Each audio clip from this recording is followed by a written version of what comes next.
Ladies and gentlemen, sometimes you just have to act like you are drunk, like you are crazy. Confuse your enemies, confuse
them. Since I was born, but now I am getting youth. I gonna move and walk on a dog book.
Here I am right here, and there you are, my friend. So here we all are. So here we all are. Good to see you. Good to be in your company. And I hope you're hearing me okay. I've tried to work my system around. Hopefully, it's a lot more smooth sailing than over the last couple of days. So good to be here. Good to be in your company. Always a delight to spend time with you. So I always look forward to this, by the way. So it's always with joy that I welcome you to the session. So with joy, I welcome you to the session. So let that joy spread to the like button. So look at that segue. Let that joy spread to the like button. So click on the like button just as soon as you're coming in. You already know, you know the spiel there. So click on the like button just as soon as you're coming in. If you're not already subscribed, then please correct that as well. So do both. And now the hyperlink that says StreamYard. You know, we've been canvassing for new voices is only really so that the conversations are continuously refreshed and dynamic. Do you understand? The reason why I'm always canvassing for new voices is so that the conversations are continuously refreshed and dynamic. Because there's somewhat of a predictability. I think you know pretty much the political leanings of most of the regular panelists. So you can pretty much broadly know where their broad strokes are regarding the subject matter. So we don't want predictability. We want freshness and dynamism. And that freshness and dynamism can only be brought by you. Yes, I'm talking about you. You listening to me right now. You looking at the screen. I'm talking about you. So that's why we're always canvassing for new voices. And we've been fairly successful with that. We had Rotimi Ayeni, we had Baba join us twice. We had Paddy, who's been in and out with some regularity. So we are now getting some real gem voices, some real senior, high functioning, well calibrated people are coming to be part of that conversation. So you'll be the well calibrated person for this particular session. So we don't want to break the streak. Who did we have the last time? He joined Thomas's session. We winning. So I think pretty much for the last 10 days, going on 2 weeks, we've almost on a daily basis had a new, dynamic, entertaining, refreshing voice join us. So you be that voice today. So that's the canvassing for new voice. And what did all of those voices do? They simply did one thing. You see this link that is showing on your screen right there, saying StreamYard. All they did was to click on that link, and then that brought them into the studio. I let them onto the screen, and they shared thoughts. So come share thoughts with us by doing exactly as people had previously done. So click on the hyperlink that says StreamYard. That's that long-winded essay right there. So the long-winded essay, your invitation to click on the hyperlink that says StreamYard, but not too labored, your invitation to buy your host cups of coffee. So that's that link there. You can go for it if you feel inclined to. It's 3 easy steps and away you go. So that seems to have, I'm not going to say it died a natural death because our engineer resuscitated it a couple of days ago. So if you want to breathe new life into the buy the coffee thing, click on the link and just go wild. So click on the link and just go wild. So the 3 obligations that you have, actually you have 2 obligations, and then you have one strong recommendation, and then you have one that is entirely at your discretion. So the two obligations that you have is to click on the like button. You're obliged to do that. That's compulsory. And then you must be subscribed as well. So that is mandatory. And then highly recommended the hyperlink that says StreamYard, and entirely at your discretion, the hyperlink that says buy your host cups of coffee. So do all those. So now we've been trading this news for the last 2 days, and hopefully it will come to a head today. What am I talking about? Let me remove the buy the coffee thing. So what am I talking about? I am talking about the ministerial list, which is now with the Senate. So all we now want is the publication of that list. So we're in anticipation of that. And whilst we're on the screen, if you get any notice that it has been released, just pop it in the comment section and we'll quickly pull it onto the screen, and then we'll go through the names. But there are snippets coming out. Tinubu's ministerial list emerge as El Rufai and 36 others make the cut. So El Rufai being a minister, that's not surprising. That's not surprising because that's the base minimum that you'd expect as an expectation. Um, Everybody thought he was going to get the SGF, and he did not get that. That went to Akume. So when that went to Akume, he threw a bit of a tantrum in the public with that rather religious prejudiced commentary that he ran in Hausa language somewhere in Kaduna. And I thought that would mark the death nail on his possibilities for this administration. But it looks as though he's too potent and is too valuable to the system for them to completely abandon him. So he makes the cut. Tinubu's ministerial list emerges as El Rufai, 36 others make the cut. So now, hopefully, we get a list of names to start to weigh and configure. So to weigh and configure. So now we're talking about this, but there's only really one story going on within the Nigerian space. And the story going on within the Nigerian state is a story of hardship. Do you understand? I mean, I don't have to tell you. You get all the text, you get all the phone calls, you get all that's our uncle, that's our friend from long ago that you've never heard from in decades and yonks.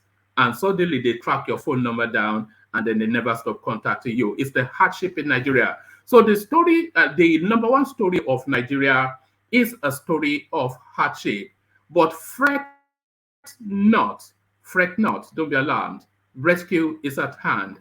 So rescue is at hand. So now rescue is at hand, and that rescue is coming in a multiplicity of dimensions. So the rescue at hand is coming from a multiplicity of dimensions. So what am I talking about? I'm talking about hold on. So what am I talking about? I'm talking about this. NNPCL monopoly ends as marketers' fuel vessel arrives. So now that then is the beginning of the signaling of the reversal of the skyrocketing at the pump petrol prices that seems to be the number one thing that Nigerians are contending with. So the monopoly has now ended because I think about 2 weeks ago they were saying they gave out licenses for importation to about 3 to 5 players, and very quickly now, because of course there is no business more lucrative on this planet than petroleum. So those are players now that got the license. The first mover amongst them has moved very quickly. And if you look at because I'm going to read it to you in a moment, but if you look at the tonnage that this guy is bringing in, and I think this is one of the marketers, not all of them. So if you look at the tonnage that this guy is bringing in, then we're at the beginnings of a price war. So rescue is at hand. NNPCL monopoly ends as marketers' fuel vessel arrives. So rescue is at hand.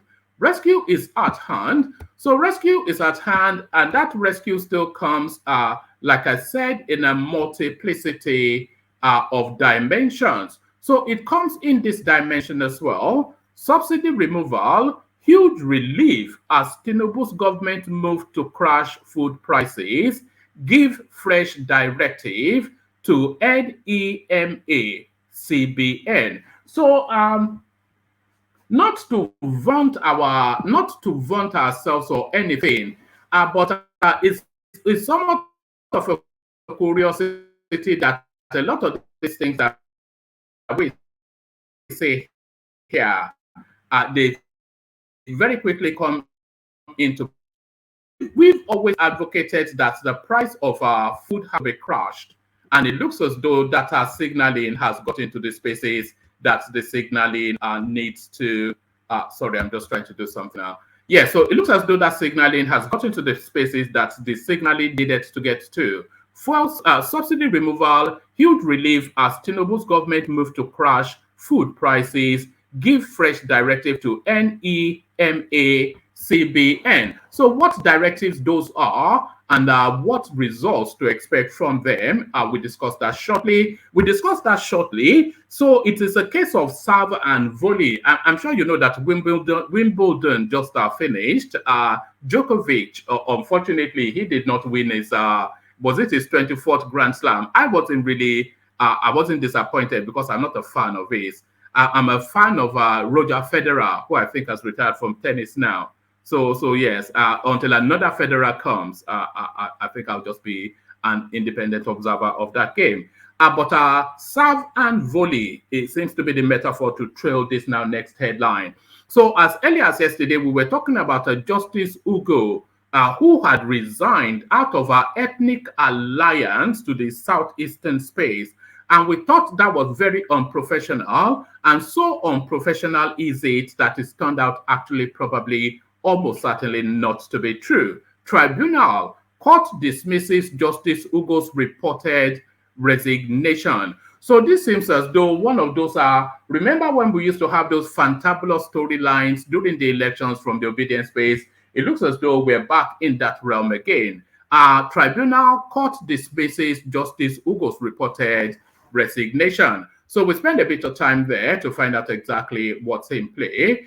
So yes, this somewhat repeats. So this is from a different platform actually. So this then adds somewhat to the veracity of this particular storyline. El Rufai's ministerial portfolio emerges as President Tinubu set to name 37 cabinet ministers. So 37 cabinet ministers, but I wonder what the usual complement is. So 37. So that is to acknowledge then that one from each of the federating states, and then is there one from FCT as well? So we look at the name mix, and then we look at the state divisions, and then a lot of things to look through. We just want to see that list. So from that, we're back to that theme. Rescue is at hand. So the Tinubu journey is at a crossroad. So we've talked about the heavy weight of hardship that is vested on the people, but the rescue of that situation is almost immediately to hand. In fact, it is immediately to hand. So the synergizing of it within the next 2 weeks, 3 weeks, all of these things that people are feasting fat on will become a thing of the past. We've already had the storyline of a ship berthing with a ton full of petrol to satiate the Nigerian market. So we've talked about that. We've talked about a food strategy, which the government is about to unfurl. And what pays for that? The money keeps rolling in. FIRS breaks in record 5.5 trillion in 6 months. So hopefully they start to remit these monies into their appropriate quarters, because we were hearing some fantastical figures under the Buhari administration as well, but a lot of that never reflected in the bank account of the nation. Hopefully, it's more prudent management of resources by somebody that presents as an accountant.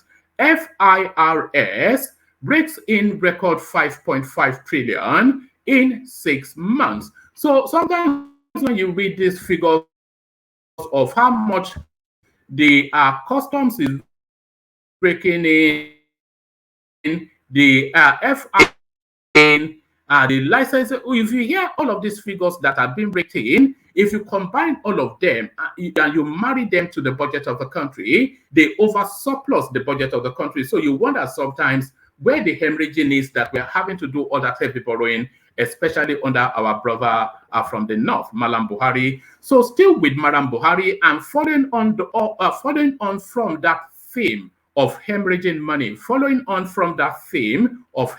money, this is one of the portals that all of that money was being frittered away from the Nigerian state. So this now next headline: NEC rejects Buhari's social register, adopts new method for cash transfer. So the social register, not vaunted by Sadiya Farouk, which all translates into her going around the Nigerian state with bullion vans, claiming to be giving 10,000 naira to the disenfranchised and the poor. So that doesn't seem like a system. But not only should they be abandoning this thing, they should be probing it as well. In fact, so alarming was it that Tinubu, even under the Buhari administration, was insisting that these monies had to be digitally transferred in order that there should be an audit trail. So if he, and that was one of the rare occasions that he actually was critical of the Buhari administration, the way they were just stealing money and claiming they were giving it to the disadvantaged. So that system, of course, is not even a system, it's just a theft. So it looks as though the abandonment of whatever it is, they couched that under. NEC rejects Buhari's social register, adopts new method of cash transfer. So that new method of cash transfer, very much debated, a lot of opinion wrapped around it, but what is in play there, we find that out shortly. Only to land on this, Nigerian Court of Appeal denies resignation of Justice Ugo over pressure to favor President Tinubu. So there it is. So of course, it's just a made-up story by the usual suspects, isn't it? We know what they're like, we know what they do. So quite why we're claiming to be caught off guard. They say, fool me once, more fool me once, more fool me twice, more fool me once, more fool you. That's the phrase. But fool me twice, more fool me. So more fool me, more fool you. But is this feeling enough? Questions anxiety as Tinubu drags feet on appointment of ministers. So I think there's a time bar actually for him to make this appointment. I think he has to do it within the next 9 days. I'm not quite sure, but he has to do it within a 60-day period of assuming office. And I think we're fast approaching that. So it's not something that he has to constitutionally, by the way, do it. So it's not something that we have to wait in an inordinate length of time to get to. Questions anxiety as Tinubu drags feet on appointment of ministers. So we wrap around that as well. We'll wrap around that, and only then to wrap around whatever storylines the panelists bring to us as well. Because of course, you know, it's a little bit here and a little bit there. That's how we do it. We take it from everywhere and we mix it all up. So we take it from everywhere and we mix it all up. So lean back, kick back, take it easy, relax into it. Do this. Put your hands up and just surrender yourself to the space for however long the session lasts. Just give it up. Give it up to your man, one man. You know, that sounds rather. There's somewhat of an inferred undercurrent. When I heard myself say that, I thought maybe is that the right set of words? But you know what I mean. Surrender yourself to the space and just go with the flow. But before you put your hands up in surrenderment, that invitation again for you to click on the like button. We are not seeing that reflecting strongly enough. I know it's not from lack of willing, it's from lack of reaching to it. So make the effort to reach to the like button and click on it. Then you would have fulfilled your righteousness to the space. Then you can relax and enjoy the session in the full confidence that you have done your bit. So do your bit by clicking on the like button. And if you're not already subscribed, one swift motion there should correct that as well. Click on like and subscribe. The hyperlink that says StreamYard to come join. Your invitation to buy your host cups of coffee. Let me take a microseconds to recalibrate. And then when we come back, we launch into it. You know where we're going, of course. Egbe Elemu, the Kegite. Only water, where they see ma. Water, only water, where they see ma.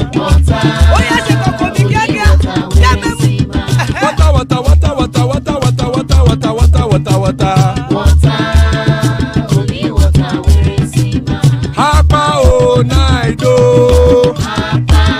Hapa o naido. Hapa you don't come o. Hapa o naido. Hapa o naido.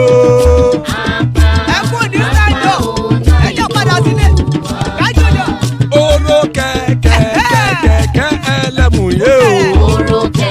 Ibe sodi kẹ̀kẹ́ ẹlẹ́mù rẹ o. Bobby master kẹ̀kẹ́ ẹlẹ́mù rẹ o. Chief Waila ti kẹ̀kẹ́ ẹlẹ́mù rẹ o. Eruku lẹ̀lẹ̀ ẹlẹ́mù dé. Eruku lẹ̀lẹ̀ ẹgbẹ́ ẹlẹ́mù dòdò jàre o. Eruku lẹ̀lẹ̀ Ghana ti dé ẹgbẹ́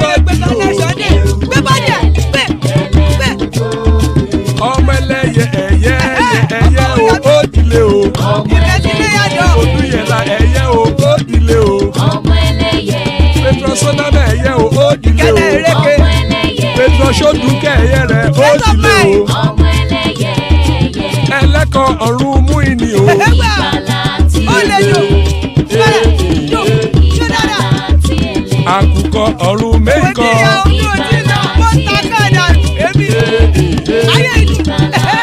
ikú kò ní ríwà gbéṣe o. ìgbàlà tí ẹlẹ́. ìgbàlà tí ẹlẹ́.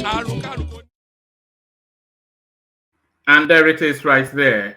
Akoko Orun. And by the way, let me acknowledge Ayos welcome. So, which is now becoming a tradition. Welcome to the Super Eagle.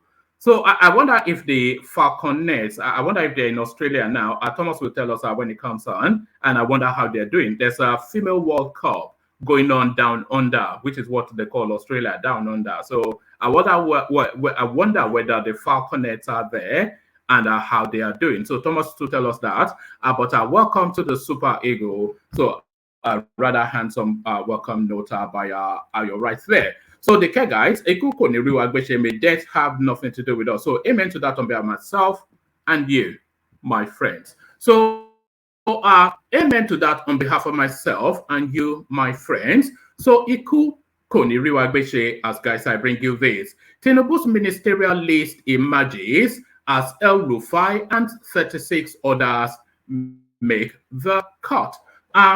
Even as the ministerial list from President Bola Tinubu is expected to be announced by the Senate, there are strong indications that former Kaduna State Governor Nasir El Rufai will be appointed Minister of Power.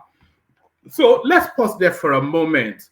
So this indication, this speculation, this projection, this assertion has been made over the last 3 days. You know, consistently people have been saying this, that this is the portfolio. That and by the way, the list exists, though, and people know the names there. So it's not just it's not in the realms of wild speculation. This is from a knowing speculation from somebody who would have dropped it. Maybe it was even El Rufai himself that is putting it out there. Even as the ministerial list from President Bola Tinubu is expected to be announced by the Senate, there are strong indications that former Kaduna State Governor Nasir El Rufai will be appointed Minister of Power.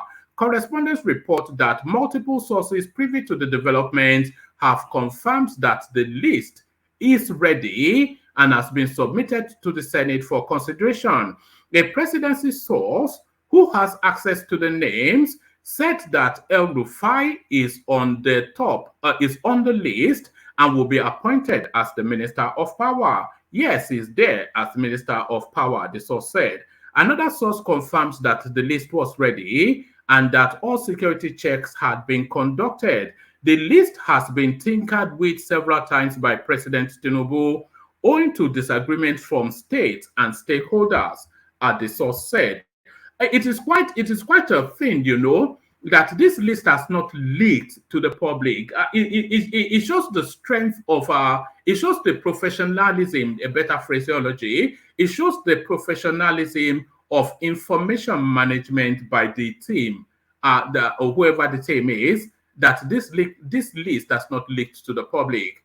The source also revealed that El Rufai has begun to meet some experts he wants to work with to fix the power problem. It's a take home the Tinubu administration wants. It's a take home the Tinubu administration wants. So it's a take home the Tinubu administration wants. So that tells you then that is a marquee project. So that is one of the projects, because that is what that tells you anyway. It's a take home the Tinubu administration wants. And anybody that's able to solve the electricity problem in Nigeria will go down in the history of that country on the right side of history. In fact, it will go to the top of the list. That's just what will happen. So it's a take-home the Tinubu administration wants. The ministerial list is expected to be announced by the Senate today or on Tuesday, Wednesday, or Thursday of the following week, which are legislative days. So is all this waiting around that there is somewhat of an annoyance? It is understood that due to the modified constitution's 60-day deadline for the president and governors to form a cabinet, any presentation of the list to the Senate after these dates would be unlawful. So at the worst, at the longest possible, we cannot wait beyond next week Thursday, because then it will become illegal. But then I wonder what the consequences will be. Would that lead to the dissolution of the Tinubu administration? Imagine if they don't announce it before Thursday. Imagine what the obedience will do. They will go to Joe Biden and ask him to declare war. That's what they would do. So from that to this, NMPCL monopoly ends as marketers fuel vessel arrives. So as I said, rescue is at hand. Our first batch of petrol, 27 million liters imported by an independent marketer. So an independent marketer is to tell you that it is one individual or one corporate body that is behind this. First batch of petrol, 27 million liters imported by an independent marketer, has arrived in the country, putting an end to a downstream monopoly market once enjoyed by the NNPC, by the Nigerian National Petroleum Company Limited. So, the projection for the future is that NNPC, I don't think I can really get used to NNPC or this NNPCL. The projection for the future is that NNPC will, for the future, only become strategic importers of petrol. Do you understand? So they would only be, so they will no longer be importing for the market, but they'll be strategic importers of petrol to have tank farms that will provide petroleum security for the country. And I think that that era of importation is about to come to an end anyway, if Dangote ever gets his finger out of his ass and does the right thing. First batch of petrol, 27 million liters, imported by an independent marketer, has arrived in the country, putting an end to a downstream monopoly market once enjoyed by the Nigerian National Petroleum Company Limited.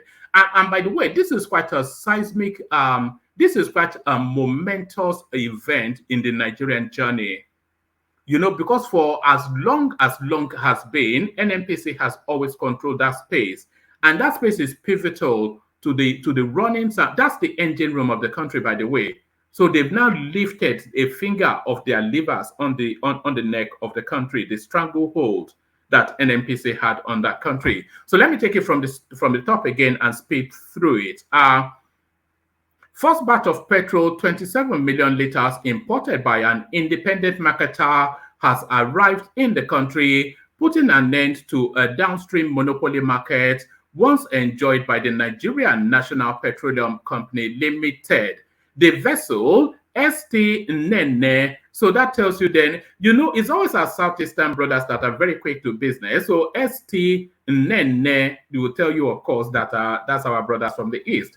The vessel, ST Nene, earlier built to arrive since last week, was held down off Lome waters due to adverse weather, berthed at Ijegun Egba on Wednesday, following the official end to subsidies by President Bola Tinubu on May the 29th. ST Nene, correspondents gathered, had cost Emadeb Energy's chief executive officer.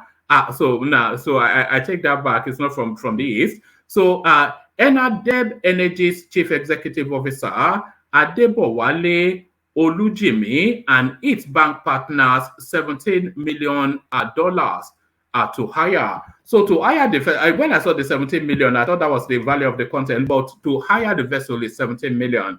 5 financial institutions, Polaris Bank, First Bank, Union Bank, Access Bank, and Fidelity Bank, had bankrolled the deal. So, you know, when I hear these deals, I feel as though I'm wasting away, because this is a space that I could have occupied in some form if I was in Nigeria. So I wonder why I'm not a player in this space. This was as foreign exchange rose to 747 naira to $1 3 weeks ago, to 847 as of Tuesday.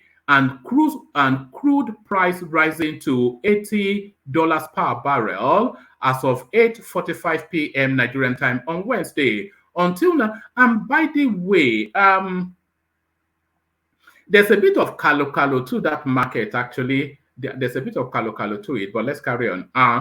Until now, state oil firm NNPCL had enjoyed a monopoly downstream market for years. The firm had single-handedly imported petrol consumed in the country and had dictated prices. Since the end of subsidies, which cost the country about 12 trillion naira, prices of petrol had risen from an average of between 180 to 200 naira per liter to 614 naira per liter as of Tuesday. While speaking at the ceremony, Olujimi said petrol importation was no longer sustainable. According to him, resuscitating local refining was the way to go. He said, petrol importation is not a sustainable way for a country to run. From what we saw yesterday, when PMS price rose to over 600 naira per liter, it is an indication that the dynamics of the business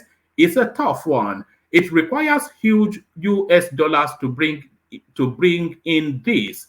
The way forward is for local refineries to be revived. Representing the Chief Executive Officer, the Nigerian Midstream and Downstream Petroleum Regulatory Authority, Farouk Ahmed, Sadiq Bashir, explained that the development was an important milestone since the downstream sector was deregulated. He said, this is what we have been looking forward to. When we talked about deregulation, people think it's about increasing prices. No, although prices would now be determined by market dynamics, the regulation also opens up the market for other players to come in. Yes, we would experience teething problems at first. However, if market forces are allowed to come into play, prices would eventually go down due to high competition. And there it is. The clap I'm doing is for myself, because how many times have I explained this? That free market forces will drive the prices of these things down. I've said that endlessly, and this is what the experts are saying as well. Okay, so yes, we would experience teething problems at first. However, if market forces are allowed to come into play, prices would eventually go down due to high competition. We are sure that NMDPRA, they love their acronyms in Nigeria. We are sure that NMDPRA would continue to ensure quality control of products being sold to the public. I wonder if the quality controlled the jet fuel that was brought in just last week, that is dropping the plane from the skies. General Secretary, the Natural Union of Petroleum and Natural Gas Workers, Afolabi Olawale, also canvassed for local refining. He said, if we want to go for deregulation, we should not go for importation. We should not submit our economy to be determined by foreign firms. But since we are now there, the government needs to speed up on palliatives because things are hard on everybody. We also enjoin marketers to shun excessive profiteering. The National Controller Operations, the independent, so there it is anyway. Rescue is at hand. So there it is. Rescue is at hand. So rescue is at hand. So let's now go back to the ministerial list, because that's the sequencing of how I've listed it. Questions anxiety as Tinubu drags feet on appointment of ministers. So let's see now. Yes, it's taking too long. It's just the thing. He said he was ready for the job. He said he'd been preparing for 30 years. So now, why is he moving so slowly? The economic crisis in the country has continued to deepen with a spike in inflation as President Bola Tinubu delayed the composition of the Federal Executive Council 52 days after taking office. The Fifth Amendment to the Nigerian Constitution mandates the president and governors to submit the names of their ministerial and commissioner nominees within 60 days. So within 60 days, then he's 52 days in, so that gives him what? 8 days. The Fifth Amendment to the Nigerian Constitution mandates the president and governors to submit the names of their ministerial and commissioner nominees within 60 days of taking the oath of office for confirmation by the Senate or State House of Assembly. The cabinet gives a glimpse into the president's governance style, policy direction, and this has, in fact, I hate to blow my own vuvuzela, but these are, word for word, these are things that I say regularly on this platform, as a lot of you will bear me out, that the cabinet is so important because that will tell us the direction of travel for the next 4 years. So if it's a man here on business, or if it's a man here for a good time, that the cabinet composition will tell us that if Tinubu is here on business, or is here on a good time, or here for a good time, just the names alone will tell us that. The cabinet gives a glimpse into the president's governance style, policy direction, and the team executing the administration's agenda. And by the way, let me bookmark you, everybody listening now. We have Prince, we have, actually, yes. Let me bookmark you now. We have Prince Adewale Adebayo joining us on Sunday. So they have already put it out. So make sure you hook that up. So Prince Adewale Adebayo, the Social Democratic Party's presidential candidate for the just concluded election, he's joining us on Sunday. So bookmark that. Let me actually let me put it up as a flyer because yes. So it's a big deal, by the way. So he's joining us. Let me show you it. The thumbnail is already out. So if you're on the platform, then you should know. Let me put it there. All right. So this is what I'm talking about. Can you see that? So let me remove Ayo for a moment. So there it is. So Prince Adewale Adebayo, the 2023 SDP presidential candidate. So he's coming to join us on Sunday to talk about the state of the nation, Tinubu so far, his journey in politics, the Obi Atiku saga, and the hardship of the Nigerian as a person. So all of that conversation is coming to have with us, and is going to take your questions as well. He has visited us before, as a lot of you would know. So he's coming back to catch up from what happened from the last time he was here to the situation the country finds itself in now, because a lot has happened since the prince last visited us. So bookmark that this Sunday. Prince Adewale Adebayo, he joins us again. So we look forward really with excitement to that. So we look forward with excitement to that. So let me not go back to it. So I paused. So let me just think through it. The economic crisis in the country has continued to deepen with a spike in inflation as President Bola Tinubu delayed the composition of the Federal Executive Council 52 days after taking office. The Fifth Amendment to the Nigerian Constitution mandates the president and governors to submit the names of their ministerial and commissioner nominees within 60 days of taking the oath of office for confirmation by the Senate or the State House of Assembly. The cabinet gives a glimpse into the president's governance style, policy direction, and the team executing the administration's agenda. The special advisor to the president on National Assembly matters, Olakunle Olanrewaju, confirmed to correspondents on Wednesday that the president has yet to forward this.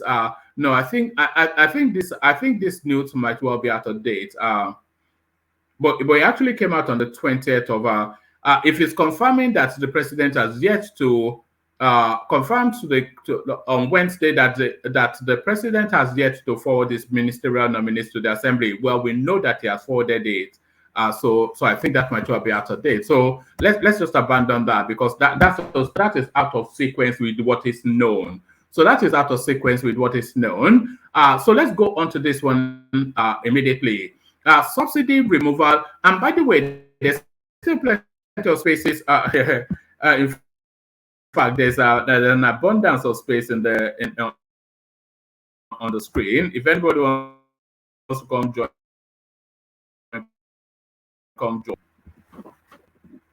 All right. Subsidy removal, huge relief as Tinubu's government moved to crash food prices, gives fresh directive to NEMA CBN. So let's see. The National Economic Council, NEC, has directed the National Emergency Management Agency to immediately distribute grains. I think this is a follow-on to a headline that we previously seen. The National Economic Council, NEC, has directed the National Emergency Management Agency, NEMA, to immediately distribute grains to states within 1 or 2 weeks to bring down the price of food items across the country. So they should have, because a lot of people speak to the lack of preparedness of the Tinubu administration. So this is something that they should have done and not something that they are planning to do. The moment he was saying that fuel subsidy is gone, they should be rolling out these grains. Governor Bala Mohammed of Bauchi State made the disclosure whilst briefing newsmen on the outcome of the NEC meeting chaired by Vice President Kashim Shettima at the Presidential Villa Abuja on Thursday, July the 20th. The governor said that Shettima directed NEMA to release the grains immediately, adding that states would be involved in the mechanism. Mohammed, who expressed concern over the high price of food items, noted that food was a key component of what was considered by the council. He said, the National Economic Council discussed giving broader interventions to all sectors and all the segments of society. Food is a key component of what is on the table in terms of food security. On the escalation of prices of foodstuff, we are happy because NEC has seriously engaged NEMA, the central bank, and indeed the Ministry of Agriculture. We have some buffer stock that is already there with NEMA. So council directed that the states will immediately be allocated substantial portions of food items, grains, and so on for distribution so that the prices of food stuff will come down. These grains will be given at subsidized rates or at the rate they were acquired. The CBN Anchor Borrower Program and its Agric program have ensured a large stock of rice and other grains. These will be made available within 1 week so that they will be distributed to the states. So it is with both relief and an annoyance that I'm reading that actually it is with both relief and annoyance that I'm reading that because. Oh, can you hear me still? I thought I dipped there. So I was saying it is both with relief and annoyance that I'm reading that because it was available as an option. And why did it take them this long to present?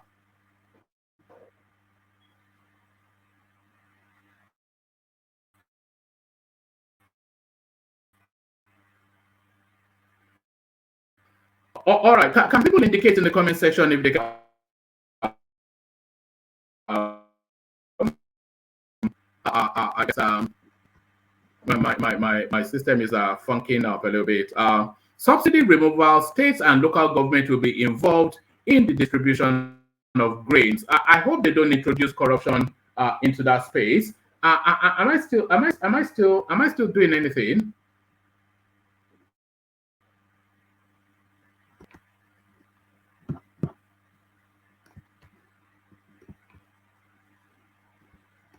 One man, I can hear you loud and clear. One man, can you hear me? One man, can you hear me?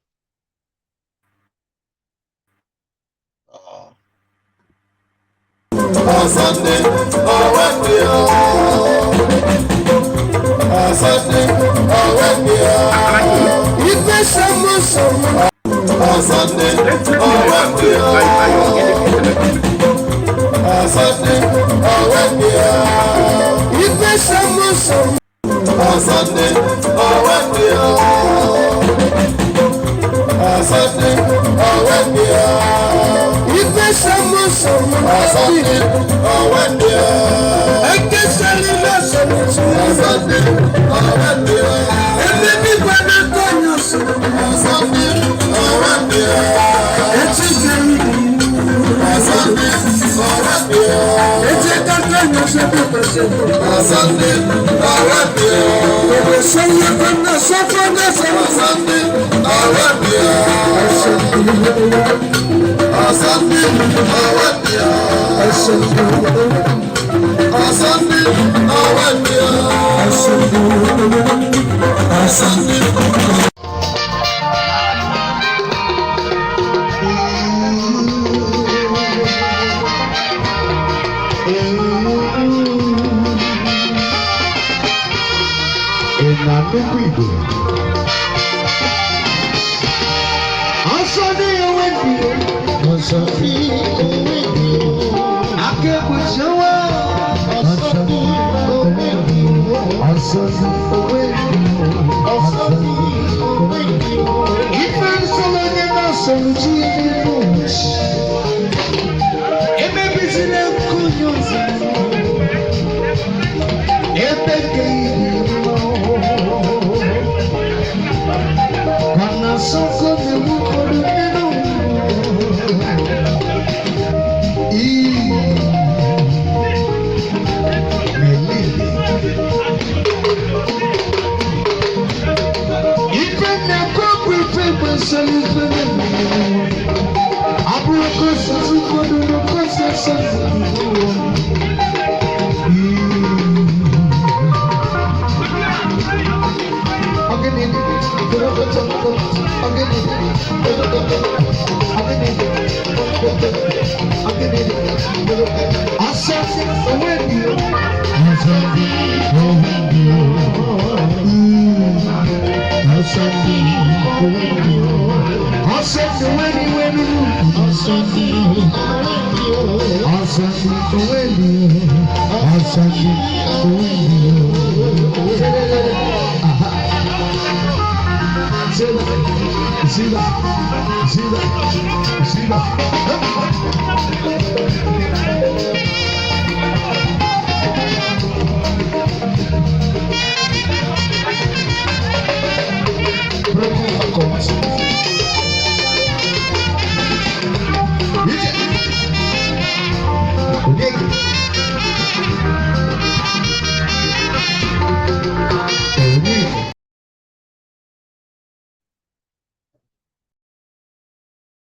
Here I am. Apologies for all that. I have actually got myself a new system, which I tried to use yesterday, but I've not yet fully calibrated it.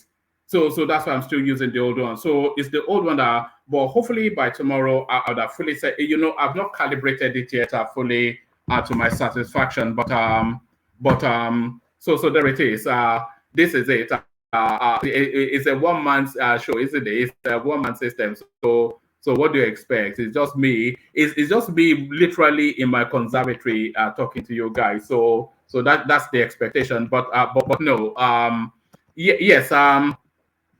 So let's get back to it. I think this is where we were. We were talking about when we were talking about hopefully it's a lot smoother now. So indicate to me in the comment section if it is a lot smoother. Lot smoother.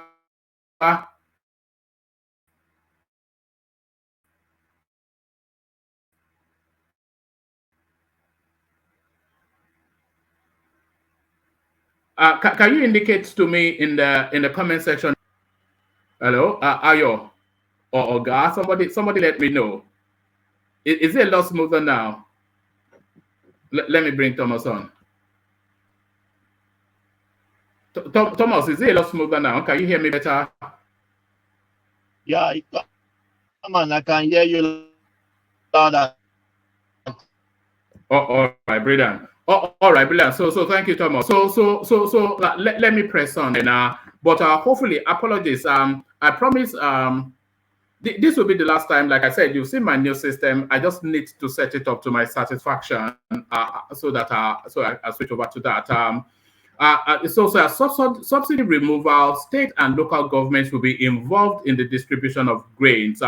The government revealed that the NEC has established a robust agreement that state and local governments will be involved in the distribution of grains. So it's just another opportunity. Hopefully, they don't turn it into another looting thing, which almost certainly they will do. So they'll be holding it as well. Remember when they gave out palliatives during the C-19 thing, and a lot of these senators were holding it to the point that they broke into the warehouse and the food was molding as people were starving. As subsidy removal, President Tinubu's federal government finally decided on palliative measures for Nigerians.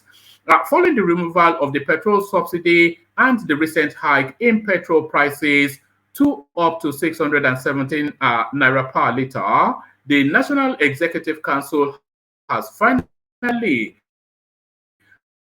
agreed on palliative measures for Nigerians. The decision was reached on Thursday, July the 20th, at a meeting held at the council chambers of the State House in Abuja. The meeting, which was chaired by Vice President Kashim Shettima, has in attendance governors of the 36 states of the Federation, the Director General of Nigerian Governors Forum, as well as stakeholders from the World Bank and other agencies of government. NEC also considered integrity test on state social security register. Cash transfer would be done via state social security register, subject to state peculiarities. So yes, we'll get to that in a moment.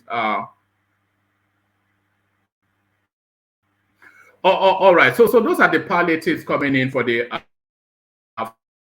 fuel subsidy thing. So hopefully that works out. So that must work. But now we go on then to debunk this particular storyline, which broke yesterday, but has proven now to be somewhat of a red herring. It's proven to be somewhat of a red herring. Tribunal court dismisses Justice Ugo's reported resignation. So let's have a look at that. I remember when we used to do that thing, there was this particular newspaper that we used to go to have jokes. The Court of Appeal on Thursday reacted to the widespread news on the purported resignation of a member of the Presidential Election Petition Court, Justice Ugo. The court has refuted the news, describing it as false and misleading. Whilst dismissing the report, the Chief Registrar of the court, Umar Bangari, appealed to the general public to ignore the fake news.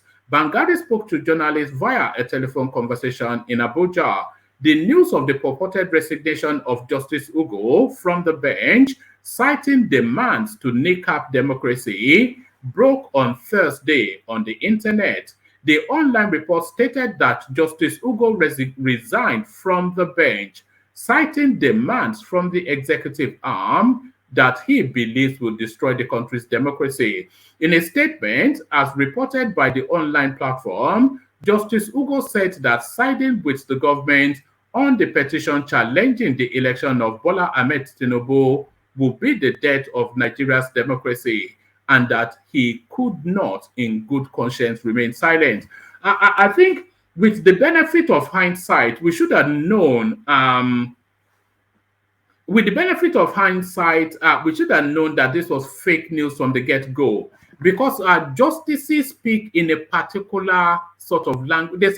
There's a tonality of English that the legalists use, and it's not this sort of pedestrian language that we find in this statement. So we should have picked that up. The language, it doesn't fit with the space, especially a senior bencher who would not be speaking in this sort of ludicrous, pedestrian, somewhat obedient sort of use of language. In a statement as reported by the online platform, Justice Ugo said that siding with the government on the petition challenging the election of Bola Ahmed Tinubu will be the death of Nigeria's democracy, and that he could not in good conscience remain silent. According to Justice Ugo's purported statement, he was asked to cripple the independence of the judiciary by ruling in favor of a certain political candidate. In addition, he was asked to suppress evidence and dismiss cases that could have an impact on the election. So the language, hold on.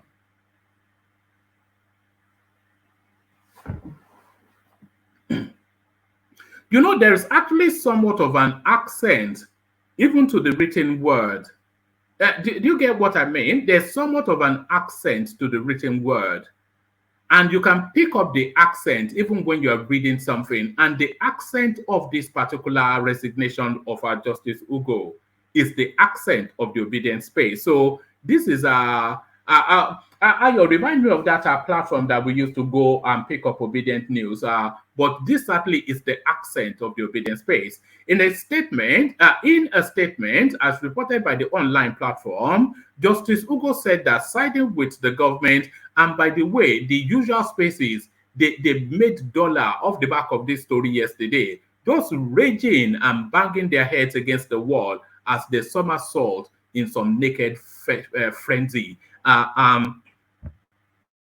In a statement, as reported by the online platform, Justice Ugo said that siding with the government on the petitions challenging the election of Bola Ahmed Tinubu will be the death of Nigeria's democracy, and that he could not, in good conscience, remain silent. According to Justice Ugo's purported statement, he was asked to cripple the independence of the judiciary by ruling in favor of a certain political candidate. In addition, he was asked to suppress evidence and dismiss cases that could have an impact on the election. But the registrar explained that Justice Ugo is still on the panel of justices of the Court of Appeal handling the petition. He also faulted the report, saying that neither his office nor the information department of the court was contacted before the report went out. So there it is. Another piece of yum from our friendly neighborhood obedience space. Another piece of yum from the obedience. This is it. We have to now start triple checking even the news as they come in, because the diet that we're being fed by those spaces, or call it the obedience space, because we really know that's where it usually comes from. The diet we're being fed by the obedience space is not palatable to the palate. It's not, to the stomach, let's say, because that's tautology. It's not palatable to the stomach. So not palatable to the stomach. But this now next headline is certainly a diet that we want to continue to digest. So this now next headline is certainly a diet that we want to continuously till eternity digest. It's the diet of money coming in.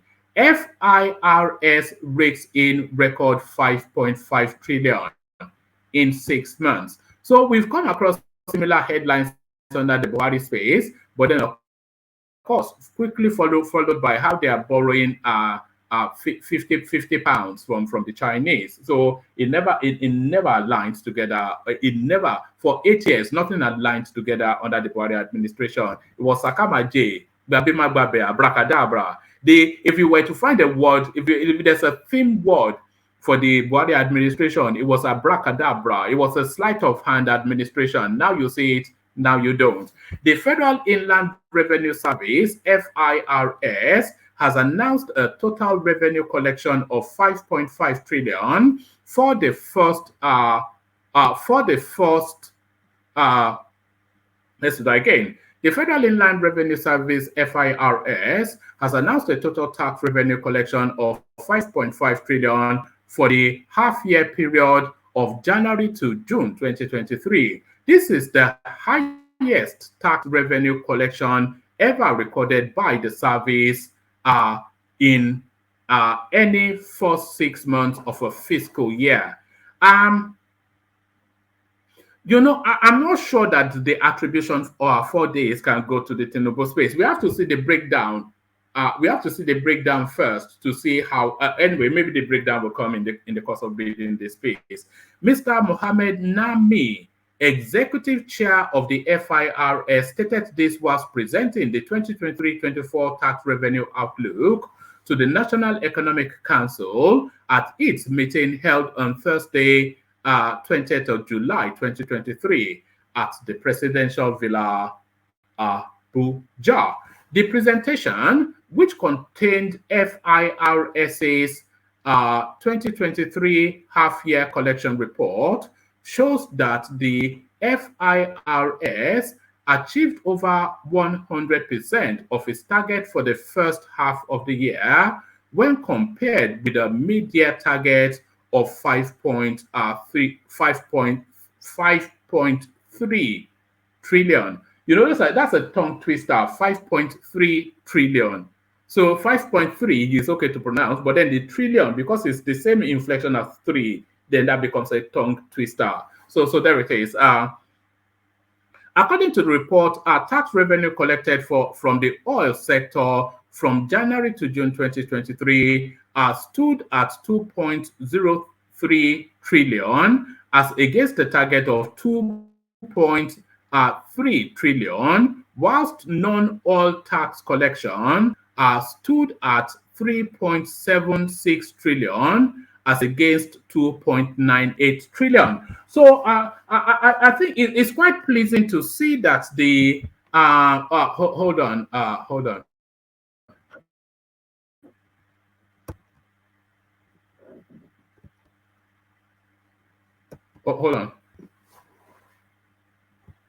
Oh, hold on.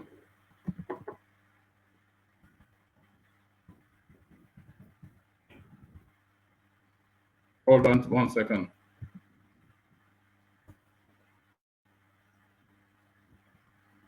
Just 1 microsecond.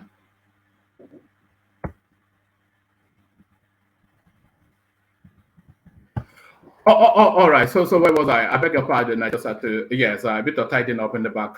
Yes, it's quite pleasing to see that tax revenues from non-oil sectors supersede tax revenues from the oil sector. So because we don't want to run a mono-economy space, and we don't want to be dependent on a single product because that leaves us vulnerable. So it's quite pleasing to see that, well, not marginally even, because it's close to nearly 1 trillion differential between what they go. It says, now, according to the report, tax revenue collected from the oil sector from January to June 2023 stood at 2.03 trillion as against a target of 2.3 trillion. So the 0.27 trillion, where is that? Because that's 700 and something billion right there. So that's not chicken change. And by the way, there should be more predictability for taxation from the oil revenue, from the oil space, because those are set contracts. Those are more easily projected than from the non-oil sector. So where is the missing 700 and odd billion? That's the thing. So that one is that for the boys, Sabi, is the usual. Mr. Nami, in his presentation, further stated that the service collected a total of 1.65 trillion tax revenues in June 2023. So there it is, right there. So I was talking about the attribution of this record amount of tax revenue collected.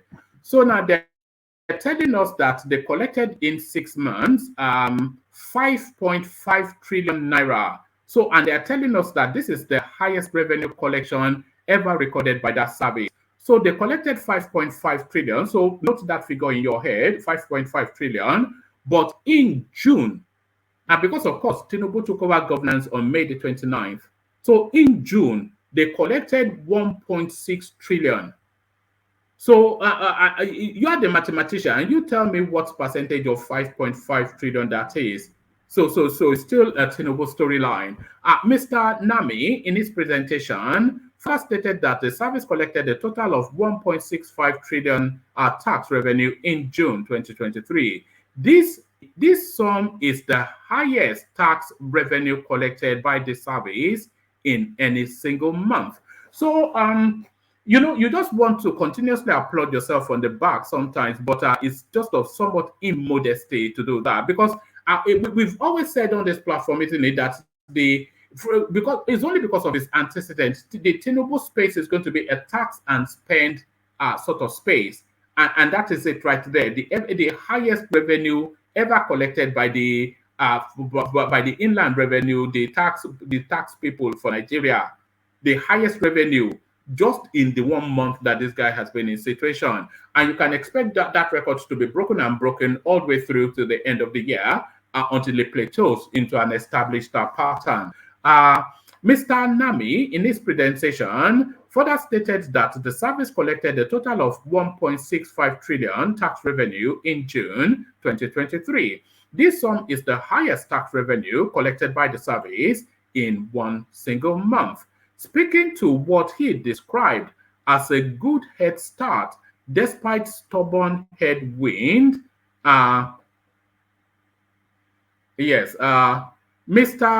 Mohammed Nami attributed the excellent performance to improved voluntary tax compliance enabled by the automation of FIRS tax administrative processes. So, yes, and that will be the direction of travel, I suspect, and that should have been the direction, because the Buhari administration 8 years was just the last hurrah, the last flurry of the buccaneers, the mass looters, the looting parade, the looting party. So they just came to steal everything, just as the last minute looting, the last opportunity looting. Because what you're going to be seeing now, and this is what Mr. Mohammed Nami is telling us, what you're going to be seeing now, and especially more so a man of science and figure like Tinubu, what you're going to be seeing now is a heavy investment in automation of processes within Nigeria. So no longer that cash over the counter sort of way of being that was the way with Malam Buhari from Daura. So, and this is what this man is saying as well. Mr. Nami, in his presentation, further stated that the service collected a total of 1.65 trillion tax revenue in June 2023. This sum is the highest tax revenue collected by the service in a single month. Speaking to what he described as a good start despite stubborn headwind, Mr. Mohammed Nami attributed the excellent performance to improved voluntary tax compliance. So that's fine. Nobody voluntarily chooses to pay tax, by the way, unless a system forces them. And that system then enabled by the automation of FIRS tax administrative processes. So there it is right there. You don't have to kill around to do anything. This is a good head start as we work towards meeting our target for the year. And it was achieved despite stubborn headwinds, such as the impact of the currency. Pardon me.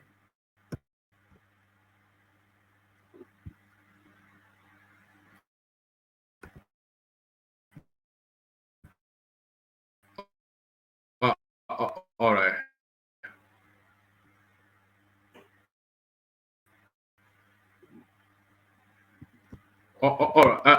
We work towards meeting our target for the year, and it was achieved despite the stubborn headwinds, such as the impact of the currency redesign and 2023 general elections on the economy in the first and second quarter of 2023, Mr. Nami said.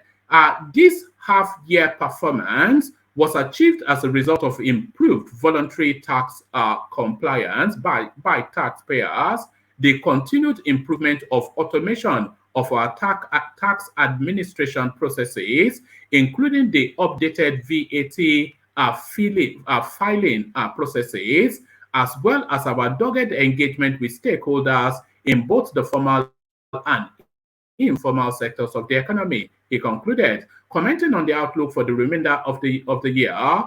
The FIRS executive chairman gave assurances that the country should expect better days ahead in terms of tax revenue collection. We believe that the performance in the second half of the year will be better considering the continuing improvement to our tax administration processes and positive impact of our current government policies on the economy, the executive chairman said. It will be recalled that the service achieved a total collection of 10.1 trillion in the year 2022, being the highest tax collection ever made by FIRS in a single year. So yes, this is it. With automation ends corruption. That's just what we're hearing. With automation, because of course, you can sit in your bedroom, file your tax, whatever, print it out at your local cyber cafe, and you don't have to have any interaction with any rascally civil servant looking for a feed. So let's go from that to this. NEC rejects Buhari's social register, adopts new method for cash transfer. So not only should they reject it, they should probe it. That the amount of looting that Sadiya Farouk did there, and her husband now, the former naval czar. The National Economic Council, NEC, has decided not to use the social register from the previous administration led by Muhammadu Buhari for the implementation of its conditional cash transfer program due to credibility issues. Instead, the council suggested a cash transfer program for states using their social register and a 6-month cash reward system for public servants. This resolution emerged from a lengthy meeting at the State House on Thursday between the Vice President, 36 state governors, a representative of the governor of the central bank, and other co-opted government officials. Top on the agenda of the council's meeting today was to fashion out a way to provide palliatives for the poor to cushion the effect of fuel subsidy removal. So yes, how that money is still to get into the hands of the people that need it the most. So that still remains the magic trick that we're looking to see from Tinubu. But really, not using Buhari's list is a good start. But like I said, plenty of room on the studio, but we do have a smattering of our panelists. Kumi joins us. Thomas, of course, as a matter of resuming duty. Rational Mind makes an appearance, and Solomon in Abuja. So whoever wants to join, and then Darati joins us at the last minute. So whoever wants to join us can join us, and especially that new voice. If you want to be the new voice for the day, remember we had Baba yesterday, who was so elegant in his presentation. So if you want to be the new voice of the day, if you're a new voice, and if you're from the north and you're female, you know we're looking for you.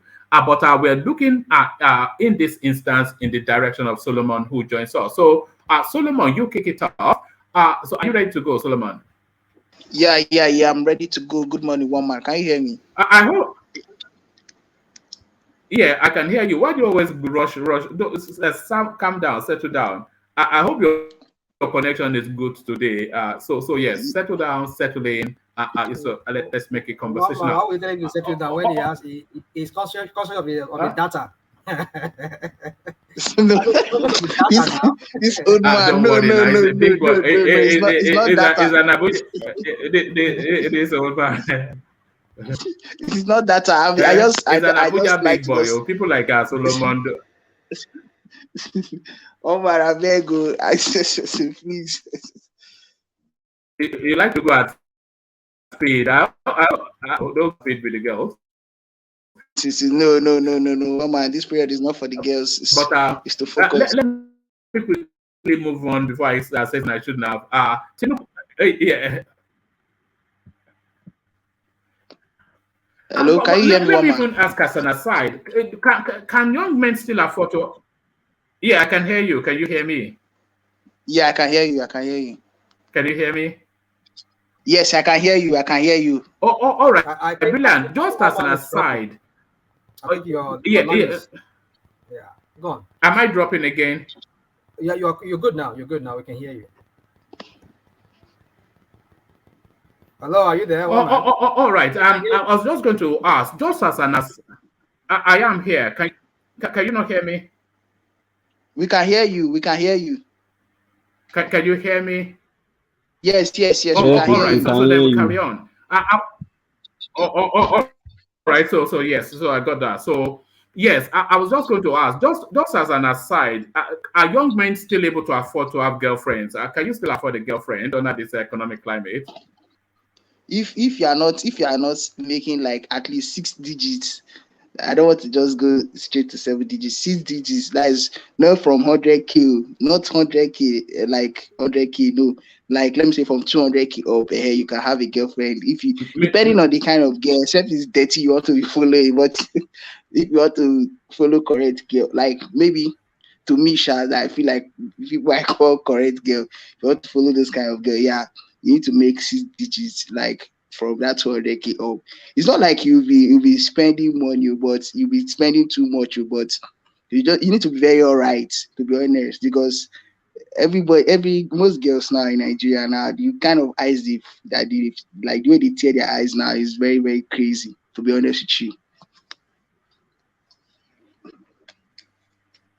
Well, what's the expectation of the girls now? What are they expecting?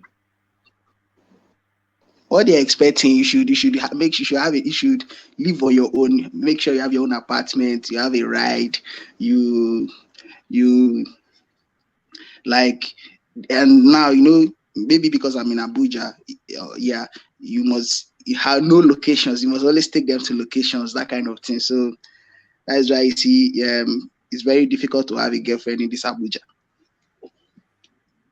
Inside all this wahala, they make all this. I did tell you, if you have anybody, just ask the person to confirm this thing. He's going to No, tell you same thing. I don't think I don't think the girls can have that demand though, because the boys don't have the budget. Do the boys have the budget for those demands? Yeah, maybe that is why the street is there. So you will not blame them, Sha. That is why. So the boys, the girls have this demand. I'm telling you the truth. I did tell you the truth. The comment section, they are just all right. So I think that yeah. I'm for real. I'm not whining you. I'm not. Even in Lagos, ask Uptown. Them are like they are the island boys. They're mocking you already. I guess that explains all those ritualist emerge as. Are we good? Yeah. We're good. I'm still good, fluctuating. Yeah, no. We're stable now. All right. So let me. All right, good. Let me take you to it then. Tinubu's ministerial list emerged as El Rufai and 36 others make the cut. So we're waiting for the announcement, but the name El Rufai has been a constant in that space. So what's the latest developments? Are people waiting in anticipation of this as we are? Because we've been waiting, and they cannot go past next week, Thursday, by the way, by constitution. And they told us that the list it's passed through the security phases and it's been submitted to the Senate. So now it's not left for, what's his name, your man from the Creeks, to pull his finger out of his ass and read out the list. So what's the latest development in that space? Yeah. Good morning, everybody. Good morning, woman. The should I say? Yeah, the Nigerians are waiting for this list to be out and let them call. Let's see the people that are in this this ministerial that will be getting this ministerial position, so that we know who they are, and because once we see this list now, then we will now know if truly this administration is going to really function well. Woman, are you there? Hello? I'm here. I can hear you. We cannot hear you. Yeah, yeah, yeah, We yeah, yeah. cannot So hear you. yeah. So Nigerians are Solomon, waiting for. so, yeah. Go on. I can hear you. I can hear you. So Nigerians are waiting for this administration for them to bring Yeah. out the. So carry on. Yeah. Yeah, they are waiting for this ministerial list to come out so that they can they can they can know if they will, so that they will know if this administration will be very effective. It is going to make good positive change and positive impact. And they want to see the people who hold the various portfolios. You know, when the portfolios, when you see certain persons, like for instance, you just said Rufai being the minister of power. That is this speculation now that is going on. That Rufai might be the minister of power, and if he should hold that, if he should get or he should be the person in that position, definitely we know that he must work hard. He must going to work, and he will do well in it. That one is for sure. Especially with what he has done in Abuja here. What I've seen in Abuja here, the work Rufai did, we need to give him that. We need to give kudos to him because he really did well, especially in the central area. In fact, most places in Abuja here that Rufai really worked on, he did well. So, and maybe a little bit with what I've heard about him in Kaduna too. So Rufai, we know he's a very competent person. If he should get to that position of minister of power, he will deliver. I promise. I believe so, and I know so that he will really do well. So we're waiting for this list to come, and Nigerians are eager to see the list out. Then we'll now know if truly this administration would be okay. All right. Rational mind, keep the conversation going. I'm going to switch computers because I think now I have to switch to my new one. But Rational mind, keep the conversation going as I switch computers. So yeah, go on. Yeah. So but I think like So let me according ask you a to question. Are you saying that the position that each of them would they will take it's been released? There's a leakage. Have they leaked it no out? it So was just how do only you know this. that it's going to be my minister of power? It was like I said, it's speculation, something that just people are Oh, just okay. speculating. Yeah. So, and you know, if it eventually turns out to be true, that means it's going to be a good one because we know how effective RFI is, how good he is to in when you give him something. He's a very very dedicated somebody in jobs. When you give him something to do, he will do it, even though some people see him as a bigot and something like that. But he's somebody that is down to work. He's ready to work, and he knows when he's equal to the task. Let me say something. Let me talk like that. Yeah. Are you there, Mr. Rational Mind? Yeah, I'm here. So you see, I don't want to ask. I don't want to sound like maybe I know one man has his own view. I don't want to. This is not one man's platform's view. But my question is, Don't mind, since you are the host, I can help you make your no, don't worry. I mean, you see, I don't understand how sometimes the way our minds have been conditioned in that country. We saw a person who is looked upon as a leader go on record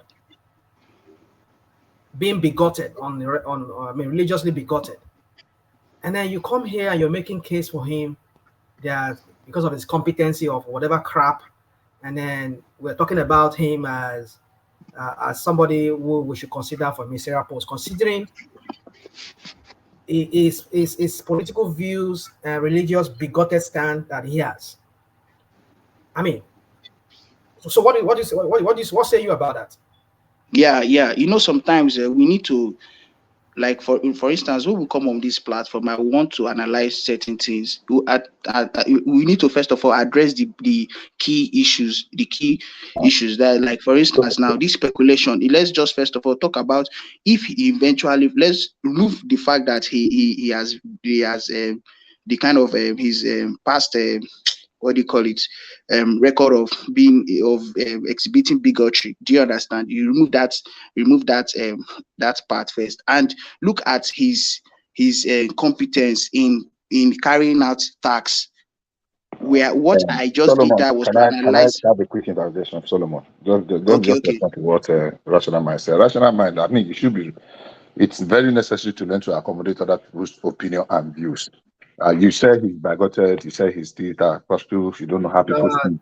What he said. Let me finish. Let me finish. Let me finish. Let me finish now. I'm not fighting you now. Let me finish. Let me say You're myself. fighting me. You said I should allow people have their Yeah, let me say what I want to say first. You respond. I mean, you own the floor now. You are the comment.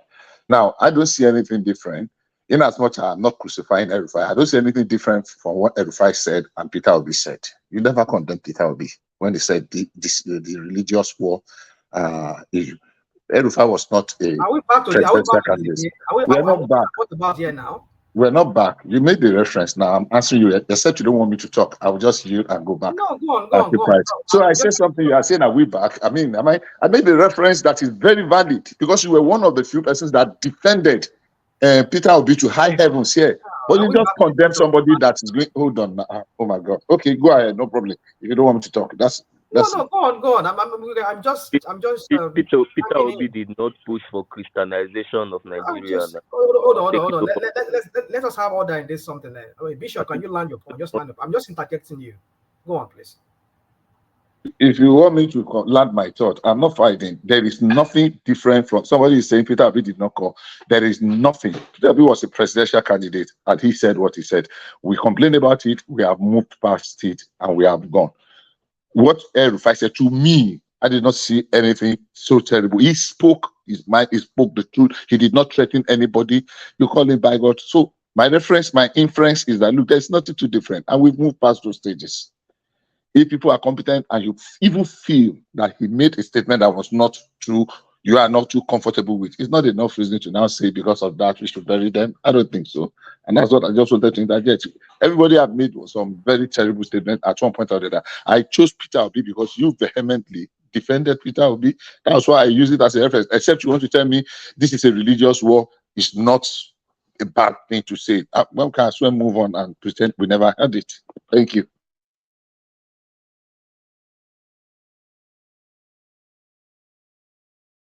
Allow me. One thing again, Bishop. I know everybody has their view. That's what we do here. We challenge people's view. That does not mean if I don't want them to speak, I will always like shut them down. Like if I have the platform to myself, I will shut them down. But I will never do that. So my point is that I'm trying to like talk to him just to like probe his view. Why are you saying this? Why don't you consider this when you are saying this? Like you're also telling me now to consider Obi. But my own pushback to you, Mr. Bishop, is that we're not talking about Obi. The last time I checked, Obi was not the one who was seeking a ministerial position. So why are we back to Obi's matter here? That's what I'm trying to push back on you. Now, the issue is here is about Rufai, who has been slated to occupy a ministerial position. That's why I'm pushing back to you that why are you bringing Obi in this matter? Obi is not the one vying for a ministerial who is looking to become a minister. That's what I'm just trying to say. So, yeah, go on, Izzy. Yeah. So this guy is a very competent guy. He's somebody that is equal to the task. So I think we should give him a chance. Like we should expect better from him. We should expect more from him once he gets if eventually he becomes the minister of power. So when we see the list of this, when they bring out this list of the ministers, so we would then know.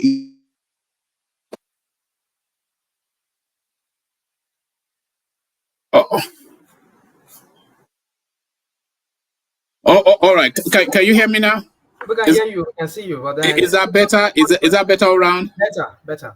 Yes, this is my new system. So I've not really been able to calibrate it fully, but I wasn't really going to let you. Sounds different. Sounds new. Sounds different. Yes. So So this is my new system. Yes.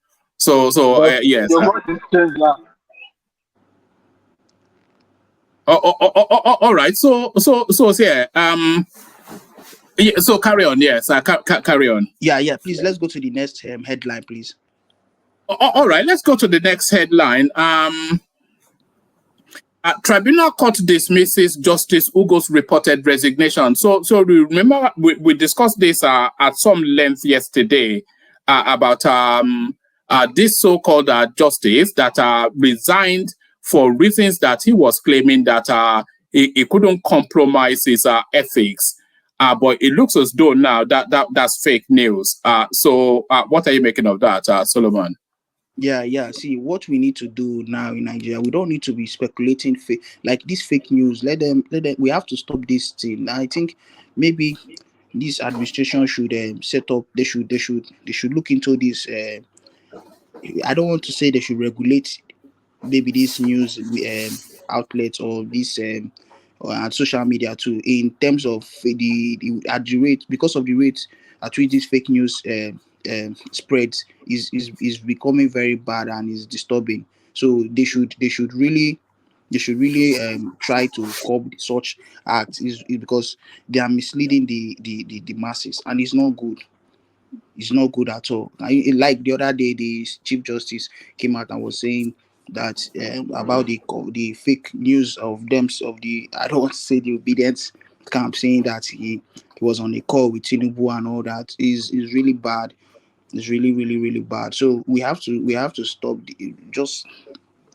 this fake news thing, and you stop it just formulating news and you just put it out there for you, maybe for your blog to get traffic, to gain traffic and all that. So I think there should be regulation now. I never supported for instance this social media stuff, as in the social media regulation, but I think because of the rate at which fake news spreads now, they need to regulate it. So it's becoming too much. It's really becoming too much. All right, Solomon, this next one, this one really excites me. Federal Inland Revenue Service rakes in record 5.5 trillion in 6 months. So I mean, we've always anticipated that the Tinubu administration is going to be a tax and spend administration, and because of course when they said in 6 months, then you think that's a carryover from the Buhari administration. But in June, when Tinubu was in situation, they raked in a whopping 1.6 trillion, which is to tell you then that we're in now for a tax and spend sort of style of governance. So what are you then making then of these rather impressive figures coming out from the Federal Inland Revenue Service? Yeah, you said something here that you just said now that 1.3 trillion was what they've realized ever since President Tinubu emerged. Yeah, and that means the remaining one was from Buhari's administration. We will not just conclude yet and say or give the accolades to President Tinubu. We have to. No, 1.65 trillion out of 5.5 trillion in 1 month. It says Mr. Nami in his presentation further stated that the service collected a total of 1.65 trillion tax revenue in June. This sum is the highest tax revenue collected by the service in any single month. I get the point now, that the time frame at which this money was realized, this 1.6 trillion. Yeah, we have to give it to him because it shows now that before the election, during the campaign, people were here saying this man is an accountant, he worked in ExxonMobil and the rest. So I think Come on. What man? You see, sometimes there are certain things I cannot stand. I can't even stomach sometimes. Let me talk now. I'm trying to make a point. See. I know you don't like Tinubu, but you have to give it to him. Oh my goodness! Come on. With this time, with this, don't do all this sycophancies here. I mean, I don't understand what we're doing here. This is a short. With this short period of time, he was able to realize. Hold on. You are talking like this now. He came in. What has he done? Did he reform FRS? Was it that he did something, or was it because everybody feared him? That was why they now rake up that money. What are you talking about? If he came in, he had put in place some policy, or he has. But at least some loopholes have been closed. for them to generate, for them to be able to, you just said something that they fear him, and that is why Come on, we give you guys. I mean, some when is my loopholes turn? has been closed that for them, for this revenue to get to this amount it has gotten to in this short it's period not of time. loophole. Do you know what is going on in the taxing of imported vehicles and a lot of things that's going on with? Do you know how much it costs to get Okay, see, what Woman, about can I the have a money minute, of please? yesterday that the allocation of One, yesterday that one he voice signed though. for, and that was Yeah, the just highest, a quick because interjection. yesterday was the highest allocation that Nigerian state governments, like the state government, has received removal of subsidy? since the That's why. history of the country. So Woman, can I have why 1 are minute? we just going to be Yeah, hold bashing on. Solomon. Hold on. Yeah, hold on, Bishop. Yeah. Yeah. So Yeah, why go on land your point, sir. Yeah, so why are we just bashing this man just because of this thing? We need to, at this with this short period of time, they've realized such amount of money, and now we're here trying to just, it's not making sense. Now let's So open tell our us, hearts. what did he do? What did he do to realize it? What did he do? You please, who wants He's to talk? Let the reforming the person talk, system. please. Woman, can I quickly have my 1 minute? All right, come in, Bishop. Let Bishop Okay. come in. Yeah. I will not attribute exceptionally the results to anything Tinubu did. What simply happened was that some of the income were generated. Give me a second. The incomes were generated in dollars. Before, they used to, some people will go and exchange it and they will use the official rate to calculate it.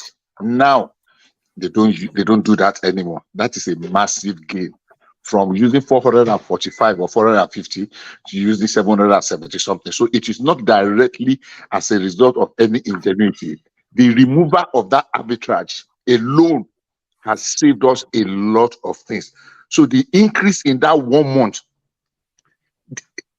is a consequent effect of, you get $1 million before and they just use 445, but now it's almost double. If not, it's not double, but it's almost double. So that makes a lot of difference in the revenue generation.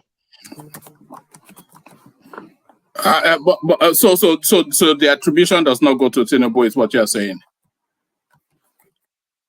Not totally, yeah, because he made that policy to remove the arbitrage. One, but it's not as a result of any ingenuity. Everybody knows that if they remove it, a lot of things are going to shape up. So that's why I say it is neither here nor there. Yes, he removed the arbitrage, so we can actually give him some of the How credit. does the arbitrage contribute to the revenue? That's the question. How did he But do that? there are lots of revenue that people pay.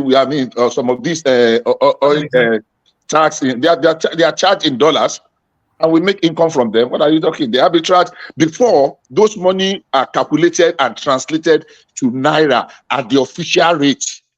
That's what they use to calculate it. Now they are not using that official rate anymore. That's been eliminated. That's one of the things people are clamoring for, except they are saying, why are you laughing? If you don't have an understanding of somebody, see, look, rational mind, honestly speaking, let me leave you. If you don't understand something, it's not everything that you know. Come on, it. No. Hold on, Bishop. Let rational mind have an alternative view. Yeah. If it disagrees, it disagrees. Okay, it's okay for Bishop. Bishop, you see, when I do what I do, does not mean I'm attacking your person. It's just that sometimes when we say certain things, I find it very ridiculous to. When I say ridiculous, does not mean I'm attacking the person. But sometimes I just feel like it's just too good to be true to believe in some of the things we are hearing here. So it's not on your own person. I hope you understand that. So please, just let us understand that. So you see, you're talking about arbitrage. FIRC, they only collect they collect revenue, they collect tax. Last time I checked. So they tax people. They're not in charge of, they're not Minister of Finance that gets all the money from custom and everything. Whatever custom makes, whatever these people make, any private individual, even civil servants, they tax their income. That's what FRSC should be. So I don't know the one you're talking about, because if they're collecting tax, the last time I know, any revenue collecting body, tax collecting body of any country, they collect revenue in their local currencies. So I don't know if they're collecting in dollars, like you're making us believe now that they collect money in dollars. Rational mind. That's for They collect in dollars. If you don't know, you don't know. I have worked in the upstream sector of the petroleum industry. so they collect pay them in dollars. Of course, they collect. Hold on, they pay FRS in dollars. Really? Look, can we move on? I mean, I don't want to go into this argument. No. Hold on. It's a conversation. So I have answered now. We cannot be stuck on this. I say they pay in dollars. That are aspect of the revenue of IRS that is generated in dollars. Yeah, but he's skeptical of what you're saying, so he's entitled to that skepticism. That's why I've accepted that now, and I say, okay, if he doesn't believe that, that's fine. Let's move on. What else do you want me to say? All right. All right. I'll come to you in a moment, Rational Mind, because of course you always, as ever, have alternative views on but let me take you, Solomon, to this space. Let me take you. Oh, hold on. I'm by figuring out this my new system with you guys together. So a bit of yeah. So let me take you to this space, Solomon. So this is the narrative of this cash giveaway, the parachute payments to the vulnerable. NEC rejects Buhari's social register, adopts new method of cash transfer. Actually, let me reread this just to refresh. It's a very short read. It says the National Economic Council has decided not to use the social register from the previous administration led by Muhammadu Buhari for the implementation of its conditional cash transfer program due to, and I want you to note these words, due to credibility issues. So if you've ever wondered what an allegation of corruption means, that's an allegation of corruption right there. So that's the first strike allegation of corruption against Buhari by the Tinubu space, as far as I can document. So due to credibility issues, so they were giving out money, but they cannot use the list of the people they were giving out monies to due to credibility issues. So that is to tell you that they just looted that money, and an investigation to follow, we must insist. Instead, the council suggested a cash transfer program for states using their social register and a 6-month cash reward system for public servants. So it looks as though now, you know that they said that 8,000 naira was under review.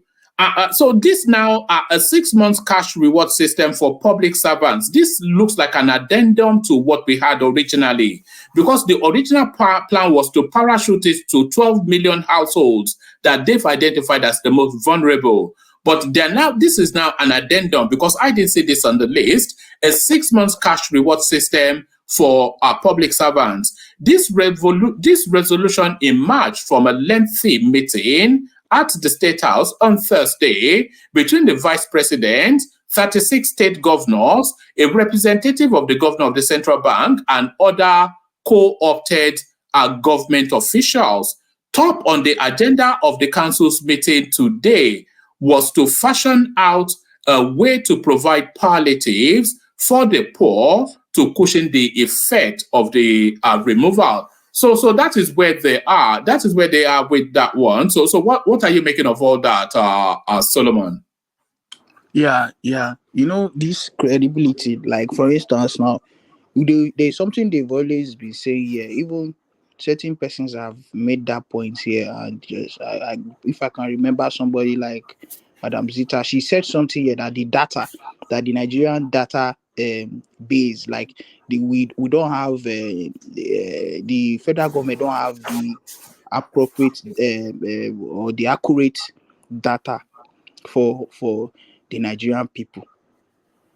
So you see, these are the things that we are talking about. Just like, for instance, in my state, in Abia State, my governor just found out that there's a parastatal in the state that they asked, they said they have about 2,700 workers in that district, in that parastatal. So Ghost they, workers, I you think they mean? said, yeah.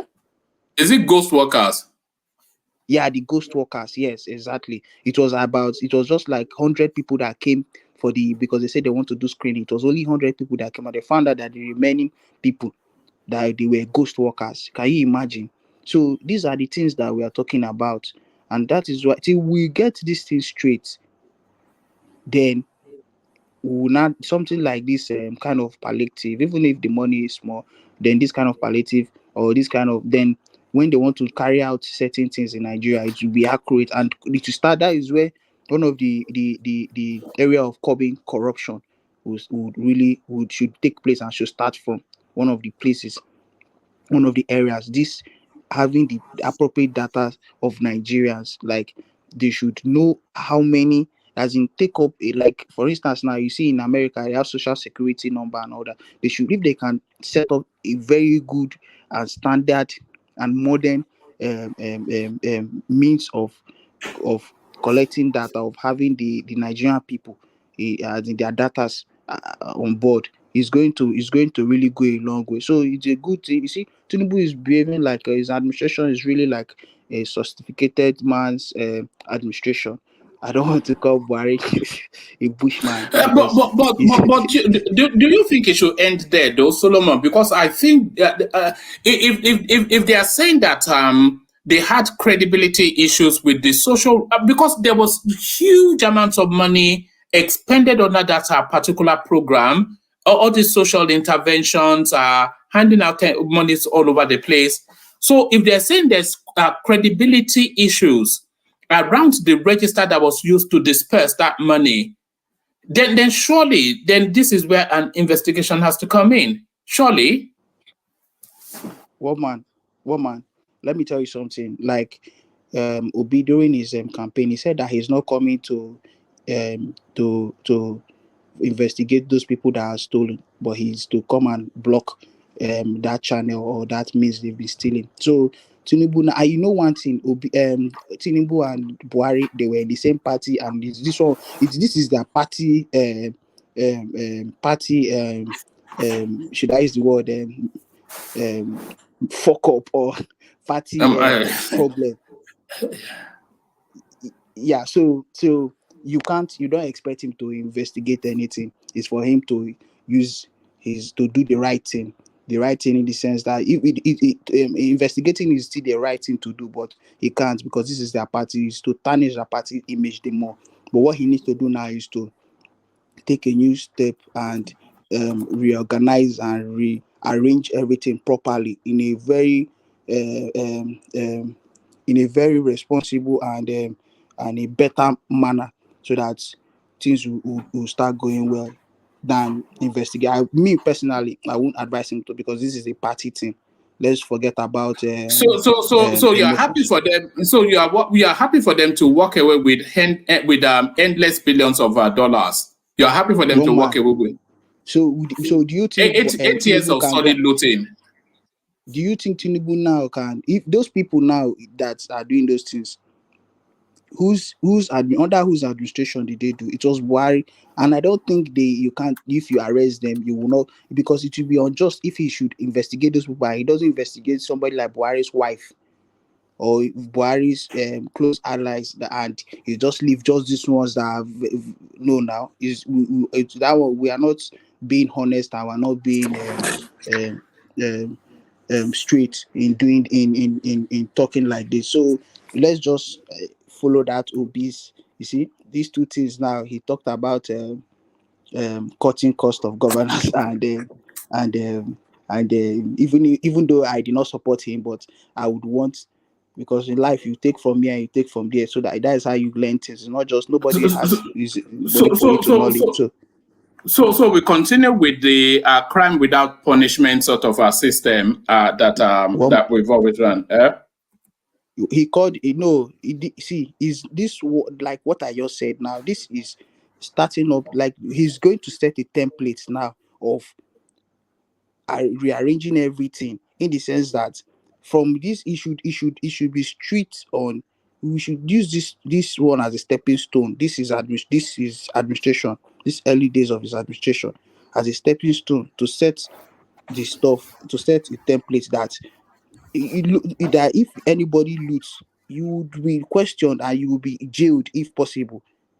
So in this one, let's forget, let bygone be bygone. I know it has really done a lot of harm to Nigerians and to the Nigeria economy, but we can't just keep dwelling and saying we want to go back and start investigating. No, it should move on and set up. It should set up um, um, a new panel that would be watching closely all this every parastatal and every organization and every office in Nigeria. They should be watched and they should be monitored. Then not going back to start investigating the previous one, because it's just to waste time and all that. So he has to set the template now, and so that we're not going back to the previous one. Yeah. All right, brilliant. Okay. Let me. Sorry, I'm echoing back to myself. Hold on. Let me do something about that.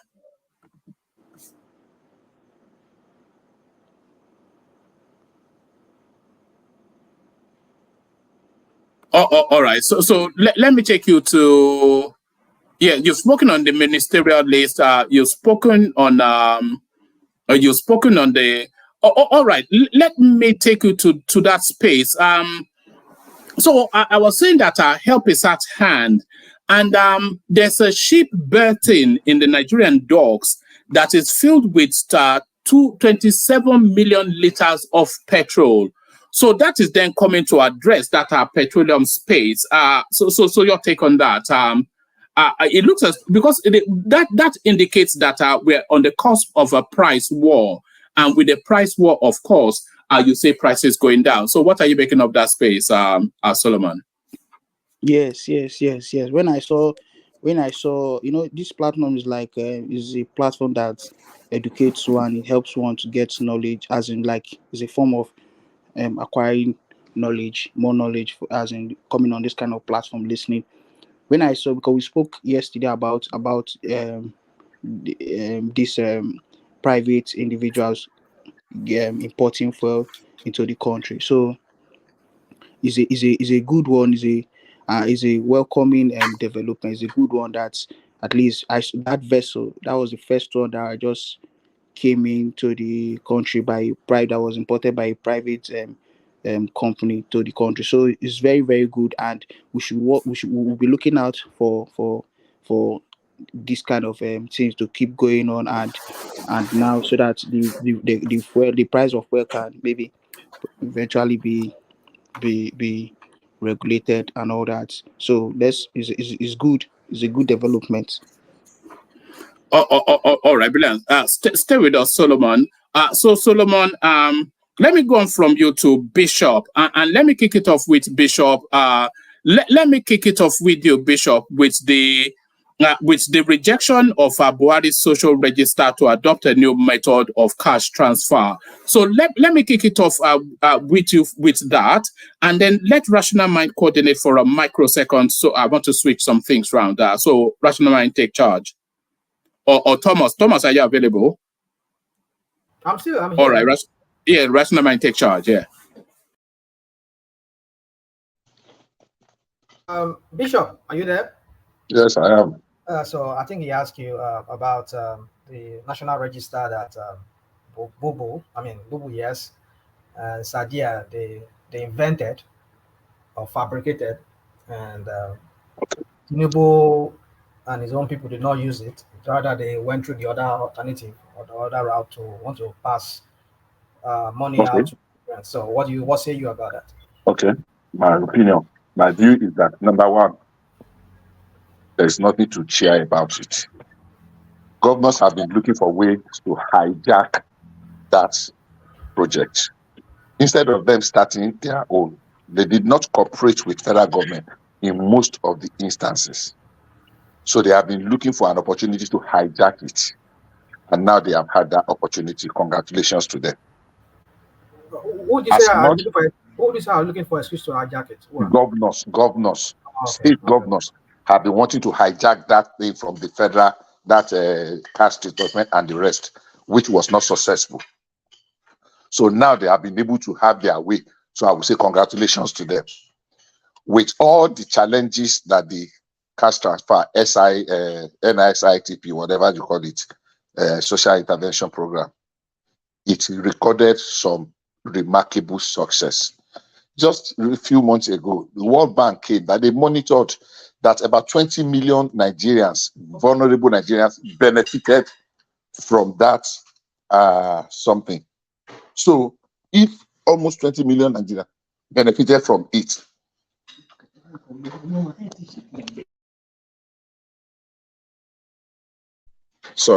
if almost 20 million, World Bank said by their own monitoring, 20 million people. So we can only just look for areas to tinker it left and right and improve upon it.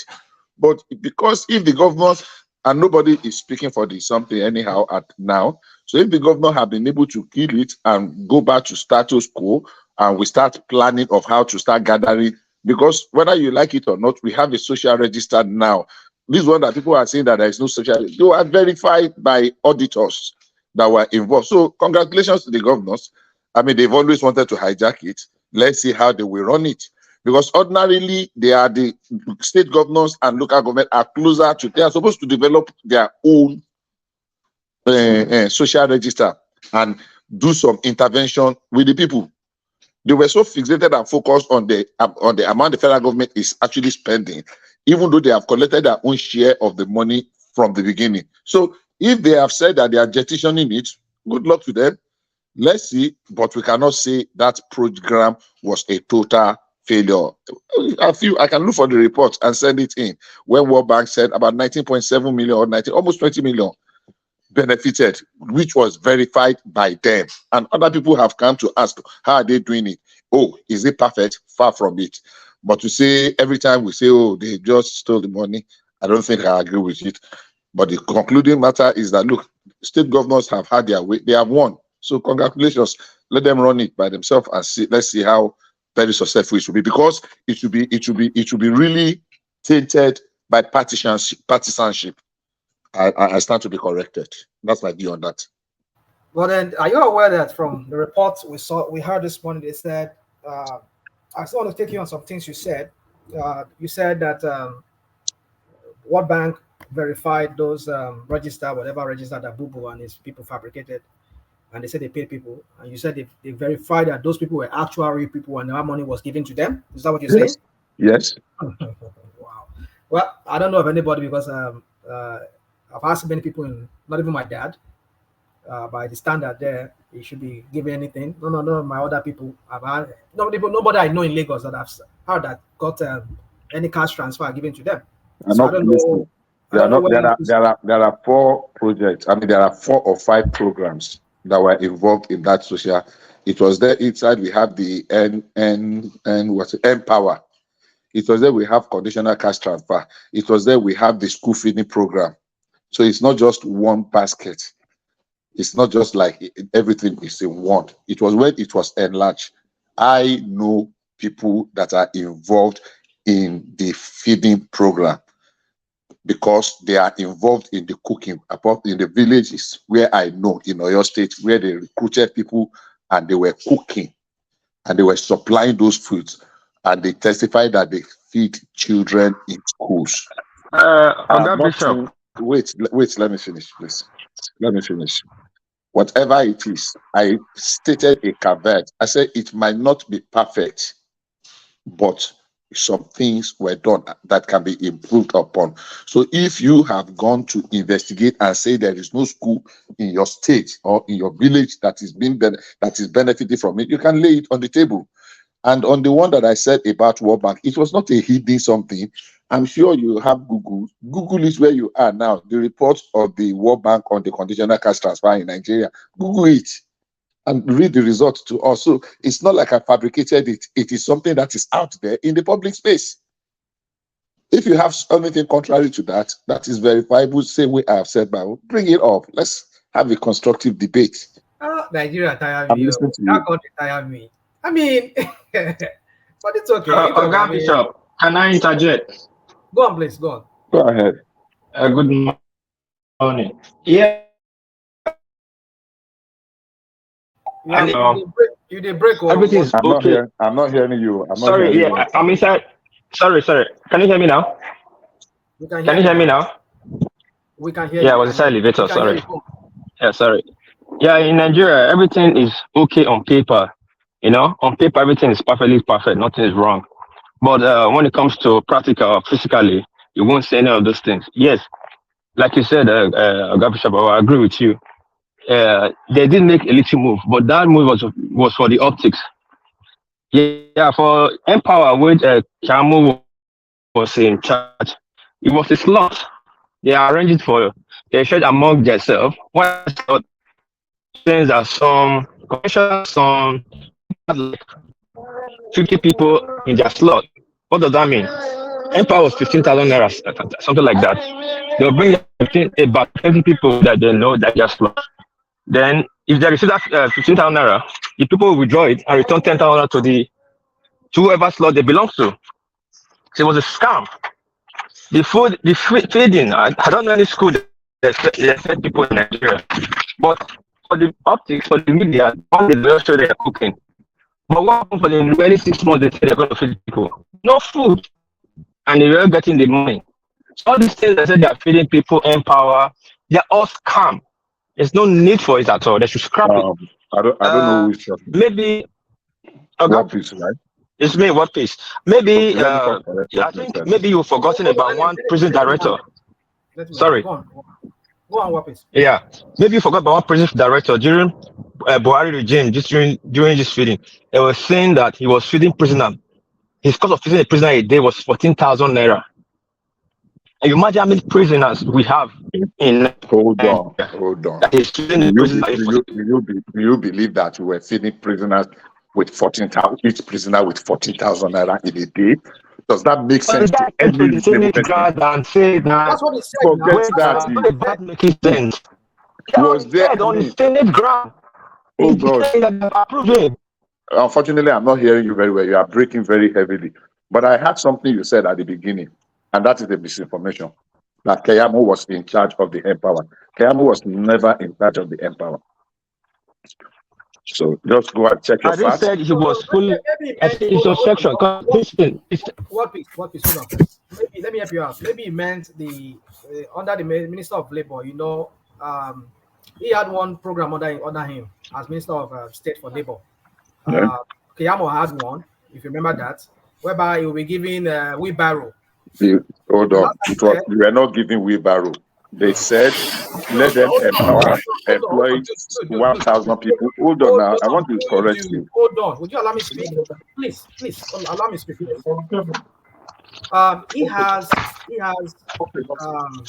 He said he himself said it with his own mouth during an interview that he will get wheelbarrow for them. They will go and be picking stuff. They'll be picking whatever. We'll be paying them. Woman, if you can bring us, you can dig out that interview you had with Shewa Kibaloye. Who did? Who? Keyamo. What happened with Keyamo? That project was the 1,000 youth in the 774 local government for social services. That became very controversial between himself and the National Assembly. Now, the wheelbarrow in question was the tools that they were going to be used. People were saying it as if they were going to distribute wheelbarrows for them. No, they were not. They were just going to be employed on a temporary basis to clean, just take a few numbers. It's just going to be like a drop in the ocean. So, one, if that's what he was referring to, that is completely different from the Empower.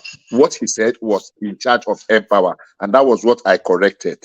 So, I mean, I'm not taking anything away from what he said. I just said Keyamo was not in charge. So I believe it was a mistake, or he did not get that information right. That's one. Now, secondly, I never said it was perfect, that the program or the distribution was perfect. I've only stated my opinion. You can debunk it or corroborate it. Governors have always wanted to take over this conditional cash transfer. They have seen an opportunity to do that now, and they have done it. Congratulations to them. Under this social whatever, we have 4 programs. I just mentioned Empower on the passive. We have. Sorry, Bishop. Hold on one second. I don't think it's the program itself. I think it's the recipient that is that's in question. They are saying they have no confidence in the social register yeah. While you were away, I did say, and I want you to search it and bring it out, the World Bank report on that conditional cash transfer. It just came out a few months ago, a few weeks ago, maybe 2 months or thereabout, during the election period or something. That 19 point, maybe 19.3 or 19.7 people benefited. World Bank certified it. They said so. And I'm not sure they plucked that figure from on top of the tree. Are there challenges? Are there areas that can be improved? Hold on. Before you go to are there challenges, you know, those two statements can coexist. The World Bank or whoever you say can corroborate some recipients, but the register itself might not be fit for purpose, which is what the government is telling us. I don't know the register they're talking about. This register is being generated from the grand level. Look, we will come back here and have this debate. The state governors, and the local government are actually supposed to be the one that will have this social register in the first instance, because it is supposed to generate from them. But they were not doing anything. Local governments were not doing anything. And I know there was a stiff competition for them to take over the distribution of that money. You say there is no, why don't you go to the federal government and ask them? The register we have might not be comprehensive enough, but I think it is completely disingenuous for anybody to say we don't have this register today. That is not correct. That is not correct. We can do some research on this, and I can actually let me add that. It might not be the perfect register we want. No, it's not fit for purpose. Is what do you mean not fit for purpose? What's the definition of not fit for purpose? Hold on. Let me just give you this again. It says the National Economic Council has decided not to use the social register from the previous administration led by Buhari for the implementation of its conditional cash transfer program due to credibility issues. Those are weighty words. Those are their words. That means it's rubbish. That means the whole of the thing. I disagree with you. I disagree with you, woman. Try and not be biased. Try and be open-minded. Biased? I'm going by what I'm reading. Because you have already listen. You have only heard from one person that condemned what another person did. You have the Federal Executive Council. It's not me. It's not Federal Executive. No, it's not Federal Executive Council. Hold on, not the Federal. Hold on. It is National Economic Council. I know what you're talking about. Economic. Don't worry about that. That was just hold on. That's what I'm saying now. Yeah, but hold on. The resolution emerged from a lengthy meeting at the State House on Thursday between the Vice President, 36 state governors, representative of the governor of the central bank, and other co-opted government officials. So that's essentially it's the government. There has been a debate between the governors. There has been a battle over this thing between the governors. Governors want that money to be given to them, and they will now go and give it to those people. And experience have shown that that is a recipe for failure and disaster. But now they have won. Let them give the money to the governors as they want. Let them go and generate their own register as they want. God will spare our life. It's just that sometimes when things pass, it's difficult to make reference to it. If we are going to have this debate again, after they have run that one, we will be able to compare notes. Because governors at that level will use it for patronage of their own party men. The school feeding is irrespective of which party the state belongs to, or which local government, or which party they don't belong to.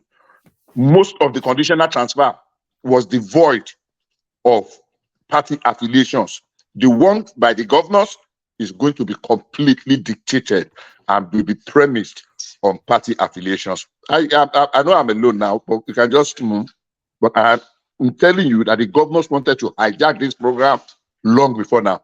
Now, we have called a meeting of chickens to judge cockroaches. And they were even judging the cockroaches in absentia. Or let's say you have called the chicken, a meeting of cockroaches to judge the chicken, and you are even judging the kitchen in absentia. And we want to go with the narrative that they have fed us with. The register, social register is not perfect. It can be worked on. But I wait to see what the governors by themselves will come up with. That's my submission on that. A lot of people would just say that it should be jettisoned because the way it was handled by Sadiya Farouk, it wasn't really, there was no science behind it. She was just lumping money into bullion vans and hopping around the country, throwing money at people that she thought looked like they needed feeding. It was just a bizarre sort a few of days thing. ago, one man, we were saying something and people condemned the 8,000. And I told you there are people in Nigeria today that 8,000 will mean a lot to them. A member of the Federal House of Representatives in Imo State, in Abia State, posted something today that one old man begged him for money, so he sent him 3,000 naira. That the way the old man called him and was praying for him and was almost crying, that he himself was shedding tears. 3,000. I don't know whether he was just saying it for cruise or for, but as bad as the situation is, as little as 3,000. Bishop, yes, Bishop. That man who was just saying it for cruise. First of all, the old man cannot get his number to call the House of Rep to be begging for 3,000. All is just lies. Okay, you are not. No, you are just assuming that it was lies. But that same guy, when he was doing his campaign, I know him. I've forgotten his name now. He was a real grassroots person when he was doing his campaign. It's not my man. No, I think it's for Labour Party or something. I think it's Labour Party. So it's not like but I know he did campaign in the grassroots very, very well. I mean, you will see him. He was prominent on the social media. So I'm not debunking. I'm not debunking. I'm debunking because I have a friend. I have a friend. In this level, I have a friend that I contributed to his campaign. He was in Jenna. He won the House of Rep in Delta. For me to even get in this, they have to speak through his PA. What is the guy talking about? That means maybe he's not your friend. Maybe he's not your friend. Anyhow, don't let me dissipate energy on that. The man is lying. Why are you gonna say he's lying? I did not say he's lying now. Because he's promoting that. Listen. This is why. Because they are the people. Hold on, let me laugh now. You can't ask me why. Sorry, the connection is very poor and the conversation is not really. But make that point. Let me say this. Before you are saying that someone is lying. We in America, we give people 5,000, 10,000. They appreciate it. They pray for us. That is you in America. That is you in America. Don't say that the man is lying. People will appreciate the money. Yes, he's lying. Everybody are not great. Everybody are not you listen. Woman. If for the fact your voice, for the fact your voice is loud, it doesn't make your what you're saying. The fact. Listen, those people that are separate for the 8,000 are the people that want to happen. It's just like I'm trying to let you know that it's like you are. You should not let me know. We are speaking here. It's communication. We don't have to lecture me. No. Hold on. What Kumi is saying to you is that he's disagreeing with your stance. So he can and he has never let me land before he disagrees with my stance because these are people that are wrong with whatever they hear in the news. If it's coming from the people they support, it's okay. If Tinubu that's bringing the program is reviewing the program, do you have more better information than him? There's already a loophole that this money will be looted. And people tempering it in the house are people that are going to benefit from it. In any system, there are people that are going to take advantage of the loopholes. So for the fact some people are voting for it to happen, and people doesn't mean there's no a loophole in it. I think we should stop all this. Is it Ekene I'm talking to? No, it's World Peace. Okay, what is? I think we have digressed. I just made an example of I just made a reference, sorry, by that slip, of our conversation here a few days ago when people condemned the issue. And I said, look, except for the corruption, 8,000 can make a lot of difference to some people. Let me not say a lot. It can make some impact on some people. As little as we think. There are restaurants you go to in Lagos that their meal is 10,000 naira in some hotels, restaurants. You say you want to go and have buffet. There are some for 13,700 in Lagos, 8,000 naira, 12,000 naira. And there are places you will go 1,200, you will eat very well. Do you know there are places you will go in Nigeria today, you will eat 400 naira food and your belly go full? 400 naira. Which kind of food would be that one now? Dude, My why are you God. saying this? Okay, give us where are those places you can go?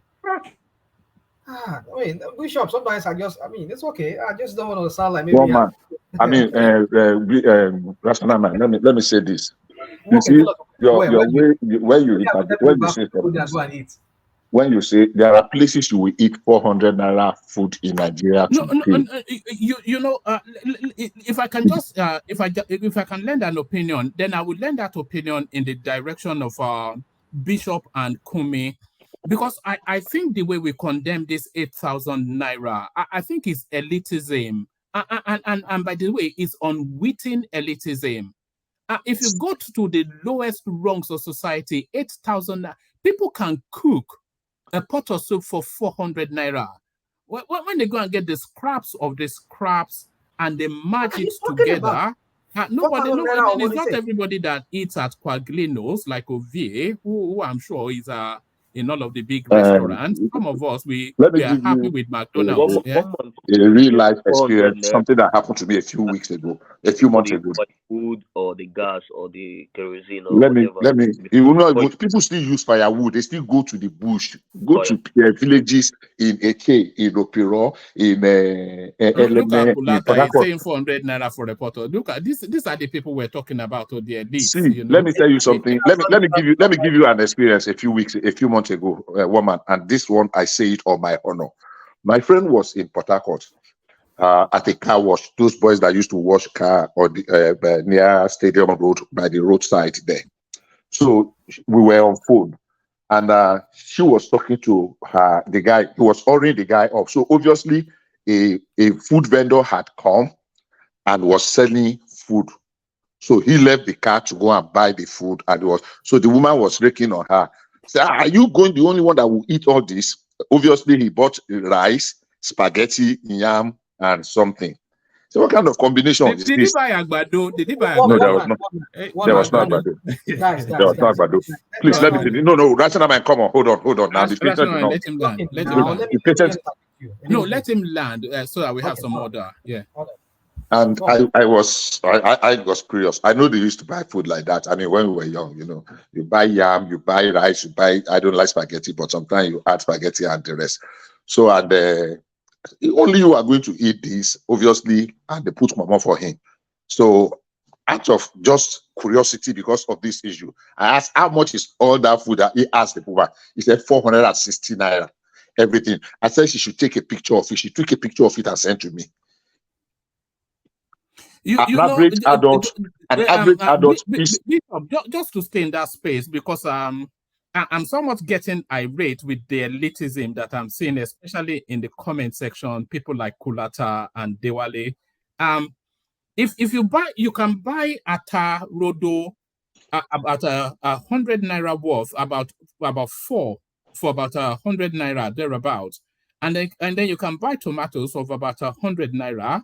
You can buy a sachet of vegetable oil for about 50 naira, and then you can buy eggs for about 100 naira. Why are you getting this wrong? What are you talking about? Let's say all these elitist people that at the very low, one can cook what you are saying with 2,000 naira. Oh God. 500 naira, you can cook a pot of soup for a week for 500 naira with protein and everything and vegetables. Oh yeah. Thank you. Okay, now One Eze, man, are you there? Hold on now, yeah, hold on. right This now room. is what it- Eze, are you there? Eze, we said Eze. Let us ask Eze. People on ground. Eze is an elite now. Eze No, is no, an no, no, elite. no, no, no. Oh no.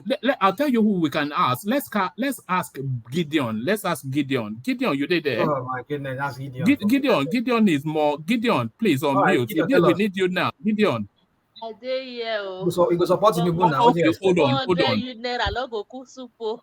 How much? I said 2,000. Hold on. How much we cook pot of soup, Gideon? How much we cook? Depends of the For person Edo, o. for Me, I Edo, wan no cook be soup for for my Lagos or for house Edo. now. For my house, for one cook soup, I not get 50,000 naira. No dey cook o. How much? 15,000. Yes. That's your who? That's you now. My God. You What are are you? elite now. Are you killing a cow every time you want to cook? I Are you killing a cow? One man, can you now return to us that you are accused of being elitist? You cannot No. return. Hold on. 15,000 naira for a pot of soup. I don't know how much. I don't know how much. Are you putting foie gras? I don't know how much What are you Gideon cooking? Are spends. you a French? What's I going don't know on how here? much Gideon spends on data every week or every month. What I said is not because I will go there and eat. I said there are places you go to, those places that bricklayers are building houses in local area, probably not any of our major cities, that you will My buy brother, that 400 was in the naira past. food. Though. That was in the past. You need to know that. That was in the I past. say That you was can still last buy 6 four. months, last 1 year. So invariably, what we are saying now is that 4,000 in America. You go to gas stations sometimes to buy something. Some men accost you from corner and plead with you. Can I get a quarter or 2 quarters there? Can I get $1 because I've not eaten anything? And they beg you. They are there. They are everywhere. There are some capitals that you go to. You'll be shocked. Is this America? People still scavenge from beings. So, Bishop, but I'm not can I using. quickly interject, please?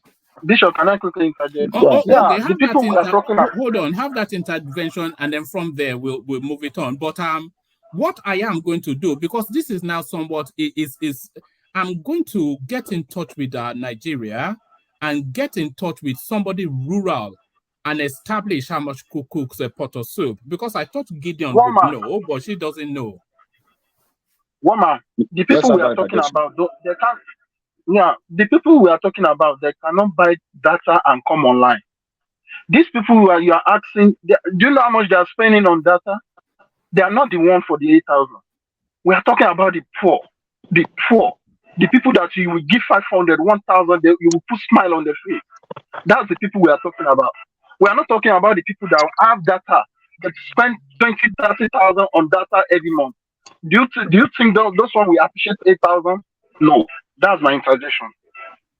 All right. Pansat, can 1,000 naira cook a pot of soup? I don't suspect you would know, Pansat. Pansat, can 1,000 naira cook a pot of soup? I wouldn't know that. You're right. Yes, you wouldn't know, would you? I'll pass on that. One man, I want to tell you one thing. Fish, only one fish for Nigeria now. Only one fish. If you want to buy 1,000, 1,200. Okay. Maybe we just cook the soup now and then we move on. I'm not quite sure why we're still on this topic, but maybe we cook the soup now, maybe we move on. If you want to buy 3 pieces of tomato, how much that one go cost you? The one we don't they spoil small, but it still get body. How much that one go cost you? One more. What would Hold on. Gideon knows. Roti tomatoes. Now that what they call roti tomatoes. They shade that 200, 500 depends. For how many? That's what they say shade down. It plenty now. It plenty. Or tomatoes. Now what they call them roti tomatoes. Okay. If you want to buy pepper, how much that one could cost you? Just small one to just cook small soup. 200 naira. All right, so that's 400 naira already. All right, if you want, say as market they want close, where things they want spoil. If you go market last minute, say you want just buy small meat or something, how much that one will cost you? Where market they don't end or they want just sell and go. How much that one will cost you? I don't know that one, bro. One man, I know they go market that. I don't know. I beg one man make you ask him, say, if somebody plant tomato for him backyard, plant pepper, right? Raise a couple of chickens. No, that's long-winded. How much will 6 eggs cost you? 6 pieces of egg. Gideon. For a dough? Eggs are about 100 naira a piece now. Gideon, you don't come out? Woman, Because can you hear me? I tell them I'm to telling farm you now. that 1,000 naira cooks a pot of Woman, soup woman, for a family of 4 for 2 woman, days. can you hear me? 1,000 naira. Yes. Woman, can you hear me? Yes. Please remove that notion from your mind that 1,000 naira cook soup. Please. I know. No, Gideon just said so. In Now, any, 1,000 naira cooks a pot no, of no, no, soup. no. Even in Oyo, it cannot. It cannot. You know how much things are more expensive in the village now than in the city. Do you know that? Tomatoes cannot get in a village. Just 3 pieces of I tomatoes, usually, me, I 1,500. don't feel sorry for them, okay? People should No. those Well, hold on. Not the backstory. Hold on, hold on. please, Pastor. I don't Please let hold me on, tell Pastor. you. Wait. Now, hold on, please. I can just send No, we are not 65,000 talking naira about the to. politics just yet, Pansat. No, Okay, yeah. yeah. I'm not I'm talking talking politics. about. I'm saying, Hold on why now, not Pastor. say, Please. Hold on, decide? Pansat. Pastor, hold. One voice. Pastor, hold on. Hold on. Just one voice. I've already said too many times. One voice. Yes. Yeah, Go on. I Yeah. just sent 65,000 naira to one of my mother's cousin. I will call uncle. He's in the village. Has a broken leg. Now to even buy oil, like oil, fish, those things that we get from city, you cannot get to the village. It's more expensive in the village than in city. You cannot buy beef in the village. Okay, now make I add to what you're saying now. You don't make that point. That is obvious, right? But why are we feeling sorry for anybody who's Okay, complaining about Pansat. Okay, let me tell you now. Let me tell you in this point right now. In this section right now, we don't need your conversation. We don't need your opinion. We're not talking about government here or talking about Obi here. All right. I will All never right. stop that. Down. Settle down. Well, please. Let me Everybody. finish. No. When I say settle down, please do that. Settle down. Yes, Pansat, we're not talking about the politics yet. It's not politics. No, you were going to say this is the decision they made and that's the consequence. So that No. that's not where we are. We're just talking about the practicalities of cooking a pot of soup. Hear me out first, because this is very, very embarrassing for all of us, right? Why would these people be crying about going to buy tomato and buying pepper? Even in my garage, I could grow pepper and grow tomatoes. I don't even want the ones they have in the market, right? I agree with that. Yeah, in the village, people. I'm listening to that young lady. See, this is a wrong narrative. Tomatoes cannot be grown in the south. Please don't do that. One voice now. Let him land. Sorry, Pansat, carry on. Thank you very much. And in those days when America used to have some respect, this boy in Japan is just shouting me down. I'm in the United States now. All right. Man, Pastor, you don't talk to me in Japan. You don't dare. Both of you to the back if you let me break the ice. Don't break any. Everybody stop. Can everybody stop, please? Everybody stop. Everybody.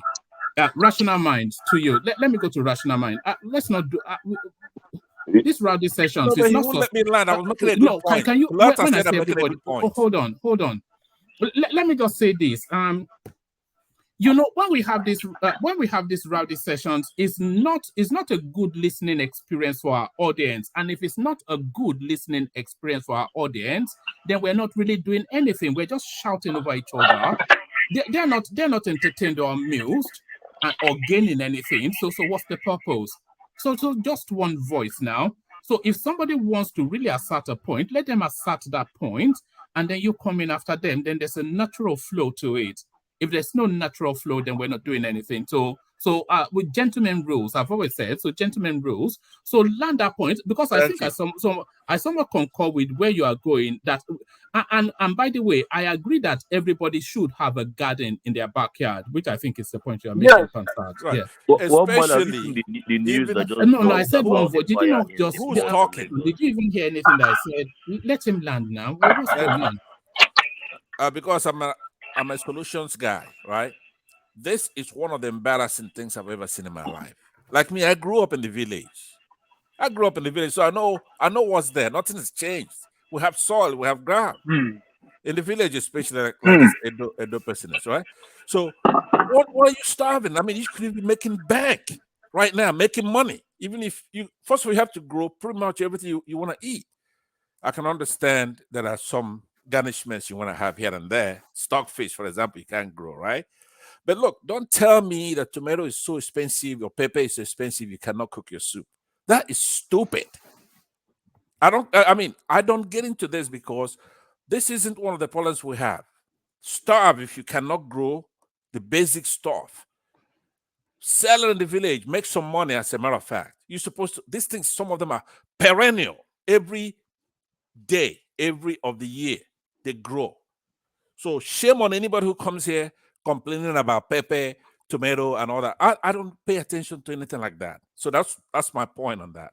All right. Thank you very much. All right. All right. Just to that space, you know what you've just said. What you just said, it broadly is my aspirational life. What you are, because and I think personally that should be the aspiration for every man. I feel every man should have a garden at the back of his house. So maybe you have some free range birds, certainly a vegetable bed. You know, you should have this. You know, you shouldn't really. Why should you be going to the market to buy tomatoes? Go to the back of your garden and pluck what you planted. And you know, it's just ridiculous, especially chickens, when you live in anything. the rural areas. Anybody in the rural areas buying tomato and they should be paying 1,000 naira a piece. Or chicken, you know, Yes. growing chicken. Why would you have free range chicken? You don't. Or you have to order the chicks 2 weeks old. Within 6 weeks, you have chicken growing or having eggs, right? It's just bewildering. And we have the climate for pretty much. I think I've heard somebody saying we can't grow tomatoes in the south. That is bull. We used to grow tomatoes. I'm from the south. What are you talking about? We grow everything in the south. There is nothing that is exception in the south. You know, even when I grow cotton in the south. So let's not give these people any excuse. Somebody coming here talking about you can't buy pepper. What are you doing buying pepper? You have better ones, organic. You could even order them in a catalog. Because, you know, these Nigerians, for example, who are in Nigeria, right? We're here. Social media has kind of bridged the gap, right? So we'll come here and we're talking.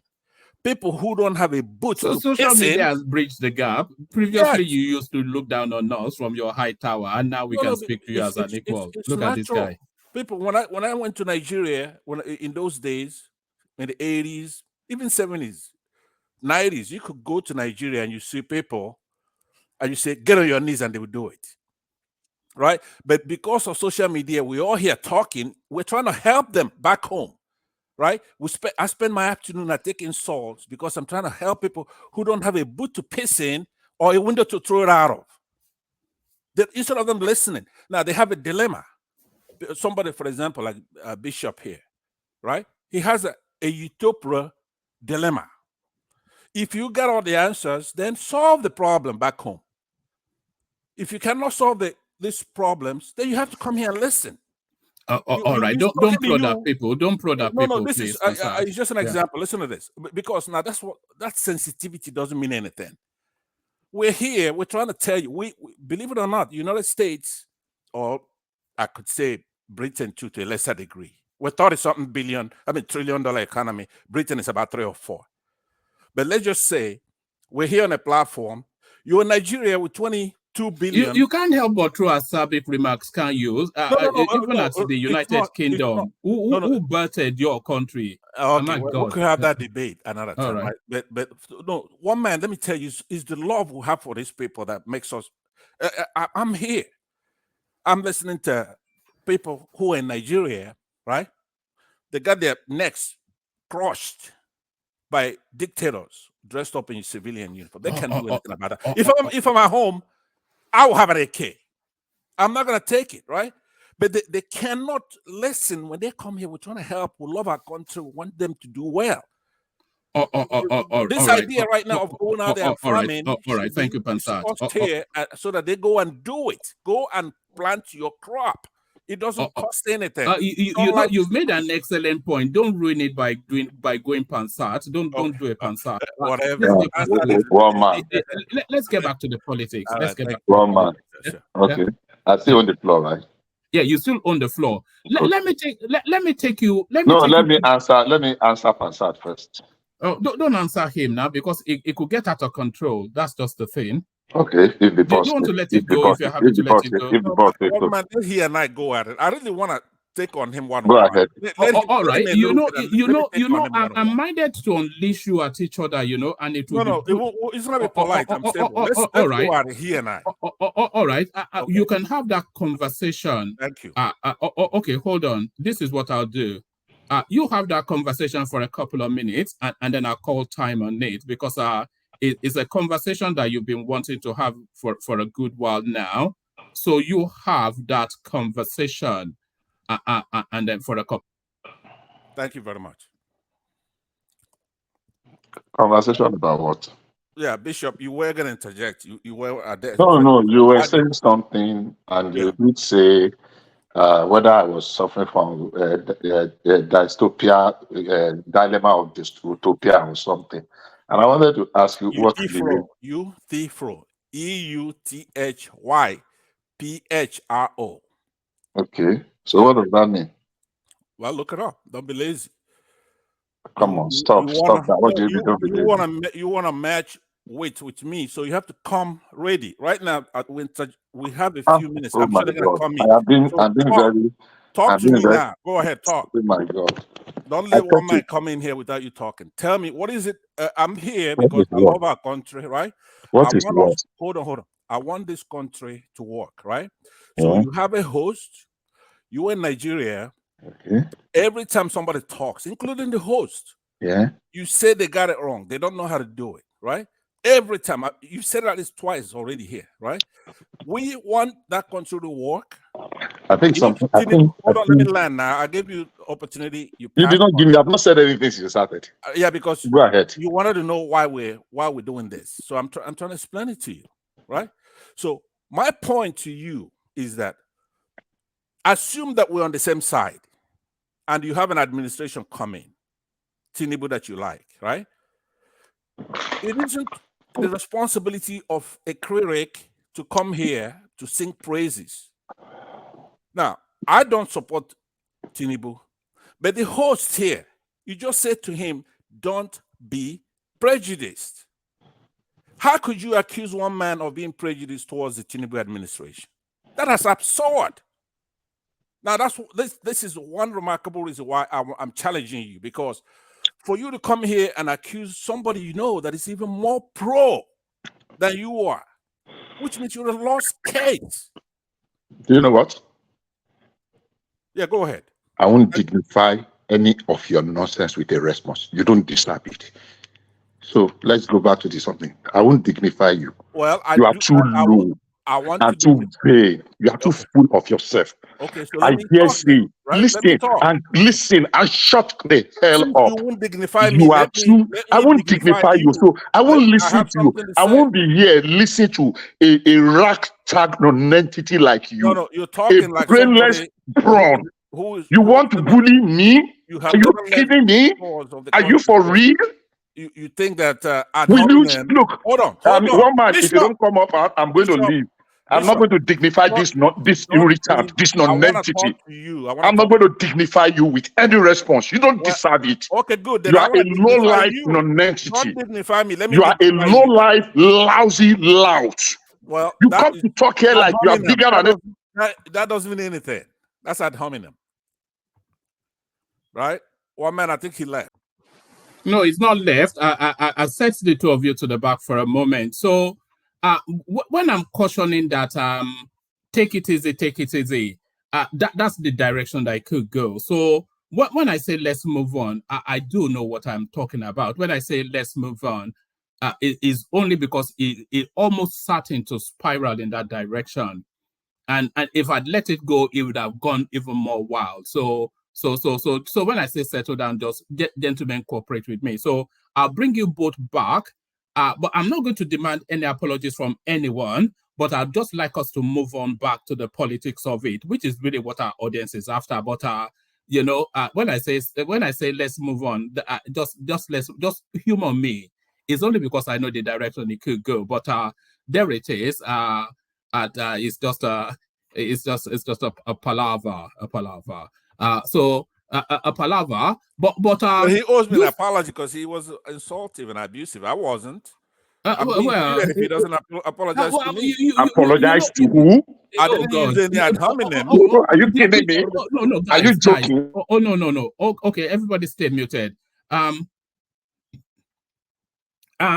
Bishop, you still have the floor, but just to cool things off, I'm going to put a topic to Ovie and then take his response and then come back to you just to move away from that space. Because that's a space we've been trying to avoid, but you guys have been pushing for it for so long. But Ovie, good to have you.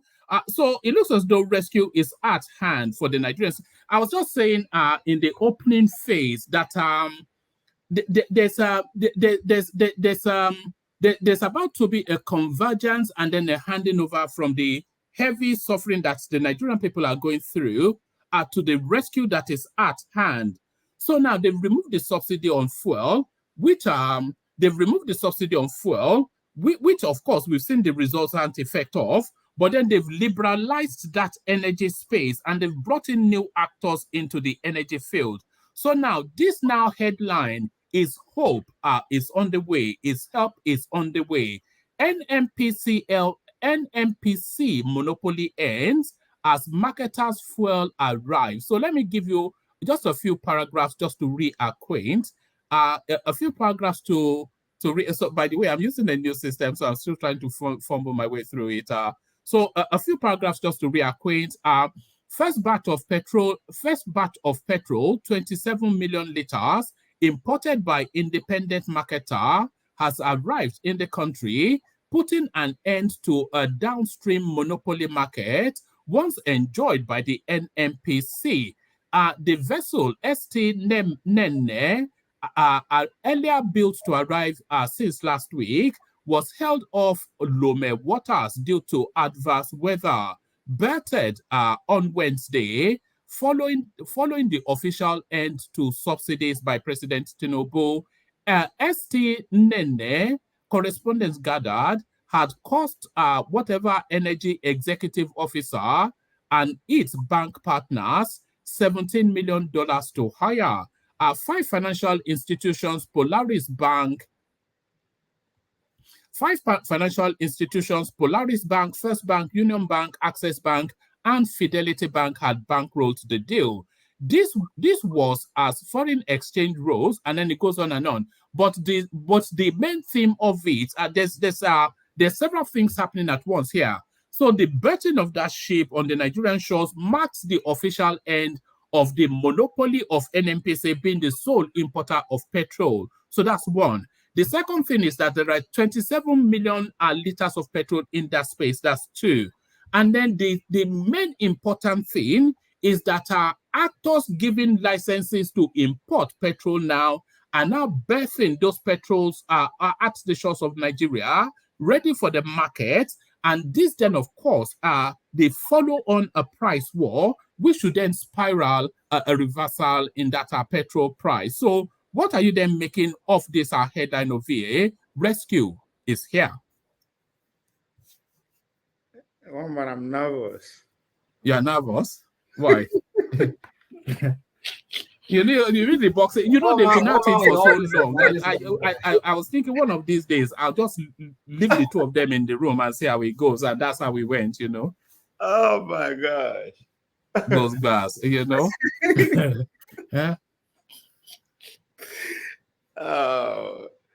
I don't know. I'm nervous. I don't know if it's the question you are asking or what happened before now. So you say rescue is here. Who is rescuing who? The privateers are rescuing the market. Who is the market? Who is the privateer? Well, I'm sure you're aware that after the deregulation of the petroleum industry, licenses were handed out to about 3 to 5 marketers for fuel importation. So one of those marketers now is berthing ships full of petroleum products on the Nigerian shores, ready for the market. Yeah. And that, of course, they're not going to. They're going to try to undercut the NMPC price in order to have a quick turnover. But then other actors that were licensed also are on the shores bringing in products. So it's essentially going to be a price war. and of course the consumer, the benefactor. Is that what is responsible for this drastic shift in the pump price that we are experiencing within 1 month? We have about that's tripled. Is that the benefit of this new entrance to the market? No, that's market forces now. So I'm sure you. So that means what I'm getting at. That means it doesn't matter if it's one person that is importing it or if it's 100% that is exporting it. The determining factor is the market forces, not necessarily the amount of people who are bringing in and out, right? Because at the end of the day, you still have to go and buy it with dollars, right? Bring it in. So does it really matter how many people are doing it? That's why I say who is helping who, because the average man, the average Nigerian, just as I always say, the average Nigerian, the buying power of an average Nigerian is, shrinking by the day. He or she can see why, but it doesn't make sense. You understand? They can understand, the subsidy is good and everything. They can understand, they can even feel it, touch it, but it doesn't just make sense. So that's why I asked you that question: who is bailing who? Who is helping who? The market has, right? If you say, I bet you, out of the 10 people that they say they give these lances, you can see trace them around the NMPP. They've been around there for a while, but it doesn't really matter, right? What it matters is everything is even still being imported anyway. So by the time Dangote enters the market, is that going to have any effect? Ovio, sorry, to add to what you just said. I think the people that just imported the one man was talking about, somebody was saying this evening on TV that it's still an affiliate sort of to NMP PC, right? The NMPC have invested a lot of millions into the company. Yeah, but what does that matter though? What's the wider point being made? What's the wider point? How does that affect the ordinary man? Because at this point now, that's where we are. The elite are having it good. Nothing is happening to them, right? They're getting bailed out pretty much. They're getting reimbursed. They're opening the market for them to come in with their billions. But what is in for the average Nigerian, right? He or she should manage, should bear the brunt. For how long? That's even another question. Nobody knows. So regardless of the policy that we can present, I think we know. I think we know the answer to that question, Ovie. I think the pain period for the Nigerian average, like you described, is no more than a 4 to 6 months period, because we can already see the signs of the turnaround. How? Where are we seeing the signs? Sorry, one man. All right. Let me describe the signs to you. So you're dismissing this market as coming in with a ship full of fuel. But what I am seeing here is because the 617 naira that the thing has ratcheted to, that is because that is the price that NNPC set for their filling stations, and because NNPC were the sole importers of petrol, and all of the marketers buy from them, so they have to follow suit. But if a different player comes in and sets a different price, he's certainly not going to set higher than NNPC because he will be consumed, and he's a privateer. He has to turn around quickly. So he has to set at a lower bar. And then if another marketer comes in with another shipload, it will lead to a price war, which will ultimately benefit the consumer. So that's one. And then the second thing is, the highest amount of allocations ever shared in the history of Nigeria, 1.9 something trillion naira, was shared this month. So all of that arbitrage that was removed from the currency space and the removal of the fuel subsidy has suddenly brought in a windfall of our funds made available then to the Nigerian space. So that's another one. And then the third one is the Federal Inland Revenue Service. In this last month of June, just gone, they've recorded the highest amount of revenue generation off the back of a policy repositioning. So that's another one as well. And then the strategic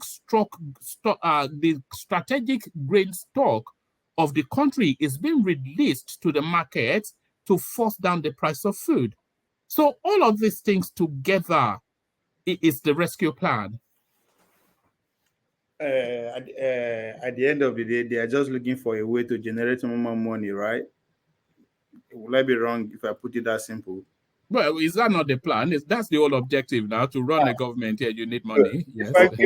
If I should go back to, can I go back to, hold on, let Ovie land, then come in after his point. Yeah. If I should go back to 2015 when Buhari just took power, I'm seeing the same script being played here, right? If you remember, Buhari dished out a lot of money to the governors to pay salaries and all that. What's the difference between that one and this one?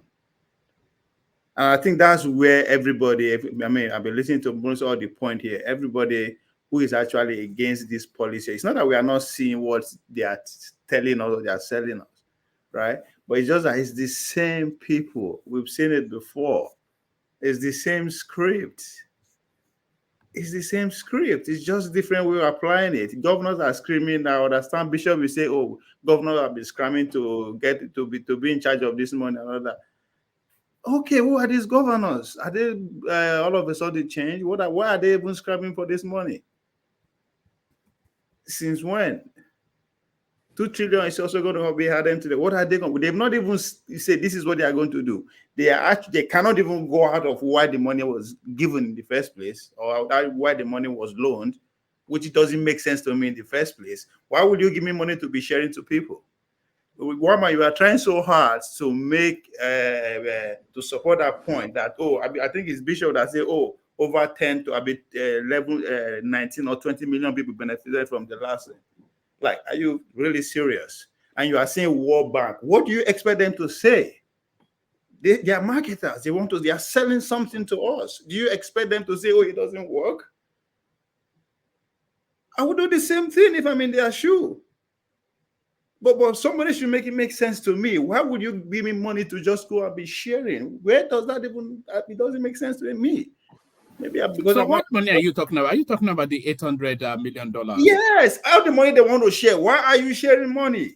For what? You are trying to make it that 8,000 is enough for somebody who's living in the village that can make soup. Then and so what? Then after if you succeed in doing that, okay, let's say every day 400 naira make soup. How long with 8,000? For how long? You know that 8,000 is for 6 months. Is 8,000 for 6 months? Just to eat. Then after 6 months, what? The economy would have rebalanced. Does that guarantee electricity? Does that guarantee healthcare? What does that guarantee? Does that mean she can now say, my kids will not be in school permanently without any strike? Then what? That's the question. Because 6 months is just here. It's not 60 years. 6 months is here. Yeah, the money is not permanent. It's not permanent money. It's a part of the palliative. Of the palliative. Yeah, you are palliating what? You've made my bargaining power triple three times before. So what are you then? Then what after 6 months? That's what we are saying. Then what? The economy would have recalibrated by then, is the calculation. What is going to recalibrate? What is going to recalibrate? What? The economy. The economy will have recalibrated. Would an average Nigerian income improve? No, no. I think that's a misreading of it. The average Nigerian. Asking because if the bargaining power is not even stable, it's going down. It's not that it's increasing. Then what is the point? No. Okay. Let me put this to you, VA. The average Nigerian income does not necessarily have to improve, but what has to improve is predictability of life, and then the value of that income. So predictability of life is improved electricity. So if you have improved, let's say for instance, just for the purposes of the conversation. Let's say, for instance, your income is 50,000 naira, but then with that 50,000 naira, you buy what? 5,000 naira into your generator, and then you buy food for that X amount of time, and then you buy again. If you had reasonable electricity, then that removes that 5,000 naira for the generator. That's one. But then you can also plan ahead. You can bulk buy and store. So your income remains the same, but there's a predictability to life that helps you manage that income, which gives it a greater value. Do you, All right, do you see what I mean? No, I see what you mean, but see what you are missing there, right? Now, let's say, okay, as it is today, my income is 50,000, as you rightly put it, right? And a loaf of bread is 200 naira, right? The way we are saying in the next 3 months, the loaf of bread will be 250. My income will be what will still remain 50,000, right? Oh, in the next 3 months, electricity will be stable. Guess what? It's not free, right? That means I'm going to carve extra budget out of that 50,000 to be paying for electricity. The income has not changed. More responsibility is coming. So the problem we are having here is that everything, why the fuel subsidy is so crucial, everything is anchored on that, right? If you go to other countries, they are alternative. They have option. If there is no fuel, there's electricity, there's gas, there are other options where you can insure. But in Nigeria, everything is insured fuel. So that's why it's so crucial. So as soon as the bargaining power of Nigeria cannot be sustainable, there's a problem. It doesn't matter what you do within now and 6 months. If the average Nigerian buying power is not up to par, I'm sorry, it's not going to work. Are you going to provide subsidy when we finally have the electricity? Are we going to provide subsidy when you finally have the transportation, when the roads? I mean, there's so much there you have to put in place for it to say, oh, if you give me 8,000, that's good enough. It's not good enough, because at this point, small business are dying just because they cannot afford to power their business. A lot of things is dying. That's the reality. No, but you have to go through a pain period, though. You know, Ovie, I was on a platform earlier on today. I wish Mike was here. He goes to that platform as well. It's called Kaisorian Empire. Is this guy from Kenya? He's a very intellectual guy, so sometimes I like to go hang out there. And what he was describing in Kenya mirrors just verbatim the Nigerian situation. In fact, they were rioting. They were showing us clips of protesting in Kenya off the back of subsidy removal. So there is. And by the way, do you agree that the subsidy needs? Let's even start from a baseline. Do you agree that the subsidy necessarily needed to have been removed? To have been removed? Yes. It's not about that. I mean, you are subsidizing the only thing that is holding everything together in Nigeria. As I said, everything is on fuel, everything, literally everything. Just like in America, if they take light, we don't go feature. You can't literally do nothing. That's exactly how it is. If you cannot afford fuel, then everything is down. Even if you are not even doing business, because it will affect you indirectly. As I said, the ordinary man that actually okay, now let's say the economy is good, right? As we are project, let the economy is good. If I cannot even afford money to invest to open the barber shop in my street, what is the point? Guess what? The likes of Dangote, which before you know, we will begin to see Dangote barber shop. That's exactly where we are. That's the society we are inching to. A situation whereby a few people will own and control everything. Because guess what? Tinubu is going to run free market economy, which is great. Me and you I don't know about you, but average Nigeria doesn't have money to actually invest in this free economy. Only him and his friends, home and abroad, we have money to actually monopolize this economy as time goes on. And that's what we are seeing. Yes, in the next... Are you objecting to people making money? No, I'm not objecting. I'm at the expense of what? Of who? That's the question. Make money as you want, but at what expense?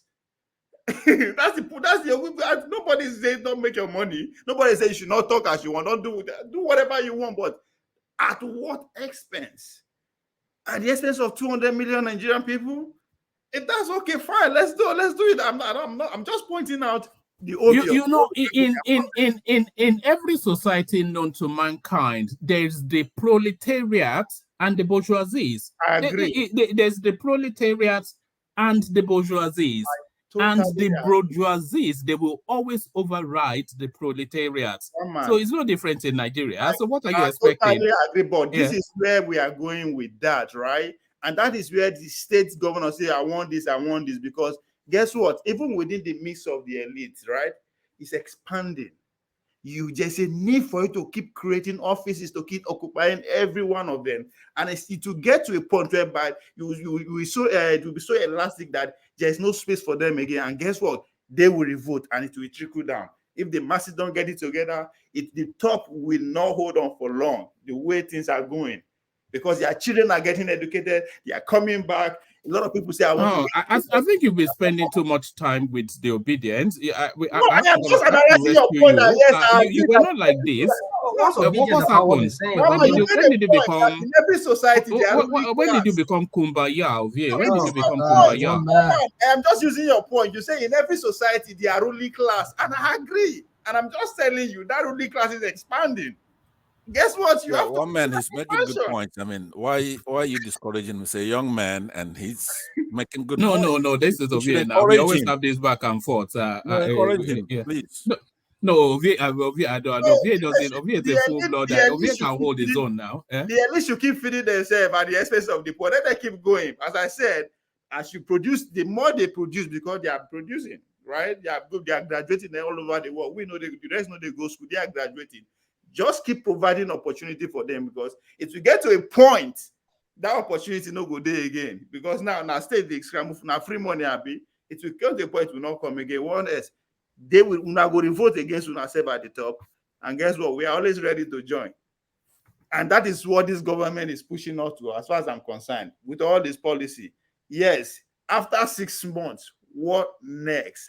Everything will be good. But can I afford it if everything is good? Okay. Let's just stay with that analogy, because I don't understand why I'm not penetrating. But let's stay with that analogy. So Nigeria, there's a raft of. Let's start from the beginning and then follow through. There's a raft of policy repositioning that has vested a lot of hardship on the country. But those policy repositioning are necessary positions because the country could not afford otherwise. We're talking about removing the fuel subsidy, which is a cesspool of corruption, and it is never served any purpose. So we're removing that, and then we're removing the arbitrage in the foreign exchange, which is another cesspool of corruption. It's just a conduit for round tripping, which is why, by the way, Dangote will never finish his. You will see how quickly we finish that refinery now, when it's not getting easy dollars from central bank to turn around. So those spaces had to be removed. So as a result of those spaces being removed, the price of living has spiked up for the average Nigerian. So now, what is the plan? The plan is wrapped around that Dangote refinery still, and then the plan is also wrapped around market forces, that this spike will happen, but then market forces will force it down. And you can place confidence in that, because it's a repeated economic model that has been tried and tested globally, that market forces always settle to the natural price. So, but then, of course, when you remove subsidy, you get that spike up. So between that period of market forces settling things down to affordability, the government has now provided a buffer for the most vulnerable in society, with the estimation then that within a 6-month period, things will settle down. But then, of course, in between that, a raft of infrastructural and policy repositioning, because they are doing strategic food reserves. They are doing an aggressive agricultural push. An agricultural cycle is a 6-month cycle, by the way. So a lot of measures to come into play to fruition in that 6 months of that buffer period. That seems to be a plan. Is that not a plan? It is a plan, but I am concerned about that plan, because if 99% of the energy is spending in defending that 8,000, then there is a problem.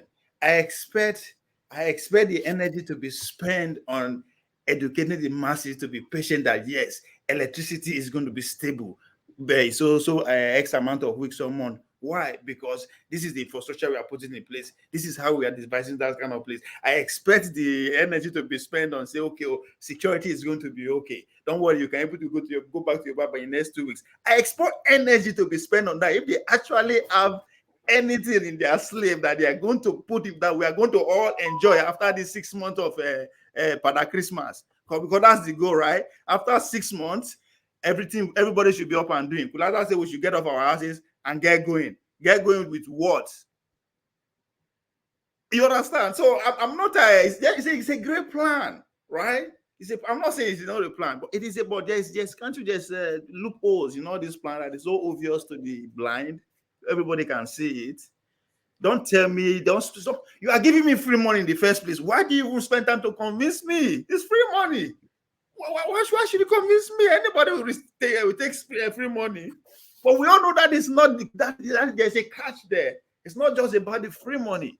We are saying after the free money, what? If you say my life is going to get better, then spend time to tell me how. Right? Tell me this is what you are putting in place. Let me be seeing it, because actually I'm seeing my life getting worse. I can't drive to work no more, which is a good. You can say, oh, it's a good thing. Yeah, one should be disciplined, but for how long? We had Folly B here just a couple of days ago. It was nearly in tears. Just the level of hardship that he was nearly in tears. Okay, you can understand that. So these people that you said the poor of the poor, let's say the poor of the poor use kerosene, they cook, use firewood, they cook. I mean, they don't even they don't actually understand what goes on in the city. You understand? Those people where they talk so, but they can't go to their farm. Their normal their village economy is crushed. The normal village economy that you say they should manage is crushed because they can't even go to farm no more. Right? The normal Baba will be saying in the Bible like 10 head, 20 head to come give him children a bath, eat 2 times a day. He can't do that no more. So there a lot is happening.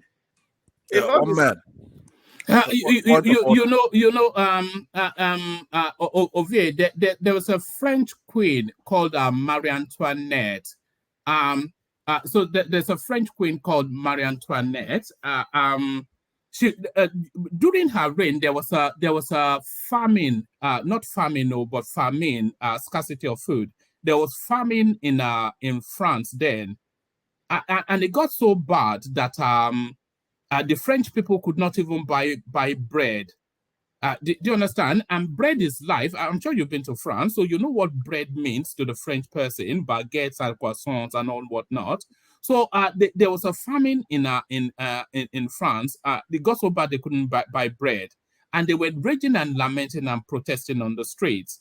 And the queen then, Marie Antoinette, she quipped acerbically that if they cannot buy bread, let them eat cake. So we're in that let them eat cake. Everybody, you have to. This is a belt tightening thing now. So let them eat cake. Let them eat cake. Now I trust Nigerians. Where's the cake? If they cannot buy bread, let them eat cake. What's going on? What is the alternative, right? If you say make I not drive my car go okay because I cannot fuel it, I should be able to have a subsidized transportation provided by the state, right? Affordable. But that's the alternative. It's not there, right? So if you make a no chop bread again, that's fine. Let me manage the chop this one bit then. But even that alternative is not there, and that's where the problem is. All right. Pansat, you wanted to come in. Come in, Pansat, and then I'll take your soundings on this headline of it, and then I'll go back to Bishop. I think things should have cooled down by now. So yes, Pansat, you wanted to come in. Yeah, I was actually going to complain about the time that you're allotting to one individual, being that we have so many people on this panel, and it's not like he's talking about our socioeconomic problems, right? I won't stay for a long time because I normally live with you. Those who are forced to leave when you leave should be given priority, since those who stay. You won't stay for a long time, but will you stay for a good time? That's the thing. So you led me to that metaphor. Eh? It's a good one. By the way, you have a lot of those, and I believe that what I'm saying is that I'm forced to leave when you leave, right? Therefore, I should. You are not forced to leave, only if you can promise me that when I leave, you don't start bullying people. Okay. Yeah? I think it makes sense for me to leave when you leave. So I'm not complaining about that. I'm saying that Ovie was making very salient points, and but he needed to expand that. We have to solve the inequality in income and opportunities we have in our country, and then of course deal with the other ones we can't control, the extreme weather conditions there. Implementation of critical macroeconomic and structural policies we have in our country. Things like the things that needs to be talked about when we assemble here. Else it's going to be just repetitive every day, right? But I'll let you do your work. I'm saying we have a panel that's just loaded with heavy hitters here, from Gideon, Uptown, Bishop, Ovier, obviously, who's speaking right now. Patrick, there's so many people here. What's his name now? He has a new name here, Your Mental Health, but I know him as Rational Mind. Rational Mind, yeah, and another name after that. So I'm saying, don't give me as much time as you've given Ovier and deduct some time from him. He's already made his point and he was right. So that's what I'm saying. So just trying to help administratively to push it along. Okay, well, otherwise known as to boss me around. So boss me around. Giving open check like the way you were given open check, you could not sign it, or you only put $20. They give you time. They say go, misuse them. All right. Let me mix it up as Pansat just now highlighted. But then I wanted to bring you this headline, Pansat, but we already know how you would digest it. So let me take it to Rational Mind instead. So Rational Mind, we're 2 days into it, but we still not we're waiting because the only thing left for the Tinubu administration is this ministerial list. So because it's so important, from this ministerial list, we know how the next 4 years is going to go. If we know that from the ministerial list, we'll know if Tinubu is here to work or is they just here to jolly along. So the ministerial list, they told us it was coming out yesterday. We waited in anticipation. They told us it was coming out today. It doesn't look as though it's still filtering to the news cycle. But what has filtered through the news cycle, Rational Mind, Tinubu's ministerial list emerged as El Rufai and 36 others make the cut. So I'm giving some credence to this because this is, for the last 2-3 days, they've been mentioning El Rufai as the minister for power. It says even as the ministerial list from President Bola Tinubu is expected to be announced by the Senate, there are strong indications that former Kaduna State Governor Nasir El Rufai will be appointed Minister of Power. Correspondents report that multiple sources privy to the development has confirmed that the list is ready and has been submitted to the Senate for confirmation. So the list is ready, has been submitted to the Senate for confirmation. We've been waiting since yesterday, but we cannot waste past next week Thursday, by the way, by Constitution, 60 days. But this idea of El Rufai as the Minister for Power, it excites me. Does it you?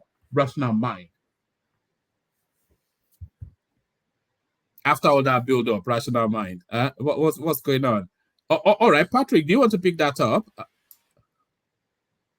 All right, who wants to pick that up? Let me take that. Okay, let me just do my greetings before, so I don't need to. I can interject with that greeting anyone. Thank you for having me. This thing, woman, and greetings to everyone on the panel, the chat, and to the viewers. Now you can go. So that I don't have to greet when I interject next time. All right. All right. To you, Patrick, and then I'll come to you. To Niger. We've waited for that list for some time now, but hopefully it's coming out. Rufai making the list as Minister of Power. I don't want to sound funny. I know some people say, "Oh, look at you." I think Rufai is going to perform very well. The man has been known to do well in any task he's given. You may not like him, you understand. I don't think he's also running for a popularity context. He wants the work done. And when you have serious work, you give it to very serious people. Power is a major problem in Nigeria. If that man is able to meet up, he's going to write his name in gold. That's just the truth. He's going to be seen as the minister that eventually solve the problem that has befallen us, or bedeviled us rather, all this while. So I see Rufai being there as a minister. I see it as something that is good. He's also a businessman. Before he was a businessman, I think he's still a businessman. Could I interject you, And Patrick? so I see him. He's going to be I know able you to just started close. off. Could I interject you? You From can, what but you let me said just already. finish. I know he's going to be able to close deals, because now we need to be closing deals around that space. Verify someone that should be able to close deals and make something meaningful out of every opportunity. Look, I Did you say I interject could my prayer. interject you, Patrick? Okay. Hold on. Let him land. No, you can interject. Let him interject now. Okay. So you do know, obviously, that this is Erifai's kind of tricks. If you go back, I guess, even in Obasanjo's book, you know that he likes to float things like that to the press to make him inevitable to be there. But you also do know that he was caught on an open mic. Actually, he wasn't hiding it. He was making a speech, and he was talking about Islamization agenda in Nigeria. You also do know his performance when he was over there in the capital, federal capital territory, Abuja, how he sold homes to his family and also demolished people's homes without regard to the law. And then, no, why were those homes demolished? Well, you could think that it's probably people who didn't have the right to place their homes somewhere, but that's a judicial process for that, right? You're supposed to go to court. If a government does not just come out arbitrarily and start doing anything, the minister has no power aside from the ones allotted to him by law, right? But more importantly, his performance as governor, right, where a lot of people were slaughtered in that place. This man should be heading to the Hague. No. Okay. One man, hold on. This is no. sorry, Pansad. I don't want to. I have a question for him. Can you hold on? Woman. Can you hold on? Woman. Everybody hold on. Everybody hold on. I have a question for him. Everybody, you're part of everybody. You're a buddy. I don't want to go in that direction. We're talking about El Rufai as an administrator. Right. So we know all of his baggages. We're talking about him as an administrator. That's what I'm talking about. One of the people that came out with verifiable achievements, that guy transformed the Kaduna state. Everybody reports that. Right. You know, his capacity as an administrator. I'm not talking about whatever I said about Islamization, and so that's where he's going there as an administrator. So that's where the conversation is. Listen, woman, please. Do you know someone said this earlier? No, don't do that now. Hold on. One man, even at that limited area, he's not genius. He has no administrative capacity whatsoever. It's just a soft bigotry of what do you call it? To because a northerner, and at least he's able to breathe and do a couple of things, right? Anybody from the south does what he does. I've just told you, if you go and read Obasanjo's book, he would tell you that he's the kind of person that float this kind of information, that he's made a cut, right? But look at his human rights record. No, right? We're not talking about his human rights record, but thank you. Back to you, Patrick. All right. Yeah, thank you, Pansad. So I believe that he, as an administrator, is going to do well, because one of the things that my brother just mentioned about his activity in Abuja, in short, that is even one of his selling points. We still have that city there. We still have that city there today at that level because of what the man did. You even remember there was one embassy that was demolished. The house of the chairman of PDP was demolished. In short, the demolition of the house of the chairman was supervised by Obasanjo himself. So if they never did that... Was it with court order? No. If you don't let people speak, then I'll have to set you to the back, you know. So it was because of that we can say, oh, we have Abuja. Abuja is a beautiful place. and he's even getting messed up now too. So I think what he has done there is cool, and he tried to replicate the same thing in Kaduna. That's why the crisis in Kaduna, that killing has been there. The Satan Zaria crisis, the Muslim Christian. I remember the Zongo Kataf problem with Zamani Network. Zamani Network was GOC of its 2 div, I think sometime in 1983. So he was a major general. He was almost going to be killed. The man is from Zongo Kata. So there's the problem has always been there. But hopefully now they have the chief of defense staff is from that region. And hopefully, let's see what he can do to help with the security problem there. But apart from what you have in South Tanzania, you remember that when Rufai just came in and there was security problem, he was the one who actively imposed the curfew, and Rufai was going out even in the night with security men in Kaduna. He was actively involved, going out with security men, reassuring people that things will be safe. So that he demolished some people's house, they are trying to restructure. That cannot be, it cannot be. When you've done something wrong, you build the house where you are not supposed to. Then you expect the government to fold his arm. No. Look at what he did with those teachers. Look at what he did with those teachers. Look at what he's doing with the educational system, at least primary and secondary education in Kaduna. So demand, and then in the economic side of it, he's been able to attract some sizable number of investors into that state. Who could have thought that a state like Kaduna, maybe another state would have been open to opportunities. Now he has been able to effect a good succession. Now he has someone. His capacity as an administrator is beyond question. Yeah, It now is beyond question. my brother, sincerely, let's Could be I objective. interject again then? No, hold on. Let's be objective. I don't see anybody apart from Tinubu in contemporary generation of politicians like the Fourth Republic that you can compare, apart from Tinubu and Fashola in that sphere, that you can compare their achievement to Rufai. If you put them in the same context, if you put them, mind that last phrase, if you put them in the same context, I don't see anyone. If you can give me two, then I will just shut down.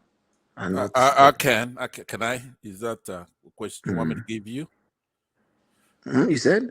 You want me to give you two, you said? Yes. Okay, please. Let me preface that by saying that dictatorship has its place, obviously, right? So I am surprised at you, Patrick, for one thing. We in diaspora, we know better than that. Because you're over here cheering this man up because he's dictatorial, going and leveling people's homes without a court order, right? How could somebody who's exposed applaud such a person? Somebody who ran into exile when a president who we at least say, okay, this man is a civilian, Yaradua, right? When Yaradua came into office, this Rufai ran into exile. So he was accused, charged with fraud, selling a lot of properties to his family members. You know, we're talking about his capacity as an administrator. That's what I'm saying. His capacity is zero. So he give has me the no two capacity. people now. If you can go and demolish Give me the two people. Oh, just hold on. I'm going to land there because it's very important that it's couched that way, right? Please don't be. This is just my opinion. When I give you those two names, I could give you anybody, and they will beat him. As far as a Democrat is concerned, we have to be comparing apples to oranges. Believe it or not, more harm is done by dictators. You couldn't be serious as a capitalist, as a Democrat, if you are vouching for a mass murderer. Somebody who should be. I want to arrest him myself. Hold on. One man. Oh, come on. Hold on. I can only participate in a good conversation. Give us the two people. I'm going to give you. Number one, somebody like the governor of the former governor of Rivers State. Wike. He can do a much better job. He's not my I have to, favorite. no. Right? Maybe I agree with that name, but I don't agree with the much better job. But I think he can do an equally competent job. But certainly not. I mean, put them in the same they're context. not even in the same league. But please, I say put them in the same context. Pardon?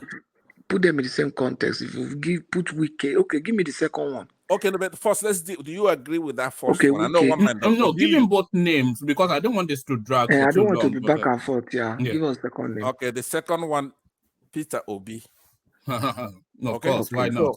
So, now, the reason why I did that is this. Okay, Patrick. First of all, I have a lot of respect for you. I've seen you operate here, talk about taxes and many issues. You're unpredictable. When your buddies are talking about Southeasterners, you join, but you do No, leave the personalities and stay with the stuff. I tell you this all the time. Leave the personalities and stay with the topic. One man, you're gonna gain a lot by letting me talk because I do know. Yeah, but you have to speak with. No, hold on. Do you mind? You have to speak within the parameters of the conversation. I've told you endlessly, leave the personalities and speak to the topic, because when you go after the personalities, it always spirals out of control. So leave the personalities and just stay with the topic. I'll try to learn that. Don't forget, if I'm recovering from whatever it is you diagnosed me with, you're going to have to give me time, right? So now here's what I'm saying. It really saddens me when our people in diaspora talk like people who are back home. I can understand those who are back home, they're not exposed. They don't know any better. But on a daily basis, we see how things are done. You don't go and demolish anybody's home. Can I interject you? Sure. Okay. I'll pick those two names you're giving me, and then I'll close it with that. You see, Wike, I said give me two people and put them in the same context. If you give Rufai the same amount of resources that you are giving a Wike, and put Rufai in a state where there are no tribal conflicts like you have in Rivers, the Rufai will outperform Wike 100 times. That's one. Then two, you also talked about democracy. You said, how can you that as a dictator, that somebody who's exposed, we that are exposed in the West, exposed to culture and democratic norms in the West, should not be supporting a dictator. So you now give an example of an Obi. I want to tell you that Obi was not, and is not a Democrat. I'll give you a reason. Obi was in that state as governor for 7 years, 8 years, and he didn't organize local government election. That alone has shown that he's not a Democrat. That alone has shown. Yeah, I've heard that. Let me finish now. Yeah.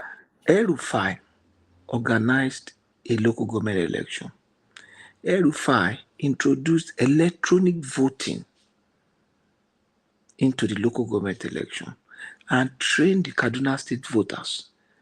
Now they use not beavers, they use machine to vote. Nobody say they will vote with paper, they transfer. In Kaduna State local government, they used machine to cast just the substitute vote. former governor of Ebonyi State. Let me finish. No, wait. Remove Now. Obi, put in the former governor of Ebonyi State. No, let me finish with so we Obi. Don't talk now. about that. Let's go to let me finish with Obi. Let me finish with Obi. I say the Rufai introduced electronic voting. And not just that, Rufai ran a local government election where his own party even lost some local government. Most of us knows that all these governors, when they run local government elections, the opposition does not even win one.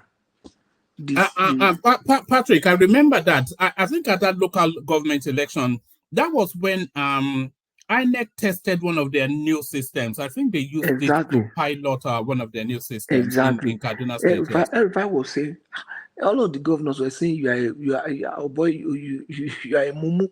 He told them, he said, if they are not going to vote for them, let them not vote. Eventually, they won more local government, but they lost almost close to half. Over 1/3 of local government was lost to the other parties. That will never happen in other places, even with this Ebonyi man that you wanted to just mention now. Can you say that Dave Umahi was a Democrat?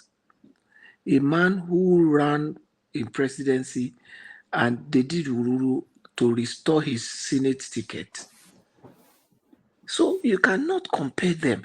This was a man that was a governor and never even bothered to say he wants to go to Senate. The man was even saying he wants to retire, that younger people should come in, that he feels that he's old. His own son took on the mandate to go to run and contest. The man didn't support the boy. The boy ran on the wing of the current governor of Kaduna State.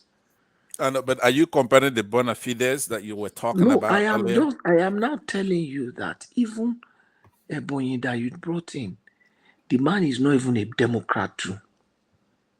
Look at the way he intimidated that woman for that Senate ticket that he got and is now there.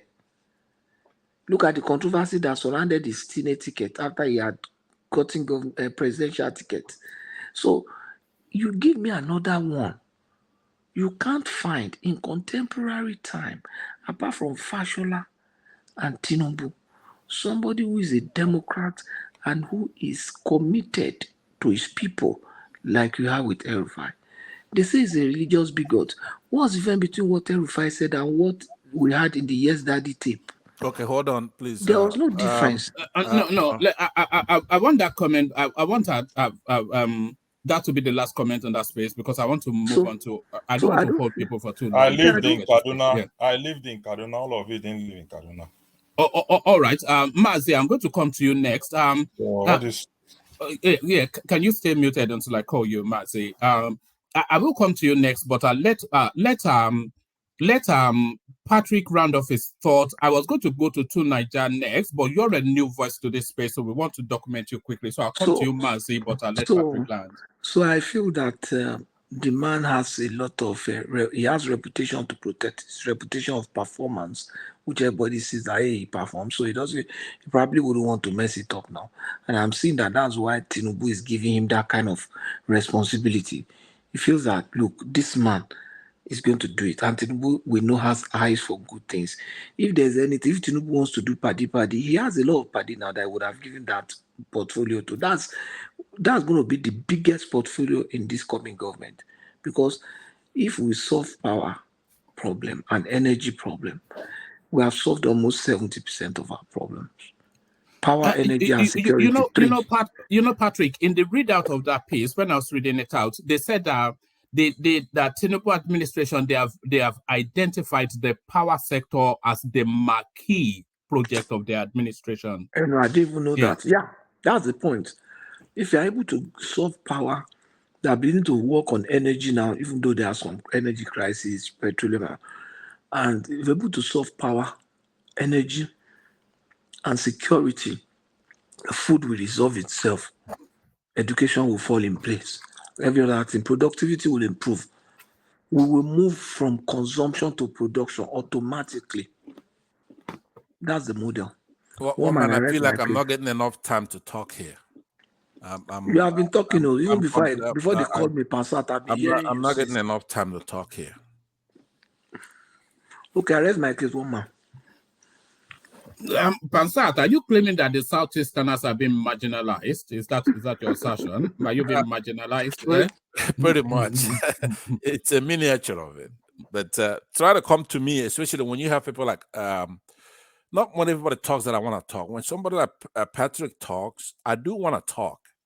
And that's it. The rest of them can talk, but when Patrick makes those assertions and just have no regard whatsoever for the mores, for the norms of democracy, of our Nigerianness, Africanness, and lives. Yes, but you're good. Yes, all right. Thank you, Pansat. You understand what I mean? No, that's a wider ideological, philosophical conversation. But we were going to the narrowness of his capacity as an administrator. Okay. But let's welcome Mazi to the platform. So Mazi, you are a new voice of the day. So you've kept a record going. For the last 10 days thereabout, we've been getting new voices. and I'm sure you'll be up to the quality of the voices that we have been getting previously. So you couldn't hold back. So you came into the conversation. So come into it at whatever entry point excites you. Mazi, good to meet you. Thank you very much. I know this man. I've lived in Kaduna. I'm also living in UK here. I don't want to go too deep. Guningora, he didn't do nothing there. Southern Kaduna. Kudende, zero. He didn't do anything there. Trikania, zero. I call Yoruba people dominate those areas. Call them. Kabbalah West to Naria Road, just grading for 8 years. He can't even do the tarmac. People are just there letting media to be talking about Rufai. I know people that were affected by his sacking. And the process of re-employing people was based on Islamic stuff. Kafan Chan, zero. He didn't do anything there. So but what about the place? What about the places that he did do something? He's just normal building road like every other governor, but he focused on northern side of the metropolis, northern Kaduna. There is nothing special about this man. Only Olam. He brought these Olam people to come and build where they'll be making a feed, chicken feed, and what do you call it? In a chicken. No be same person. I live for Kudende power plant, second gate side. Bandits, they come that place, they shoot. Now it make me come out there. I they live for UK. I don't expose. No be say grammar. The place where they stay, Yoruba people dominate that place. And the Kaje people are saying Yoruba people are dominating them. This thing they are saying Igbo people are doing them. And they are not dominating anybody. It's just that they are productive in those places. They are in Kudingura, they are in Kudende, they are in Trigania, they are in Kabbalah West, they are in Naria. So, Rufai, I don't know this one.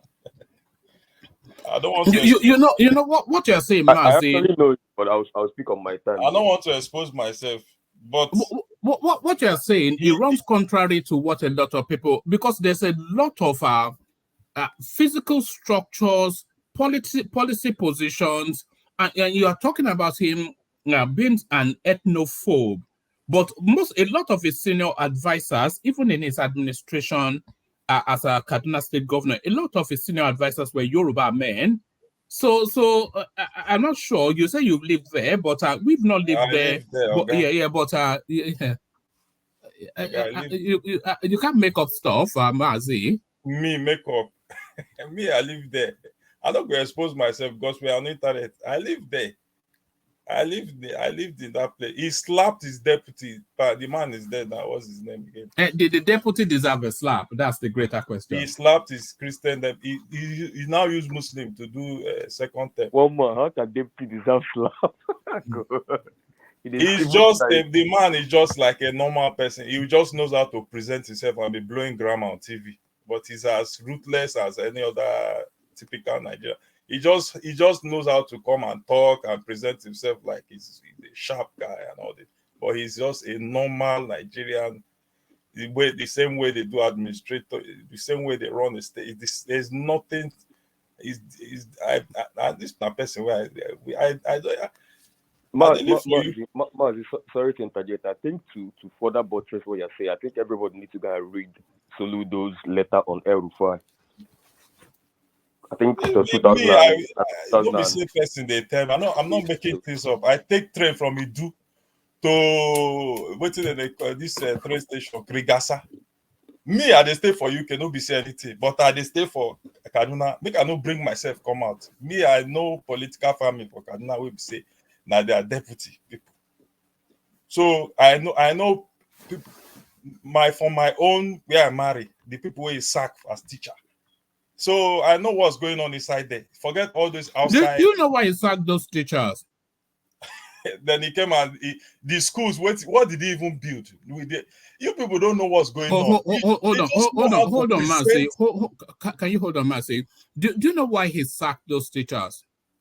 He said he wants to reform the educational sector. No. He audited their skills, and a lot of them, they were not up to the purpose of being able to teach those students. Which is true. Yes. So yes, they were not up to the. He audited their skills now, and he had to sack them. And then the people he brought on board, Uncle. Yes, they would have been better than the one he sacked, surely. The process. One man, answer that. Answer the that. process. No, you don't know about the process now. me, we help them. May I not talk myself. See, the Nigeria, the guy, the guy is not too special like that. Trust me, I know what I talk. Not true. And let me just say, one thing to be accusing. I don't want to digress. Go to Naria, Kabbalah West is dominated by Yorubas. The Koro people there, the what they call these people there, the Baggy people there, they say Yoruba people are dominating them. They are the same thing they are compared of Igbos. And me, I know they are not dominating anybody. They are not dominating anybody. They are just being productive. But they say they are dominating them. They are taking their land. They are me, they see everything there. So when they talk of Igbos in Lagos, I'll be laughing. I'll be laughing.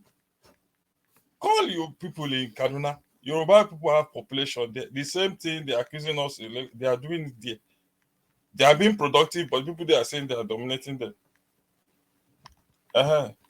So. All right. It looks as though we found Pansat's long lost twin brother. So welcome, Pansat Mark II. Pansat Mark that guy and II. I has nothing. I agree with his points. He's dropping names, unlike Patrick, right?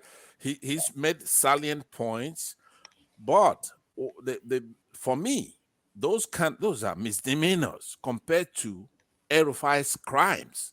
In any country that's working. All right, we don't want to go into Rufai's crimes, but thank you. Thank you, Mazi. Stay with us. So stay with us, Mazi. I quickly want to go to. One man. Like, can I say something? Yeah. Why is it that you always you're quick to shut us down when we want to talk about some people that are people that are part of Tinubu's team? I mean, that are APC. No, I'm not shutting you down. No, not me. I mean, when we want to talk about Rufai and his shenanigans and maybe other people who are also APC members, why is it that we always? It's okay. I'm just making that observation. It's just an observation. No. That's not an observation. That's a false accusation. But you see, I'm one man. No, I'm accusing you falsely. You just did it now.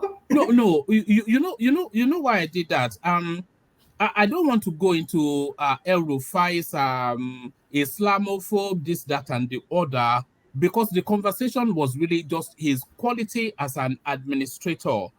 You know, because if we open that other foibles, then it will lead to a wider, bigger conversation, which would then make it difficult for me to get through to everybody. So I'm saying, as an administrator, is he good enough? Which Patrick seems to agree that he is. Which is what the so I wanted to leave it to the narrowness of it. That's just all. Hold on, one man. I remember some discussions we had many months ago, many weeks ago. I was praising Rufai here on this platform. That is one of the brains. I mean, the way he handled the Federal Capital Territory when he was Minister of Federal Capital Territory under Obasanjo. He did a great job. I mean, Federal Capital Territory. I mean, Abuja had the look of a federal capital city during that, guys. I mean, I praised him for that. I allowed him for so many reforms he brought into the federal FCT.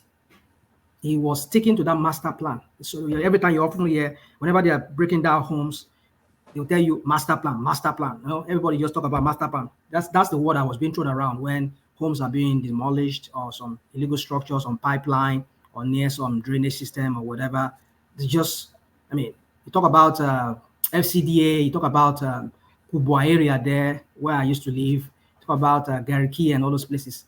This guy brought sanity into that place. Even some areas over that are even not designated like Zuba area there. You see some demolition going on there on pipelines or whatever. So this guy did a very good job.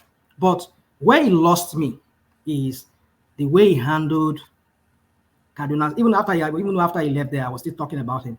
But what climaxed it for me was that comment he made.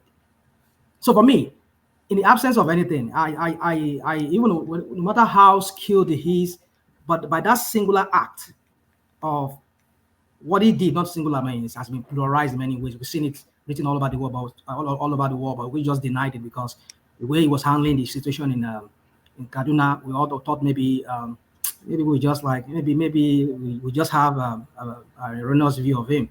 It's that view we had of him was it, but he said it himself. He confirmed what the suspicion of many of us has all along been, that he deliberately made that Muslim ticket to teach them a lesson. That we are here to dominate them. We're here to, we all heard what he said. And we're going to remain that way in a very pluralistic society, whereby if not even we have to look at it very well, I think even the Christians, are more. But we're able to find a way of subjugating them. We heard this guy said all of this. So no matter what skill he has had in the past, by that singular, well, not singular, that plural act, or that has climaxed in what it said, for me, has killed it all for me. Because I would never, if I were to be Tinubu, but I understand Tinubu, why we would never want to do that. Because no. Before you go in that direction, given all that you said about how you described his administration of Abuja, do you think he has the necessary skill sets to administer the power sector and produce results? Do you think he has the necessary skill sets? Leaving aside what you think of his personality or his religious, I've already said it. Yeah, just the necessary. Yeah. You just want me to repeat, just to like make it look as if no, because we're examining him for a portfolio now. So do you think he has the skill sets that fits? You see, he's been able to bring about what I said in FCT, but because by his training, he's an architect. He's an urban, urbanization. Urban and whatever, something he did in school or whatever. But I know he's an architect. But an architect, you would also. Is he not a surveyor? I thought he was a surveyor. Well, maybe a surveyor, whatever it is. But I think he said he did architect. Maybe he's an architect. Because they call him architect. No, he's a quantity surveyor. He's a quantity surveyor. I had architect. He has graduated with 2. Okay, all right, whatever. Quantity surveyor. They almost take the same courses in universities when it comes to anything that has to do with building and all of that, urbanization. So what I'm trying to say is that his training made him to be able to work as a technocrat in that area. Now, coming to what your question is all about, power sector. Now let us look at over the time after he left FCT minister. He became a governor. He managed a state, even though he did a very woeful, he did a very bad job in the way he manages that state. Of course, people can say he delivered on some projects. Now, do we think he can in the power sector? Well, you see, one thing I understand over time is that sometimes people's training does not really translate into competency in that very field where they are meant to work. Some people that don't even have competency in that field, when they are asked, or they are not trained in that field, when they ask to come and do, they deliver a very good job. We know of Batinaj, when he was asked to come and handle power, despite his American training and all of that, even being a professor here in America, we saw how, even though he would tell his own story that he was frustrated out of the whole place because of cabals, they frustrated him, and his own what's it called, conflict of interest that brought in, because he brought his own company too. They were also having, so he had to resign.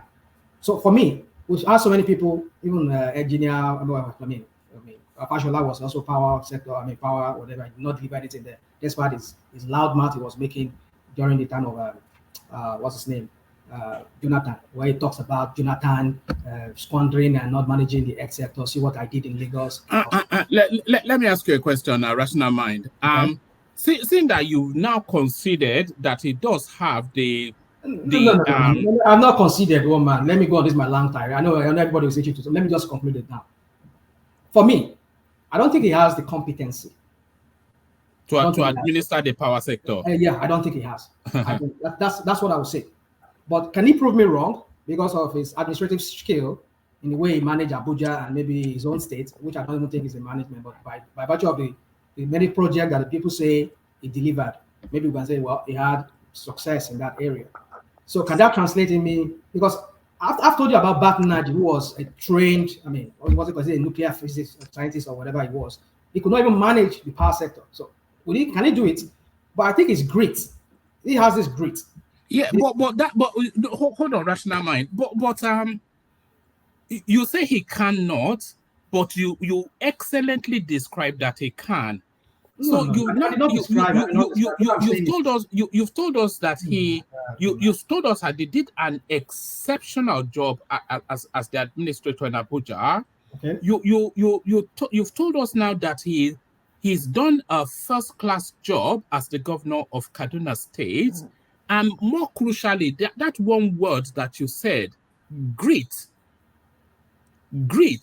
So you are talking about somebody that is highly educated, supremely intelligent, a proven administrator, and is very stubborn when he's after a goal. And you are saying he doesn't have the requisites to administer being the power stubborn sector? come on. Being stubborn, having grit does not translate. But is it one of the qualities that is needed? Yeah, it's needed. Because as a leader, somebody who wants to lead a very powerful portfolio, and you know that there are some unseen forces, let me use the word unseen forces, there that they will frustrate you. We've seen even like I gave you an example of Patnaji and other people who tried but never did anything, despite their fumbling of mouth. They don't fumble mouth, they don't talk, say they did abysmally. But is grit, is it enough? I don't think it's enough. But is it something that is required? Yes, absolutely. It's something that it needs to be able to function and be able to. It is grit plus the other. It is grit plus the other qualities that you've just described to us that he has. Is it enough? Well, grit and other qualities are not that enough. you described. No, Yeah, that you described. Are not enough. Are not enough. And not enough. So let him prove us wrong that yes, those grits and other things we talked about is antecedent with FCT and maybe his state Kaduna. Let us see if that will translate into anything, because you see that power sector, it requires that you be a technocrat. Maybe not really a technocrat, because even technocrats have tried it and they've never done anything. But maybe he can do more than let him just prove us wrong. Let me prove me particular. Let him prove me wrong. Like I said, he has some qualities. I will give that to him, but I doubt if he's able to do anything. Yeah, that's what I would just say, woman. All right, brilliant. Let me come to you next to Niger, and I could lead you, or I could have you free flow. So you decide on how you want to approach it. But there's a headline on the screen. If you want to go off the back of that headline, hold on, let me put a headline on the screen for you. So there's a headline on the screen. If you want to go off the back of that headline, you can. But if you want to free flow, you can. Good to see you, Niger. Thank you. I saw you on Kaizo earlier, but you came in after I left. Yeah, I arrived late. I just wanted to get an update. Kaizo wasn't there anyway when I arrived. Regarding what was happening in Kenya, I'm fearing that some of those things may be tied to their president mouthing off too much. But that said, no, but is it not the same narrative as Nigeria though? Because what he was describing was the removal of our subsidy, which then led to protest on the streets. I think it's because the reason why I fear that it could be something tied to people that are trying to destabilize the country is because that country is doing way better than Nigeria on so many levels. And Nigerians are not on the street the way they are. So you begin to wonder, how did this thing decide? What makes them decide to just come out on the street at this time, as if 6 years ago the problem didn't exist? So, but that is that. Regarding the Rufai nomination, that is scary, because this is the same person that I said should not even hold any national office anymore. The last time I had him speak regarding the religious tilt that he has. This is a national politician that should be thinking about the national interest, not about the religious supremacist approach that he prefers to. He declared, not even prefers, he declared it. And see, Hitler was competent, isn't it? God. So are you going that far? Yes, Hitler Yeah, was competent. You have to be careful okay. about people you bring into the national arena, because the more people like that succeed, the more the nation stands a chance of imploding. So you have to do that calculation there, and I really don't think he should hold any public office. I'm sure, 1,000,000,000% sure, that there are competent Nigerians that can handle this if our leaders mean to do the right thing. This is the problem. They don't often mean to do the right thing. That's the problem. It's not because Nigerians are not available to do the job. They are standing them down and putting clowns in office constantly. They're going to sell the country out and mess the country up. See, people say he accomplished a lot. I was in Abuja. I've seen some terrible places in Abuja that Abuja doesn't even get 24/7 power supply. And the airport, they take lights in the Abuja airport. This is crazy. And he is the one that they are praising that he did so well. I don't know any, even Okowa in Delta State, that I had better things said of Okowa than Rufai, given the experience people have in Delta State. So I don't know, not to mention Wike, some of this. Wike just had one time to accomplish most of the stuff, because they said the first time he was spent it fighting in court and all the rest of it. He just had one time to do all the stuff he's just managed to do. So we have competent people. It's not because, but this Rufai that seems to clearly, openly issue in other countries, people will be questioning why he should even be running for office, like in the UK. He literally believes in religious supremacy. And he talked about translating it nationally. Sorry to Niger, but does every religious adherent not really believe in religious supremacy? Is that not because every religion tells you that their religion is the one true path. So is that not implicit in religious beliefs? Well, it doesn't normally translate to a secular state and in national politics. When you want to say your religious supremacy, it's about worship, isn't it? It's about going to heaven, not about translating into the politics. Especially when it's combustible, you want to translate into the politics to use it to isolate certain groups that you don't find this thing conforming to your religious beliefs. And if you look at what happened in Kwara recently, that the emir went and banned an Oshun a practitioner from doing their own festival. So Johnny Just Come is banning the ones that are ethnically from that land now. This kind of stuff, this is why I don't like people like that. Nigerians have to learn to isolate people that want to use religion and ethnicity to divide the country. Because if you keep giving them power, everything they do, they are going to be leaving that fingerprint everywhere, and they're going to distort the system. And for better or for worse, even if something works, it still doesn't mean it's going to lead us to a long-term progress, because people that believe in those things, they lay divisive tracks along the way.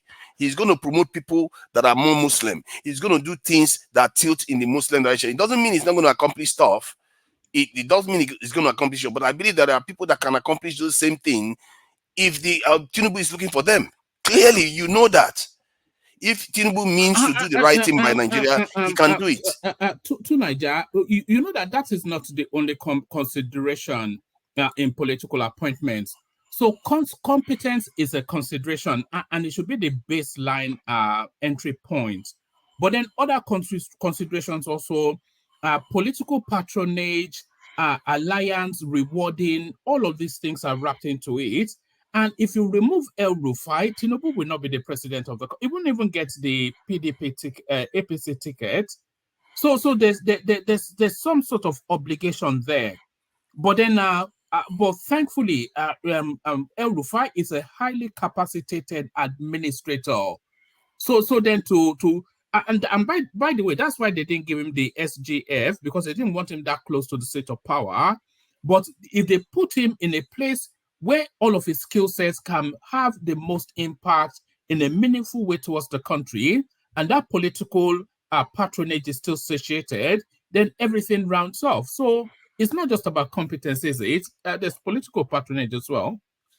For someone that professes religious supremacy to administer a national office like that is very, very, like, all over the country. It has to pervade all over the country.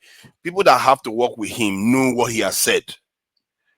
They know where he stands on all those things. It's a very, very corrosive culture to start off with, just because he has this. See, Nigerians, I left Nigeria, I came here. I can tell you, no matter how I come across as a little bit clever, there are Nigerians that are extremely clever that didn't leave Nigeria. Sorry. Okay, Why do you always open you that want to window start for that me? one? You want... Why do you always open Let's that not window? go there. Oh yeah, carry on. Let's not go there. Carry on. I know full well, I'm 100% sure there are Nigerians in Nigeria there and overseas that can do the job. You don't need a divisive figure like that to get into office. You can find another portfolio, send him to an ambassador, give him UN this thing, find somewhere to throw him. I don't even, that's it because of allegiance. But people like that shouldn't even come near national office. The national this thing, the office should be for people that want to serve the nation, not people that want to serve their religion as their ultimate goal. And the people that he has to give order now, no, he has a religious tilt. That his ultimate goal is to spread it all over the country. How do you work under somebody like that? He's going to administer the southeast. He's going to administer the southwest. He's going to administer the south. He's going to administer many states that are Christian. Even I don't know why they say he did so well in Kaduna. Most of the so-called insecurity we have been hearing in the last 4 years is mostly Kaduna. I keep hearing, oh, they are blowing this one up. They are kidnapping this one. Rufai will be complaining. Yeah, they are kidnapping people all over the place. NDA got this in attack. Airport got attacked. Those insecurities in Kaduna, they predate Rufai, as I'm sure you know. Yeah, but the man with the finger clash between North and South Kaduna, it predates Rufai. Yeah, if he was so great, he would have solved it, wouldn't he? So how is this man? He cannot handle a state security that he wants to handle the national this thing. Bola Ige tried to sort the problem of national this thing grade out. He wasn't able to do that. So and Bola Ige actually had national this thing interest at heart. This man doesn't seem to. Yes, I can tell you, I can acknowledge this man seems to be powerful somehow in the corridors of power. And I think his power comes from his control in terms of his religious, this connection with the religious elites in the north. This is what he is using. All of the reasons that you've just elucidated to damn and consign Rufai, do you apply those same set of standards to your principal? Who, as we know, is also a religious extremist? I don't know him to be a religious extremist. I don't know if you have evidence of him being a religious extremist. I don't know when that. When somebody is saying it's a religious war, then we have to assume that it's a religious extremist. No, if he's saying that, let's say that tape is 100% correct, the way it came out, the way he said it. No, let me address it now. The way he said it, he was responding to a statement that it's almost as if they are telling him that there's a religious war going on against his own side. That is the context he's coming from. That's why he will say, I beg, send my people out and all the rest. Not like he's the one instigating it. Okay. That's the context he was responding. Sorry to Niger. Still staying within your logical trajectory. If somebody that says it's a religious war, if it's put in administration of a multi-religious space, is it not going to vest his religion upon the space, as you are suggesting Rufai will vest his religion on the power ministry? Oh, no. I think what he's saying is like somebody, like now, what do you think I'm complaining about? I'm complaining about what Rufai said. I'm complaining about what the MIR said. If somebody had me on the tape complaining about those things, they might mistake me for saying I'm talking about religious war. You see what I mean? So, but and we know now that this is what they are doing. Like he didn't even hide it. He came out openly and said it. That this is what they are doing, and we know what has happened to Christians in the southern part of this Kaduna. That's why when you hear all these attacks in Kaduna, often is the southern part of Kaduna this stuff is happening. We know that this is the kind of stuff, and I've always been wondering because I never knew Kaduna was that almost half and half Christian Muslims. I didn't know that, so I just assumed that it was a Muslim state and they were getting attacked. And I keep wondering, why is this Rufai just like Autumn? He keeps complaining all the time, but he doesn't have any solution to anything. I was just wondering, why is it that he never seems to have any solution to the security issues? Even NDA got attacked. It never ends. If you look at so many attacks during the Buhari time in office, many of them happen in Kaduna. So then you see this stuff happening in Kwara too. I've seen what P2B was complaining about was technically what is happening now. They've already declared it openly. And how can you elect somebody like that? How can you put somebody like that in office? an office inside this country, even if you send him overseas, he's probably going to be telling people Nigeria is an Islamic state. Let's not bother with the Christians. He's going to, so he shouldn't be near in office. If he wants to run, let him run like a local government, or be a senator or something. Represent the so-called Muslims he wants to represent. To Nigeria, do you not see that an inherent hypocrisy in what you're saying? Okay. Because what Peter Obi said on the Yes Daddy tape is a lot more extreme than what Rufai said, and Rufai's views extreme as well. But you give an easy pass to your principal, and you want this guy's head guillotined. Can I interject, please? I said it that if P2B was the one advocating a religious war, of course he shouldn't go near you power heard at him all. on tape advocating it now. No, Did you not hear him? that's not what he was doing. He was saying it is a religious war. Oh, that right. he says yes, it's a religious war. It's like somebody is reporting that this is what is happening, that is based on religion, that they are No, attacking we had them. the whole tape now. Nobody was reporting Oyedepo anything. said, "I believe so." Yeah, exactly. So he's exactly that's exactly what I heard. He felt like it's like somebody was reporting to him that and he's agreeing with them. And if if it's a religious war, what side is Peter Obi on? Like me now, if I say it's religious war, am I on any side? I'm not on any side. I want to isolate all of them. All these people that want to cause religious conflict in the country, I want to isolate all of them because they are part of the problem of the country. Yeah, they might be good in terms of representing their locality. Let's say Rufai wants to go and be a senator to represent his own religious area of this in Kaduna. Perfect. Let him go and represent it. But in terms of running a national office, no, I don't think he should be holding national office, because especially when people have heard him say, can you imagine working under somebody that declared that he wants to expand Islam all through the country? Imagine working for somebody like that, and you're a southerner. Come on, I don't think he should go near public office at all, and it should be a disqualifying factor for any politician, because you know what I would do? At least that will curtail their ability to be talking this type of divisive talk, because they divide Nigerians when they talk like this. It's very, very damaging to the country's this morale in terms of being able to work together. And it affects us. You can't trade properly, you can't interact properly, you can't do business properly. It's not just good. People like that shouldn't be put in national office. That's my take on Rufai. And if there's any other person that is like that, they shouldn't put them in office too. If I come out sounding, oh, I'm a supremacist for my people, they shouldn't put me in office, because I'm not for Nigeria. I'm for only my people in that region. Then why would I go and administer the entire country? So, sorry, can I add something to what you said? I think the simple question you have to ask one man is, the Muslim community in Anambra has passed a verdict on Peter Obi. Let the Christian community in Kaduna pass a verdict on Rufai. That's a simple way to find out. I just don't like people that are divisive. I don't like an idea that an emir can tell an Oshun practitioner not to be able to carry out their practices in a secular state like Nigeria. This is an encroachment that can lead to destabilization, and people need to be called. And I don't know why at least after a week he did say something about it. But where is the president? Where is the leaders to say no, we can't entertain this? We have serious problems on our hand here. People are suffering with the hike in petrol prices. Our naira has dropped in value by 25% in the last 1 month and a half, and you have time to be worrying about Oshun Festival, to be telling people not to go do and do Oshun Festival. So I will move on to other areas that, for me, yesterday it blew my mind when I thought about this, that like I wanted to start advocating for Dangote to be doing his round trip under Buhari. Like, you know how all these rich people in Nigeria go and take dollars from central bank and they go and round trip it and come back and make more money from it. Given where we were 2 months ago, what we have now is worse. It's worse of both worlds. Now, Nigerian businessmen cannot get dollar for cheap anymore to go and buy something. If let's say they wanted to buy something genuinely from overseas, they don't have access to that anymore. The black market one that we were relying on, that's the ordinary people were relying on, that one too has shot through the roof by 25%. It's like the worst of both worlds. What was the plan of Tinubu? I don't get it. What was his plan? It's like, I don't understand. Right.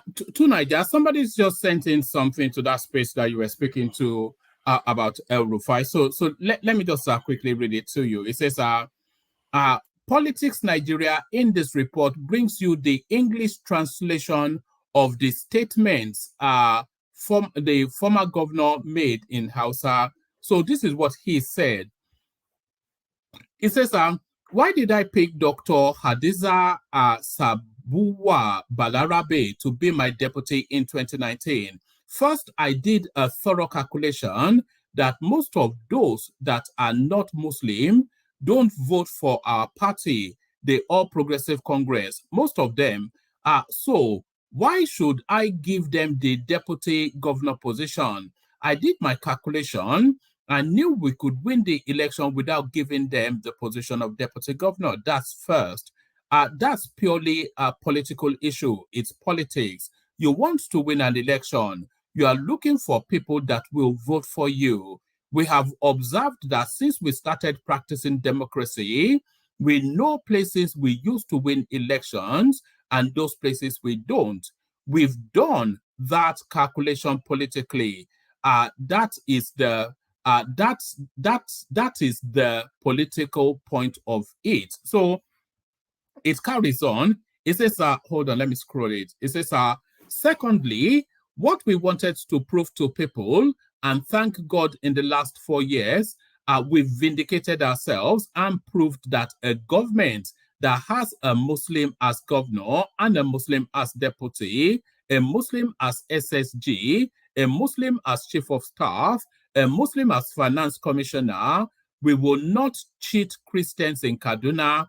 And everywhere we go, we'll tell them, yes, that's it. The top government hierarchy in Kaduna are Muslim, but can any Christian in Kaduna prove that we have oppressed them? Is there any district that we did not renovate schools? Is there any district that we did not construct hospitals? Is there anywhere that we did not construct roads? Is there anywhere we didn't help farmers, whether they voted for us or not? We have given everybody their entitlements. Of course, Kabau, our local government area, voted for us the most in Northern Kaduna. So I'll add something to Kabau because they voted for us. What I will give Jabba, I will increase it for Kabau because Jabba did not vote for us, but we've given them their entitlements. What you imams and ulamas taught us is that leadership in Islam is all about justice. The Prophet, peace be upon him, and his companions lived with those that were not Muslim, including Jews, Christians, and even pagans, but they addressed him as El Amin, the trusted one, because he treated them with fairness. Caliphs like Abu Bakr, Umar, Usman, Ali, all of them did justice to those who were not Muslim. Nobody can say he was oppressed for not being a Muslim, but you will prefer the ones who support you, but don't oppress any. I always tell them, when during this campaign season, they said this and that, and I replied, yes, we are looking for those who can deliver. We are not looking at your religion. Of course, we consider religious aspects, but I can't say that. You see, so that's a confession right there. But what I am saying is, who is being oppressed? Open up and tell us if this government has treated you unjustly. No answer. Well, no one can say he is. No one can say he is used to being engaged in criminal activities, used to being idle, but we stopped that. Or you were used to blocking the road, and we said if you do it again, this will be the consequences, and you know that. So that was sent in by our bishop, but I'm not sure what that proves. I think that actually even proves to Niger's point the more. But there it is, to Niger. That's the English translation of what he said.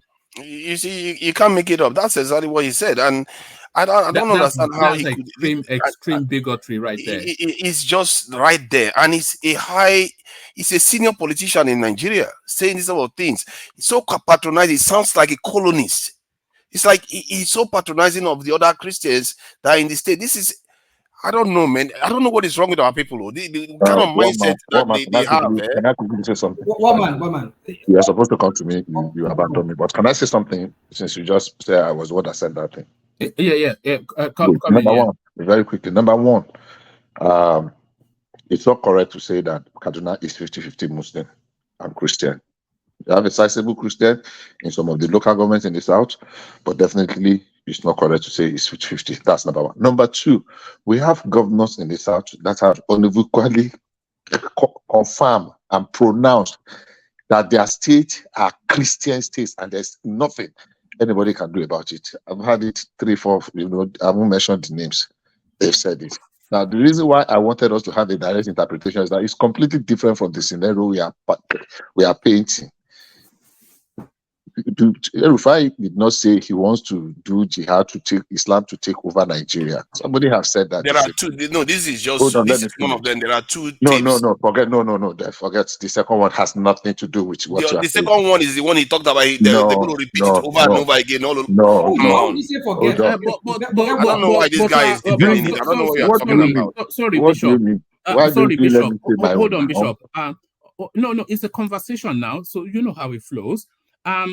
That piece that I just read out was a jihadi statement right there. That was jihad. Not. No, that's your own interpretation to it, and that is not fair. It's your own interpretation to it.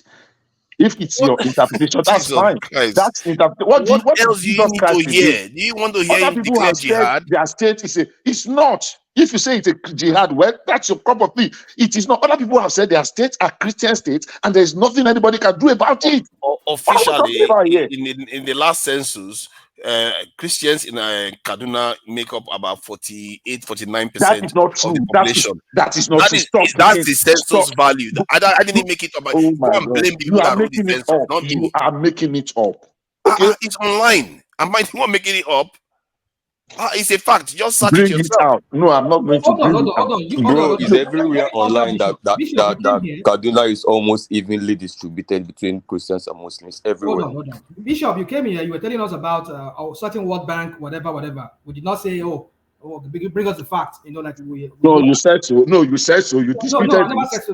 You said no. You disputed it. Come on, don't go back on that. You disputed it. No, you laugh sarcastically about it, which I find demeaning, which I find very demeaning. But that's okay. Don't tell me that you did not. You did. No, I did not.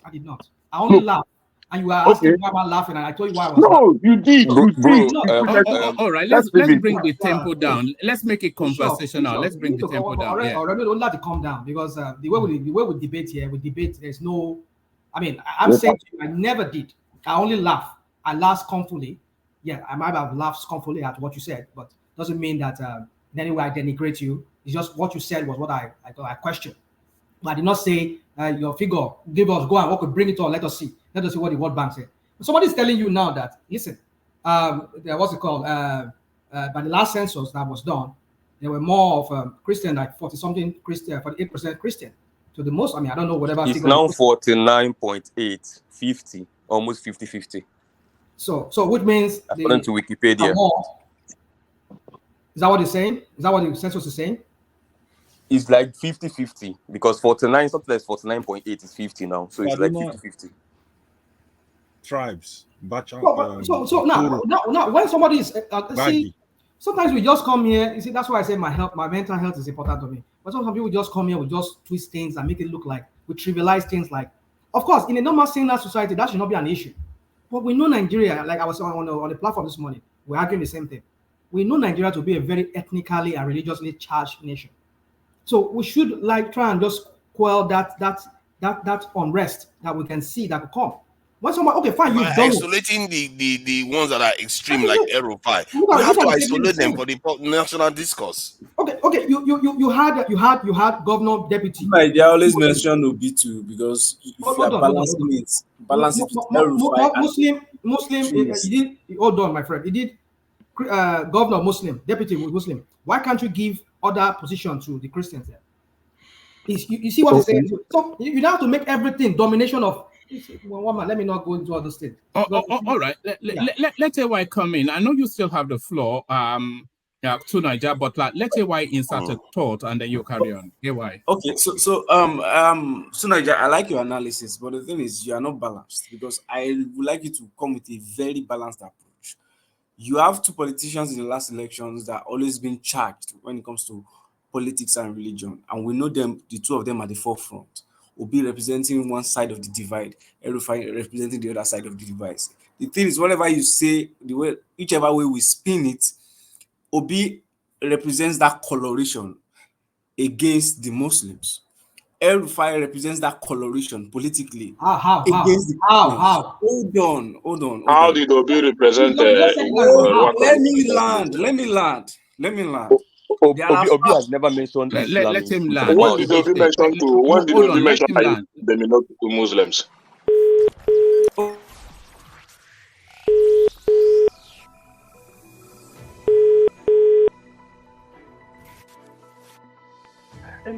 Good morning, Daddy. Praise the Lord. How are you, sir? Fine, Daddy. Good morning, Daddy. Amen. In Jesus' name, we are going to get a bright result. Thank you, Daddy. When I hear this your call and prayers, Daddy is very dear to me. Why are you doing this now? And like I keep saying, if this works, you people will never regret this support. Amen. Amen. You know. We look forward to God's intervention. Thank you, Daddy. We look forward to God's intervention. Thank you, Daddy. We look forward to God's intervention. Amen, Daddy. Daddy, I need you to speak to the people in the Southwest. Your people in the Southwest and Kwara. Okay. I've been in touch with Kwara people. The Christians in the Southwest and Kwara. This is a religious war. I believe that. So he wasn't prompted. You heard him. Yeah. Thank you, one man, for that. No, so carry on AY. Let's say why land. To be fair, one voice. Yeah. Let me land. So if you look at the statement, whatever you spin it, if I'm a Muslim, if I hear this, I'll be charged up. If I hear El-Rufai speaking with with what we just read about El-Rufai, if I'm a Christian, I'll be charged up. To Nigeria, you are charged up because you are on the side of the divide. I believe you're a Christian. But imagine I'm a Muslim, I will be charged up against Obi. The truth is, let me add something to what I just heard. No, charged up, especially if I'm, the level of Obi has clarified himself. El-Rufai has owning what he said. Obi said uptown. There is nothing to clarify. Anybody can say whatever they want to say. Somebody seeking for a vote, asking for Christians to vote for him is not a crime. So you can say whatever you want to say. Let me. Gentlemen, one voice. Please, I shouldn't have to say that again. One voice. Yeah, carry on. Okay, let me quickly finish. The thing is, the context of which both of them were talking with respect to politics and governance. I mean, the two of them, the two personalities, Obi and El-Rufai. I'm giving you a balanced approach to this. They were talking with respect to politics and governance. Obi talking with Oyedepo was with respect to politics and governance. Take your country back. It is with respect to politics and governance, whichever way you can spin it based on your political affiliation. The truth is, anybody that was coming to politics should remove ethnicity and religion's comments. Obi did not start saying to take your country back today. I can send you an old video as from 2014 from his conference, which he was having. If I tell you I'm a Muslim and I'm reacting, you cannot be a Christian and understand my reaction. If I'm a Christian and I'm reacting to a Muslim, the Muslim cannot try and understand my reaction because the person is not a Christian. Not necessarily. Hold on. You are giving Obi a soft landing because you have the same ideology of being on the same divide, on the same part of the divide. So if I'm a Muslim, I'm telling you, what is the ideology? You've repeated the same statement 3 or 4 times. No, can I say something? You are repeating the same statement over and over again. All right, I'll give you the floor. From what I just heard, where P2B was not prompted and he brought the statement up, which compared to what El-Rufai did, which was actually out in the open, there's no doubt to the authenticity of the recording, which this one is, even the way the conversation went seems a little bit weird. It doesn't seem right. But let's say he said what he said on this tape, I will condemn him from now till thy kingdom come, because that is not the spirit of anyone that should be looking to run a nation. You are running a nation based on the idea that you are going to be going to the center to fight a religious conflict. Except, of course, if you look at it from the point of view that, let's say he's looking at it from the point of view that the other side is against us, they are already doing it, which Rufai confessed to, then you can see to an extent why he wants to do that. But he wasn't prompted. He brought that statement up. We don't know why that statement got in there. We don't know how the tape was manipulated. But if he said it the way he said it, the way it came out on that tape, it is very wrong. Don't give a justification for the manipulation. There's Don't give a justification for it. How do you know there's no manipulation? Don't stop that nonsense. Stop acting. Are you not the one that is being biased now? He did not deny it. He denied it. Oh my God. Hold on. He said it was manipulated. He was clear. No, he did not deny it. We saw him in an interview. Who did that interview? What he did not deny? What he did not deny? Comment or something. He did not deny it. What he did not deny was that he had a conversation with the pastor, and whether hold on now. Come on, man. Let me just finish. And what he did not deny was whether he used the term. So he could have had a conversation with the pastor and used that term, but the context, you don't know how the speech, because when people want to manipulate this in a recording, they can manipulate it. And there's a reason why he didn't come out openly to acknowledge the tape. Because if he starts acknowledging the tape, he said, she said, he said, she said, and he doesn't have a recording of the tape, apart from the people that released the tape to damage him. So we don't know. And for me, everything else P2B, you can go ahead. It's not going to be 15 seconds. Everything P2B has said so far till that point has not indicated that he has any religious bias in his blood in any way. So that is why you have to give him the benefit of that. But Rufai, on the other hand, has been showing those signs forever. Sorry, go ahead. All right, let's hear from Uptown first, then you must say so Uptown. All right, so clearly the interjection I want to make is, number one, he was very clear on the tape. He said what he admitted to was that he had the conversation. What he said clearly was that he didn't call the election a religious war. That is one. He was unequivocal about that. He said that the audio was manipulated to put what he said out of context. And then to buttress that, his media guy, Valentine, actually dropped a statement to say exactly what Obi said that led to the religious war. And he was telling Olgedepo that with what they are doing in certain parts of the country, with his experience going around in the campaign, that they are beginning to make this look like it is a religious war. So people cut out the first parts and just brought the religious war and fixed them. Right. Okay. And it was very clear what the man said. You know what I'm saying? But Rufai has not come out to tell us that, no, I didn't say we want to take this Islamization to the federal level. I didn't say it to, no, this is what I said. Give us the benefit to tell us that, okay, we should believe or we should not believe. That's where the problem is right there, isn't it? So this rather really stretched, unfeasible thing that you're saying to defend what is indefensible. One man, let me. Can you hold on? But then nobody buys this, and this is where the distrust comes. But there it is. You do that. One man, let me hold on. Can I tell you? It's my turn. Sorry, let me finish. So the point is that the man, something was released by somebody. You cannot even trust the person that released it, how he manipulated it or not. And then the person that is the party to it comes to have the dignity to clarify and say, no, this is what this is and this is not what this is. It's okay for you to believe or not. But now somebody else, I'm coming, wait. Somebody else. Why did he not sue them? He said he will sue them if they don't apologize. Why did he not sue them?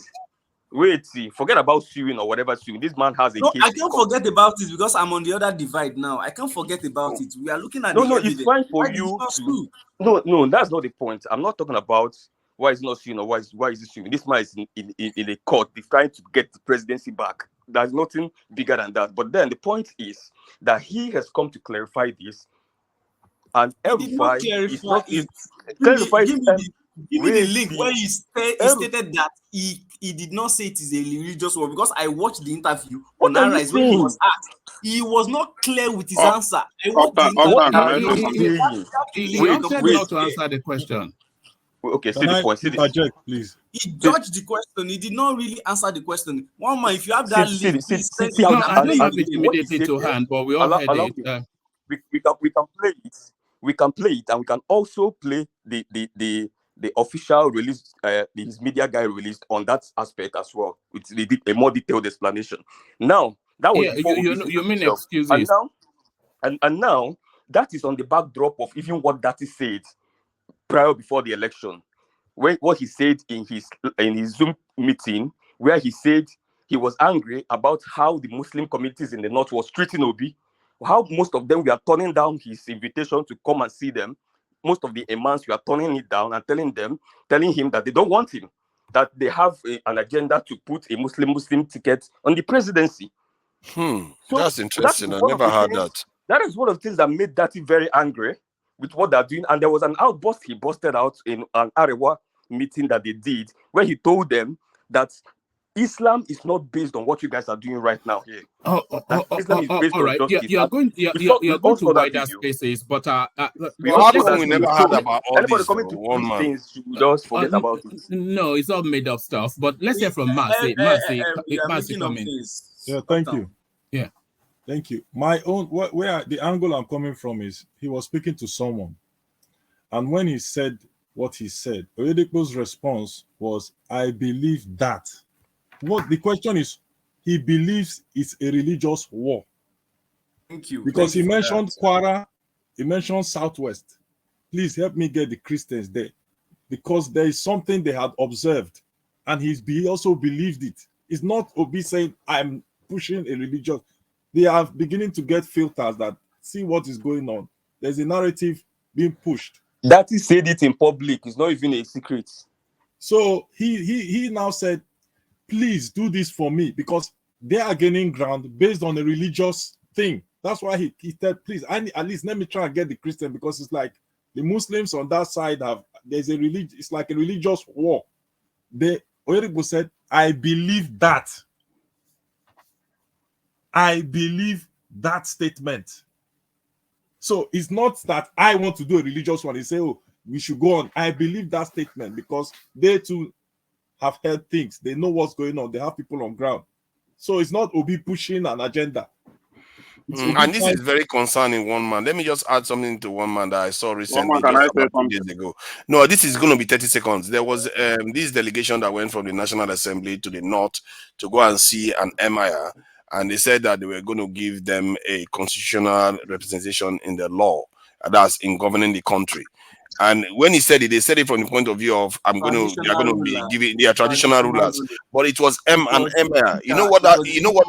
Hold on now. You know what occurred to me there? One, he went to the north, and secondly, the throne that he went to is not even a traditional leader like the Uni of this thing. This is a religious seat that took over the north, and it's just so everything is so unseemly about the whole thing. And you are going to the north to report You that you don't want to give them understand constitutional the power. culture of the No, North. It's very AY, obvious. don't You make don't me have to understand. set you to the back. Sorry. Gentlemen, please, I don't want to have to repeat this. We can't have voices layering over each other. Otherwise, it is not a pleasant listening experience for our audience. So just let that person land, then you come in after them. Tunaja, wrap it up. Yeah, I did say that I was going to be very brief. Yeah, so I just found it a little bit unseemly that you want to announce something like that. You go to a throne that is not even indigenous to the land to go and announce that kind of stuff. And in the midst of all this, religious supremacy stuff that is going around, that throne is not only a traditional throne, it's also a religious one. So it seems a little bit odd. And the way these things are happening, I didn't know that Obidati of Peter Obi, this running mate, was already complaining about it. Some of all this, we should have been hearing them. So this is concerning, and that's why I don't want people like that to be running the country. Thank you. All right. Let's hear from One man, can I register my vote? Yeah. Come in, Ekene. Yeah. First of all, what Uptown said was that he said it in Iowa Consultative Forum. So it's not a. I watched it live. That he became angry the way northern leaders was treating them in that election. So, but for me, what concerns me the most is not even this thing, but El-Rufai coming out to say that they would dominate the Christians for up to 20 years, and you are using that to compare what even if this conversation, let's say, is real, you compare the conversation that just went on between this bishop and the Obi. You are putting a comparison to this. Somebody coming out telling you with all his chest that Muslims will dominate for more than 20 years. We just watch if Obi was the person that put out that statement like that. How would you see it? Then you are using it to compare to what Obi has done to the Muslim community in his own state. What has this one done for any Christian in his own state? The Muslim community in Anambra State has no place before Obi became a governor of Anambra State. He gave them a mosque. He built them a mosque from the scratch and decorated it and handed them the key over. The last time I checked, he gave them money to renovate it. He shielded them. When there was issue in Anambra State between the Muslim community and the Igbo in Anambra State, during the time of IPOB or something like that, where that it was a terrible thing. Obi shielded the Northerners, that even the Anambra State became angry with Anambra people became angry with him. He put them in a government house, shielded them there, gave them maximum security. After all said and done, he restored them back, gave them accommodation, and you could see their testimony when he was contesting for the presidency. What has this one done for Christians, especially in the Southern Kaduna, even just to give them ordinary security? Just ordinary security. He couldn't just give them security. And you are using that to compare Obi. The Muslim never settled in Anambra State. The Muslim community, we never had it in Anambra State until Peter Obi became governor. Until Peter Obi became governor, they settled. They got a place. They got a mosque in Oka, built for them, and all that. Up till today, they visit him in his own personal house. We never know anything about Muslim in Anambra State until Obi became governor. And you are using it to compare all this nonsense all these things that El-Rufai is saying. Can I push back with El-Rufai's achievements too for the Christian community in Kaduna? Because if you don't know, you ask questions, and I will respond to you.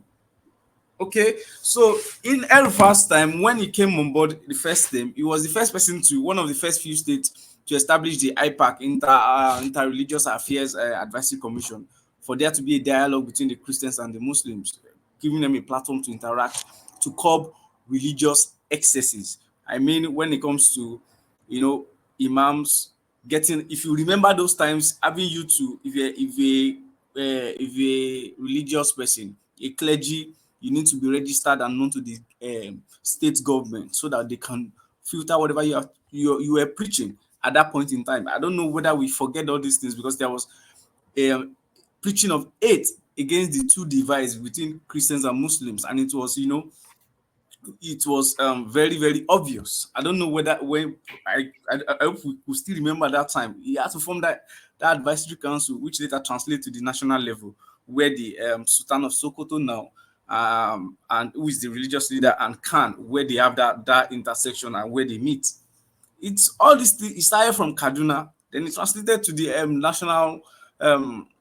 national space. So I don't know if you know about that. He did that, and there was someone that came on board that said El-Rufai did not do. El-Rufai is a fantastic administrator. We all agree. Of course, when you have religious affiliation, just like Pantami, there is, and you are in the public space, people can look at you because of your belief, your religious belief, and sometimes your posture on your belief. People can take it especially for the other divide, take it to the extreme. When Pantami started the NIN issue, what did we say as Nigerians? We said a lot of things. One man, have you forgotten when he was saying everybody should link their NIN to their SIM card? Many stories came on board. Oh, he's trying to register us to Saudi Arabia and all of that.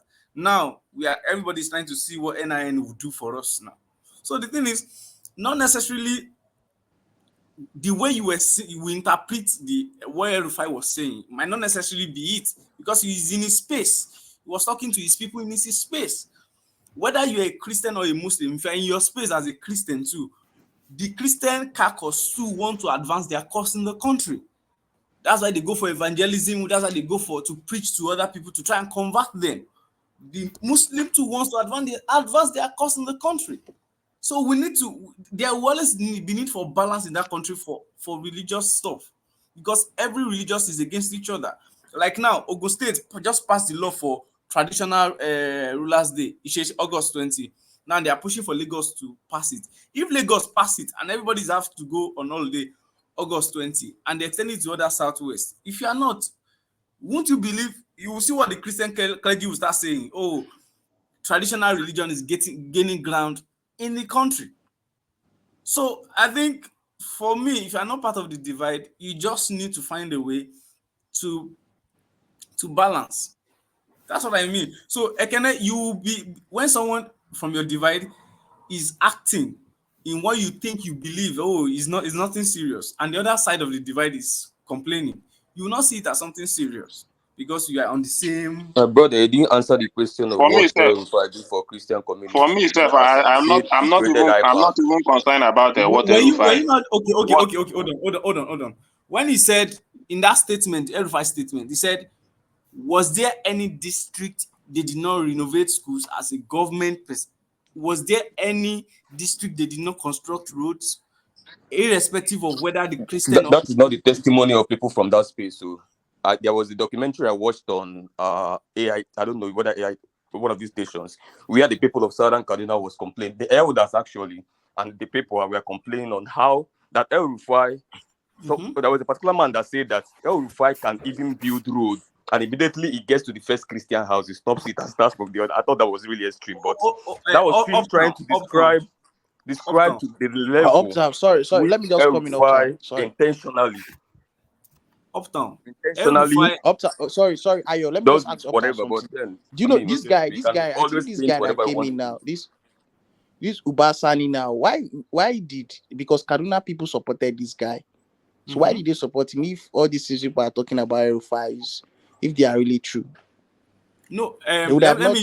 let me add on top of that. Hope you know that in Kaduna today, Nigeria, their working economy, like their governance, is down to the grassroots. El Rufai was one of the people that conducted local government elections, and their local government systems is stable. And the people of Southern Kaduna. So what do you expect them to do? The catch fire? No, hold on. It's Let like me finish. he said this together and you are giving him credit for it. I'm not saying Kaduna catch has fire. not been this divided in the history of that So state. That's is what this boy talking about, this person talking about Obatani? I have a brother living in Kaduna during that election. Did you follow And the I don't election? want to go that far. Just take it like that. One voice. Bros, I can tell you that nothing happened for real. Like forget it. Just forget it. Let us not Somebody that forget. can still be kicked out by the courts. Just all right. Let AY have the last word on that space. I think we've labored it enough. So what I was saying is, El Rufai is one of the people that implemented the local government autonomy in Kaduna. Southern Kaduna people that you are talking about today, whether he didn't do anything, they voted for their preferred local government chairman and they entered. And El Rufai did not say anything on it. He could have masterminded it. Their local government allocations go to them as it should. The government projects that according to El Rufai's statement, if you have a fact to counter that, not people's opinion, people that don't know governance or they don't know policy. I said something. They don't know when policy is incubated, ideation, development and maturation. So people that are not, I don't take those kind of opinions. I don't take them with seriousness. If you have serious fact that El Rufai did not build roads in some districts because of Christian stuff, bring it up. Not opinions. El Rufai has said it now in his statement. Is there any district? So you're believing his statements. What do you want them to do? To go to take him to court? What do you mean by bring it out? They are lamenting. They are talking. No. Hold on. The other day you were saying that there was no insecurity in the southeast, and we're looking at you because that's your statement. But other statements and confirmations that there is insecurity in the southeast. Those are facts. So I cannot base myself with those kind of opinions. If you have facts. If Rufai said what he said, like in the UK, he will find it hard to hold any major office. He might be an MP, represent a locality, but not national office. All right. So that'll be the last word on that space. So I'm going to play this clip that Tunaija sent in, and then Tunaija, you give us just a very short commentary on that tape, and then I move on from you to Uptown just to manage the time. Here is the clip that Tunaija sent in. Let me. Kamaldeen is appealing to Kwara State Sharia. In view of the current economic challenges, the Grand Cadi of the Kwara State Sharia Court of Appeal, Justice Abdulateef Kamaldeen, is appealing to Nigerians to see the current situation as a trying period that will soon be over. He gave the assurance during the commemoration of the beginning of 1455 Islamic calendar year in Ilorin, where the Muslim faithful gathered at the Kwara State Stadium to celebrate the day which is declared as a public holiday in the state. Recognizing the hardship faced by many Nigerians, speakers at the event appealed to government to quickly roll out programs that will cushion the effect of fuel subsidy removal. They equally appealed to Nigerians to emulate the Islamic preachings, which emphasize the need to obey leaders and pray for them. Our dear country is currently facing some economic challenges, and the public outcry about the fuel subsidy removal. This step of action has weakened the hope of many Nigerians about the government. But going by the difficulties experienced by Prophet Muhammad sallallahu alaihi wasallam and his companion that led to their migration from Mecca to Medina, I want to urge every citizen that whatever has a beginning must have an end. It is a matter of time. The turbulence period will soon be over. Reviving Islamic scholarship and culture. 2, re-emphasizing the supremacy of Islam in the Ilorin through historical references. Sincerity. 3. I think that should be it. It should end very soon because we try to appreciate his. All right. So what are you looking to pull out of that? The idea is that they just banned a Yoruba priestess from being able to conduct this festival in the center, and you heard what the official, the man that was reading, they say they want to reinforce Islamic supremacy in Kwara State. And this is why there is an agenda out there, which is sad because these people don't put their nation first. They just want to Islamize the country. That's all they care about. And people like that should be kept out of public office. That is what I'm trying to emphasize, that one of them clearly now is Rufai. We can't keep having these other people. What they do is they encourage people like this to go and to do this type of thing. Like say Rufai was the Minister of Interior and somebody was telling that lady not to go and do their festival. He should be the one coming to tell the Imam, Emir, no, you don't have a right to do that. This is a secular state. We have to reinforce the constitution, and that lady has a right to do this. But no, if he's already compromised, why would he do that? They will just keep oppressing the lady. Then tomorrow, Yorubas will respond, and before you know it, the nation becomes unstable. This is why people like that should not be in public office, because I don't blame these people. They are doing what they are supposed to do, but the ones that are supposed to be in office that should know better are not doing it. And I don't know whether the public officers, they know how to isolate these other people. We in the diaspora know better. And I think sooner or later this needs to change in Nigeria. Otherwise, it's going to cause problems. As you can see, what is going on. If you type Kwara and Muslim in Google, all you see is problems. All you see is problems, conflicts about hijab, about this, about that, because these are flashpoints. So I will leave it at that. We just have to discourage people like this type of people from running for office, because they cause problems in the nation. We need to be bringing our people together, not to be dividing them along the tribal or this religious line. We have bigger challenges to worry about. Thank you.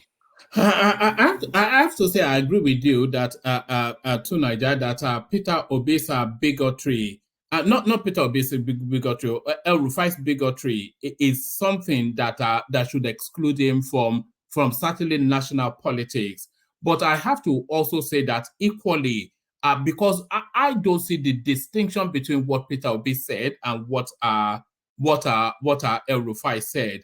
I see the two of them as two religious fundamentalists who must never be allowed to be in charge of somebody that is not of their leaning. So a plague on both their houses. With big qualification. If P2B A said it as on that tape, yes, plague on both of their houses. If he said it on that tape, the way he said it on that tape, that is not good. So one man wants just to add thing with the tape you played now. Also, I also support your position in which anybody that has, and I think the problem we also have is this Sharia thing. We cannot have two.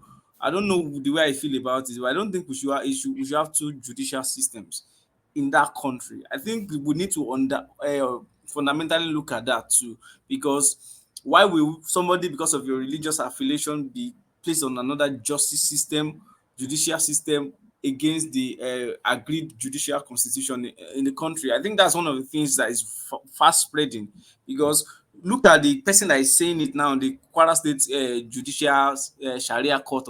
What's his training? Did he go to law school? He didn't go to law school. They don't go to law schools. They don't go to any of these schools, and they are sitting over cases. I think those are some of the things we need to look in our judicial system to overhaul it, because if judicial system does not address this kind of things, or maybe there is a way they look at the laws and amend the laws and make everything to be in one constitution, not Sharia and all of that, might reduce all this trying to advance the cause of supremacy and all of that too.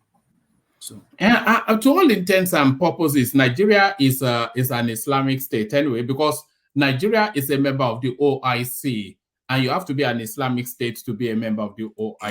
Yeah, we are also Commonwealth now. Come on. Yeah, so to all intents and purposes, Nigeria is an Islamic. How did it join without all those organizations? Without that's one of those. It was Babangida that took us into OIC. It was Babangida now. So how do we do? Because I think we need to ratify our constitutions again and look at the organization we should be joining. Because how did we join it without the approval of? I'm sure we didn't get the approval of every every part of the country. Or Nigeria is essentially two countries pretending to be one. We are two countries pretending. I think I can seem to agree. Maybe 2 or 3 countries, because if you go to the southern part now, everybody will claim they are Christian states now. Not up part, they are 2 Muslim states. But it can be a strength if we tap into it. It means we have access to both worlds. If we tap into all of them, it's just mindset that needs to change. Some of all these things, it doesn't have to be a disadvantage at all.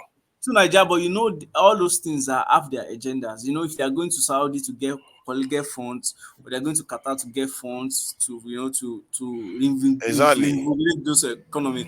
Look at this Sukuk bond now. We didn't know that Sukuk bond is like a sort of a funding where you need to agree to some terms and conditions. They will tell you that it's 0 interest, like Jaiz Bank tell you 0 interest. They don't take interest back. But are they funding the bank? Are they keeping the bank afloat? Those are questions we need to be asking. So, and those are the conditions. And if you say you're getting support from Commonwealth and all of that, that one is still more open. So I think even though it's a blessing to both worlds, of course, the decision making might not be in our hands, because they will give us some. To make it a blessing, all we have to do is put our own nation first. If we put our nation first, you'll be surprised. All these things suddenly becomes a strength, because we'll tap into them to give us advantage over any other group. Because some Christian groups don't have access to Islamic nations. Some Islamic nations don't have access to Christian nations. But we could have access to both sides if we play it right.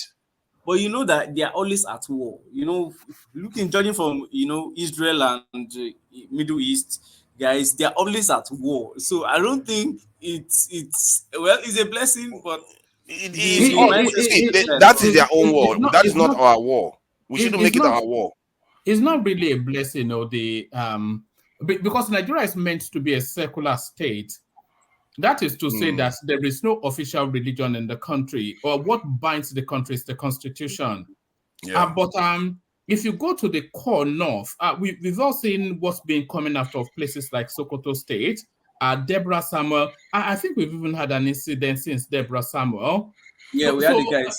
Yeah, so if you don't adhere to certain doctrinal ways of life, that is not that the Constitution does not oblige you to, but if you don't adhere to it, you pay the ultimate price.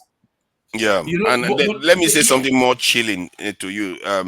No nation has converted from Islam to Christianity, but the other way has happened regularly, and this is something that we have to watch out for, because there's a deliberate practice, that they practice that means that they erode other cultures gradually, slowly, and this is what Rufai is trying to highlight, because it's a pattern, and some of them, they want to do it, they don't even know why they are doing it. You know, so that's all I'm saying. That's what crept into Turkey in this last election. In this Erdogan was more of a Muslim fundamentalist, and he has been in control for years. And Turkey people, the other divided opposition are saying no, we should be a secular state and not a Muslim country. So I think something that we need to watch, and I don't think the truth is, in the life, looking at what their latest achievements using Tinubu, I think they want to consolidate on that. Really, let's be honest with ourselves. I think the Christian leaders should wake up, and there should be a policy around religion and all of that. I think it's time for there to be a policy around it, because the Christian leaders should really wake up. Because if looking at this in the next Peter 80 Obi years, has already told you now it's a religious war. Christians wake up. No, it's not necessarily. Wake up. No, it's because of our economy is the first thing now. We are not really talking about let me play you this as well. Let me play you. Sorry, it's only for apologies for breaking you in midstream, but let me play you this as well, just to hammer it down. It must be by capacity and commitment. This is a job that requires physical and mental energy, and we must get it right. And that is what we're asking. The church must be at the forefront. Our children cannot continue like this. There's no offense they're committed by being Nigerians. Nigerians are the best you can get in the world. And we have the energy to change this world. All we lack is that we have criminals who have hijacked this country, stealing everything away, and we are keeping quiet. Please, the church, wake up. Take back your country. God bless you. And you're telling me that man is not a religious fundamentalist? What man, did he say criminals hijack the country? Did he say Islam? Did he say Islamic hijack the country? You must be joking. So he already told you to take back your country right there. To be fair to him, he wasn't saying it as targeting. He was saying it as a campaign thing. But even doing that, to me, I think is wrong. You shouldn't do that. If you want to rule the country, a country that is full of different people, from traditional people to Muslims, you shouldn't. You should know better than this. Come on, it's not rocket science. To Niger, picture this scenario. So it's the same hall, but instead of those people dressed in Catholic robes, you have a set of people wrapped in turban and flowing silk gowns of the Muslim faith. And then can you hold on? What are you doing now, guy? And then you had somebody like Atiku Abubakar saying to these Islamic umlas and imams that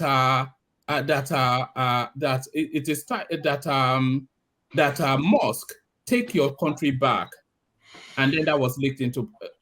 Imagine that. But you have to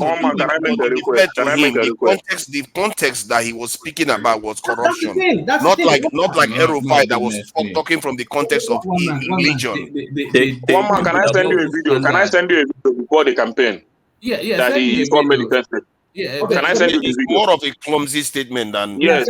That he was not speaking to a religious people. It was just a video about 2015 or so. After the end of this, he made a statement. Hold on. Can I send you the video so that you can compare it with this one? Even on the show, take it back now. Take it back. Can I say something? No. The thing is, whatever. AY. Can I say something? No. Let me feel. No. You'll be talking. I'll be quiet. What is why? Can you allow me to speak, please? Yeah, let's hear from Rational Mind. Yeah, Rational Mind. Yeah. So you see, one man. You see, sometimes I, I doubt so that you say you're a Christian. I mean, which means I'm not saying because you're a Christian you should be biased. What you do sometimes here, I would not even expect any Islamic Muslim to do that.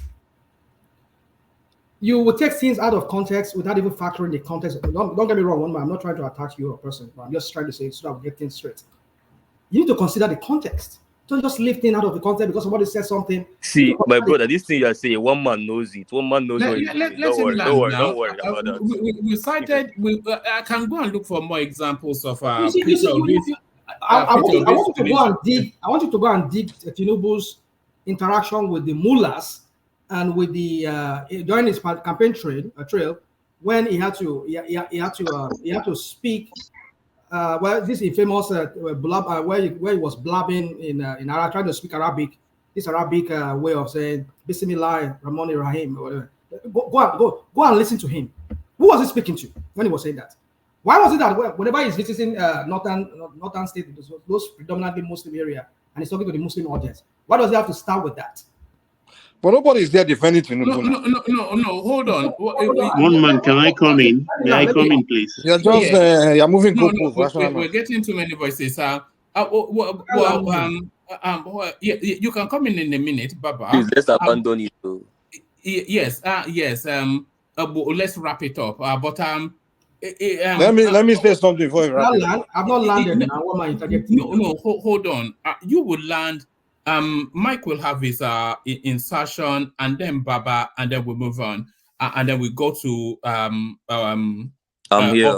Yeah, uptown for a completely different space because there's usually no escaping that space. But if you are saying he is in the middle of religious people of Muslim faith, and he's saying Bismillah me, what else would he say? Is a Muslim? Okay, good. What offense there? One man. There's no offense. Right. Okay. Let me land. Don't. It's different from church. Take your country back. Goodness. One man, don't do this. Please don't do this. Oh yeah, carry on. I was the one who brought it up, right? And there was a reason why I brought it up. He said this at every campaign trail, even when he's even speaking to the some people in Kano. It starts with that. Sokoto, it starts with that. He told them to take their country back too. Oh God. Hold on, please. He said all of these things. I have no problem with it because I know the people he was speaking to are predominantly people of that faith. Now let's now go back to what we're talking about, the issue of Obi. It was the Catholic. It was the group of Christians who are asking him what he has to do for. How would his government? They did that for Tinubu. Tinubu also had audience with them. They did that with other people. So the context there is he's speaking to people of this faith, and he's talking to them, telling them, take back your country from these criminals.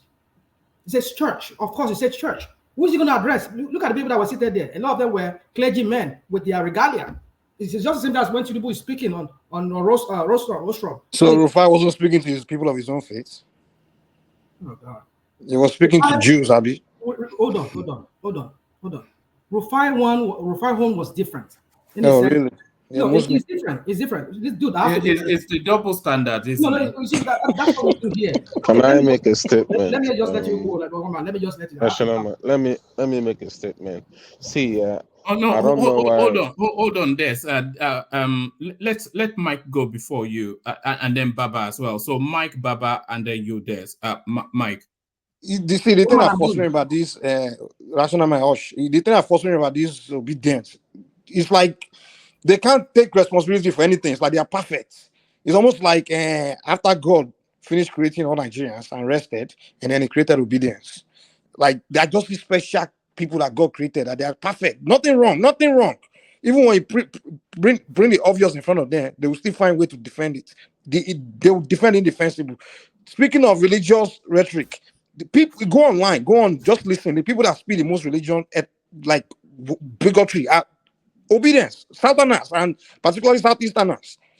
The past 7 years, who has been online talking about Islamization, the Muslim, the bigotry, Fulani, Muslim, the conversation about religion has mainly Then coming from the southerners, particularly southeast, and So some discussing Yorubas about too, particularly the Yoruba tickets agitators. is wrong, but flying a Wait, Muslim ticket let is me not go through, wrong. man. See, everything Obi said there, if you take it out of his mind, put it in Rufai's mouth. Oh my God. Lord have mercy. Mike, stop These it. same people That's here, not there's what's no way. going on. Just everything Obi said, he put it in Rufai's mouth, or even between anyone has any other Muslim, even a Satan Muslim, even putting aside Okubo's man, that's from his south. They was aside Okubo as his father is Fulani, he's working with them, they want to take over. These people, come on, let's just face it, man. What Obi said is Tinubu said clearly things a like that. religious. Tinubu said things like that, but nobody judged Tinubu like that. Tunaja, you are one of the worst. Tunaja let him down. Yeah. Tunaja, one of the worst because you see it on shows. You have people like CM with propaganda against Muslims, against other ethnic group, bigotry, and that. You don't say let's not do this, but when it comes to others, you kick them away from the show right away. You Mike, kick. come on. Come on, there, man. You are not so different from all those You were crying. hosting a show. You were even telling me to apologize. Even I didn't say anything close to what CM was saying because you told me to apologize on behalf of Oba. All right. So let me abandon Tunaja. Let me continue what I'm saying. Yeah. No, those are matters outside of this place. But I know. Yeah, this obedience. It's like, how pathetic can these people be? It's like, come on. I don't know if you guys can help yourself. Just be humble for once now. Do some self-analysis. Look in the mirror and ask yourself, am I doing anything wrong? Is anything wrong about me? You are not that perfect. What is this? You guys start here defending the indefensible. Obi said it. He said even worse than what Rufai said. Okay, let's move on. It's politics. We understand. It's all political talk. And that's what you are trying to say. You guys are sitting here. Would you say that what Peter Obi said was equally as bad, and you said worse than worse. It's worse. At least Rufai, we can say, it's the local politics. Obi on is national politics, man. The whole country. At least we can say, even if we say Rufai is trying to burn something, at least we can say, maybe he's trying to burn Kaduna down. Obi wants to burn the whole country down. Religious war? Are you kidding me? How can we survive that? And you guys are defending that kind of state, that kind of stuff. Obi should be on his way apologizing to the whole country for trying to start this is why I think Obi should have really addressed this point very well. Because nobody knows what's on that tape now. Because Obi should have really addressed you'll be spending hours, months trying to convince us. Hold on, Mike. Do you think that do you think that it's unacceptable that the DSS did not at least speak to him on that, Peter Obi? They should have arrested him and take him there, go and sit him down next to Kanu's cell and ask questions. Him, but at least speak to him. That what does he mean? Yeah, they should have. No, they should have. They should have done that. Are they not the one that released it? They've been very lenient on. And these people like Tunaja will come and tell us that it's a doctored video, it's clinical, like we are foolish. Come on, man. Come on. No, you see, you can say that to all those people that you guys brainwash. You can't come here and be talking to people like us here. All right. Let's say from Baba. Well, let me finish. Land. And then when you guys want to do your twisting and propaganda, you can't come here and do it. Yoruba people, we are light years ahead of you when it comes to reasoning. This is not about you. The video was doctored. Like we are mumu. We just believe that wasn't Obi talking. Just like the Rufai. Forget that line about what's going on now.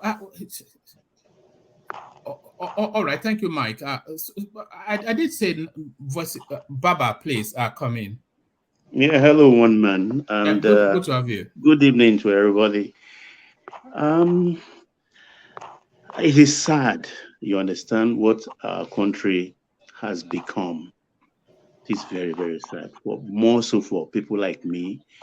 I rate myself as a second generation Nigeria. What I meant by that is that after our founding fathers, you understand, and the generation of maybe the show, okay, I'm third. The generation of the Shoyinkas, the Ashebe, we are the third, born before independence, you understand? I witnessed Nigeria's independence. I felt the dream of our founding fathers. This is not the nation they wanted to bestow to us. It is very, very sad, particularly this present generation. Very sad. I weep most of the time because the Nigeria I witnessed was beautiful. Lagos, which is my ancestral home, the island, we lived with everybody. Adeniro Ogunsoya, Tos Benson, Agbabiaka, those were Zikists. On Campbell Street on the island, you see the cock, the NCNC symbol, and their flag flying unimpeded without any encumbrance. What happened to us? What happened to us? Let's think. Is Jesus Nigerian? Is Muhammad Nigerian? Is Jesus a Yoruba man or an Igbo man, or is Muhammad an Hausa man? What is this? What is this? I don't understand. What have we become? You see, what I'm trying to say here, secondly, for Sharia, for instance, I don't see any Christian. I may be wrong, but correct me. Has any Christian in the North been charged to a Sharia court? No. It is meant for Muslims. I think according to the guidelines of the Sharia court, if you are a Christian and you are taken there, tell them you are a Christian, you are not a Muslim. They will let you go, take you to the normal court. And let me talk to my brothers here that are supporters of Labour Party, or particularly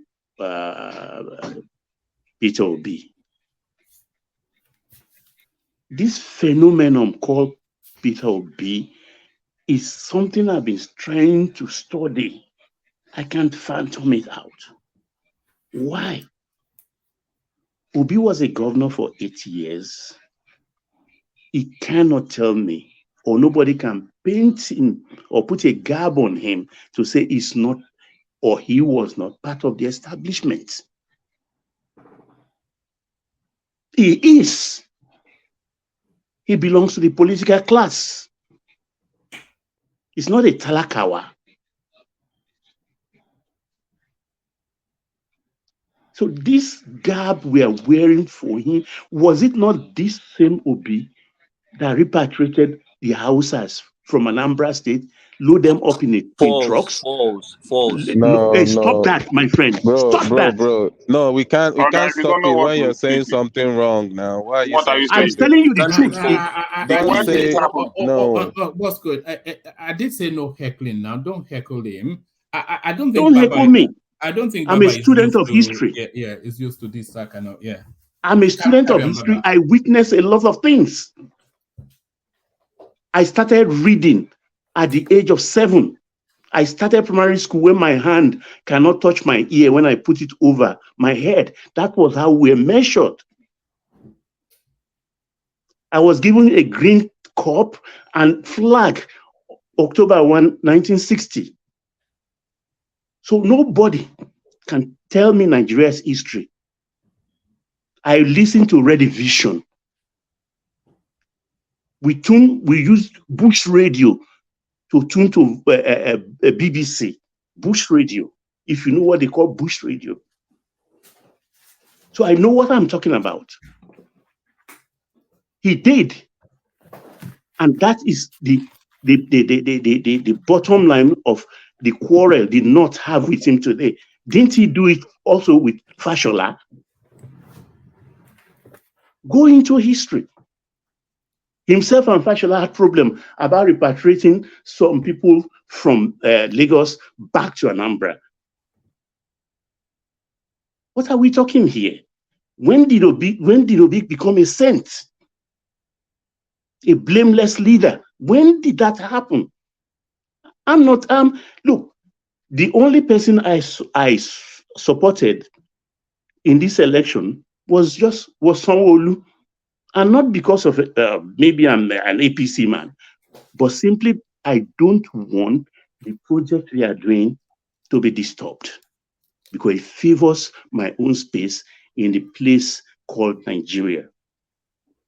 I'm not an ardent Tinubu, I'm a late supporter to the Tinubu cause, if I must confess.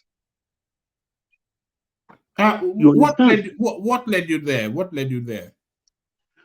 I looked at the three candidates.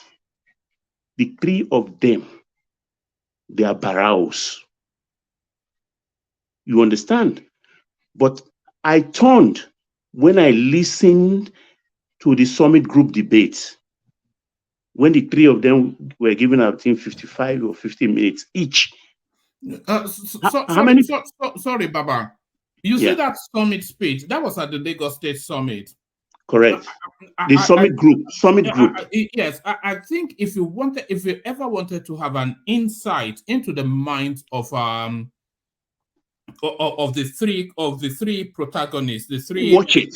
Yes. Correct. Yes. That's right. That's where I turned. Tinubu was by a million miles. Unbelievable. Unbelievable. It was magical. Very articulate. Atiku was quite impressive, but Peter Obi, I mean, it was just I was embarrassed. Teach me. I'm a trader. I was embarrassed. I will learn. That's what I had from him. Yeah. I was embarrassed. I mean, I know a lot of people don't have the time, but I spent about 3 hours listening to the tape one by one. Each of them 55 minutes, 50 minutes. Go listen. Take time. Because they never debated. None of the candidates debated. That was when I turned. That, okay, out of these three thieves, this one at least, we can manage him. So what I'm trying to say here is that we should just drop all this gap. And one thing more, man, I want to say again. You see this social media thing, it's a tool that is good for mankind. But we have turned it into another thing entirely. And this tool, if the government refuse to regulate it because of fear, it may destroy Nigeria. I've never been on anything. I don't know where Twitter is. I don't know where Facebook, Instagram, Telegram, never. Even I stumble on your program. Well, I always go to YouTube to listen to Nigerian news channel, AIT, everything. That's where I found your program a couple of months back. I saw the other ones. I listened just 10 minutes into them. I just switch off and I never went back again. There is Dr. Damages. There is a... Did you have the misfortune of happening on a platform called Niger Watch? Because you would have been left traumatized. I just spent like the first 5-10 minutes, I just get turned off. But I stumble on yours and I just like, okay, this is different. Not because it's not an AP. I don't see it as APC thing because what you've done this evening alone, I mean, Pansat has been on, Ekene is always there, Solomon, Tunanja, Rational Mind. That is, understand, is we feel one another. You understand? It's robust as far as I'm concerned. The debate, robust debate. You understand? Though at times it steers into some funny territory, but you always bring everything back again. But the social media thing, I'm just scared. You understand? I've never been on one platform. No, I will never. I do. When I see them on phone and this thing, I've never registered one day, and I will never. Because I just felt that it's not just a Nigerian thing, it's even in America here. If you listen to QAnon, from where the MAGA groups sprang from, you'll be amazed. You want to poke. It is crazy. All I just want is, let me paraphrase Obi's statement. Let's have our Nigeria back, the Nigeria of the 60s. Let's reflect the dream of our founding fathers. We should stop this religious thing. Thank you, one man. All right, brilliant, excellently put. Always excellently put by Baba. You know when I start the sessions and I always canvas for new voices. You can see why now. So that's another Ajanle Koko Kulata level discovery from that right there. So that's why I'm always I start the program saying new voices come on. So new voices come on, but the traditional voices that we can spend forever and a day with. Uptown, you're up next. Oh man, let me have my interjection now before Uptown will kill the whole place. All right, carry on. But a short little interjection and then Uptown. Yeah, I think I might probably have some kind of a blasphemous statement in my, interjection. So unfortunately for my Muslims, I'm sorry. We are actually, I feel like this section has almost been like we are trying to campaign for our, principle all over again. I don't know if we heard about something going on in the court or whatever, why we're having this conversation. But no, there's going to be a rerun now. Did you not hear that? probably that is probably why we're having this kind of conversation. You never know. But so much, lies have turned up, and like you always know me, I don't like it when people tend to lie without any facts on ground, just trying to basically spoil someone's name. Yeah, quite all right. P2B is a very devoted Catholic. Um, he's been a Catholic for a long time, and Catholics are very devoted Christians. But that doesn't make him a bigot. You played some clips on him saying something to the cans, and someone like Mike is coming to say that it's basically worse than what Rufai said. That statement he made, take back your country, he never said take back Muslims or take back people or take back the traditional rulers or take back, the Yorubas. He basically told the Christians to take back the political space. No, That the is what country, he the was. country, not the political space. The country. The country, the people that rules the country. That is what he meant, and we all know it. He The never church said. take back the country. That is what I'm saying. So Take if back Rufai the say political the mosque terrain. should take back the country, will you respond this way? It doesn't matter. Like if he This is a says, lie. Come on. can I finish first? He's in the context, and we all know the context he was talking about. Do you get? He has been I don't going know. You around. tell me. He has been going around, going to schools, telling the students to take back their country, telling everybody, even a granite seller, to take back their country. So when he You comes only to told the church to anywhere, take back their country. You didn't tell anybody else. he told everybody else to Did take you back go their to I didn't country. hear him. sorry, Desmond? Did you go to a mosque and tell them to take back their country? He can go to a mosque. He's not a Muslim, but he did tell the But we he saw him did go to tell. the mosque Can I after finish? recently Can he I went to the finish? mosque. That wasn't even a church, first of all. But It was he a did. synagogue. Can I finish? He did go to the campaign in the north and still told them there were Muslims there were Christians there, and he still told them to take back their country. So you have to know the context. It's not. Do you have the clip where it said Yeah, mosque? I can. Where it said mosque, take back your country.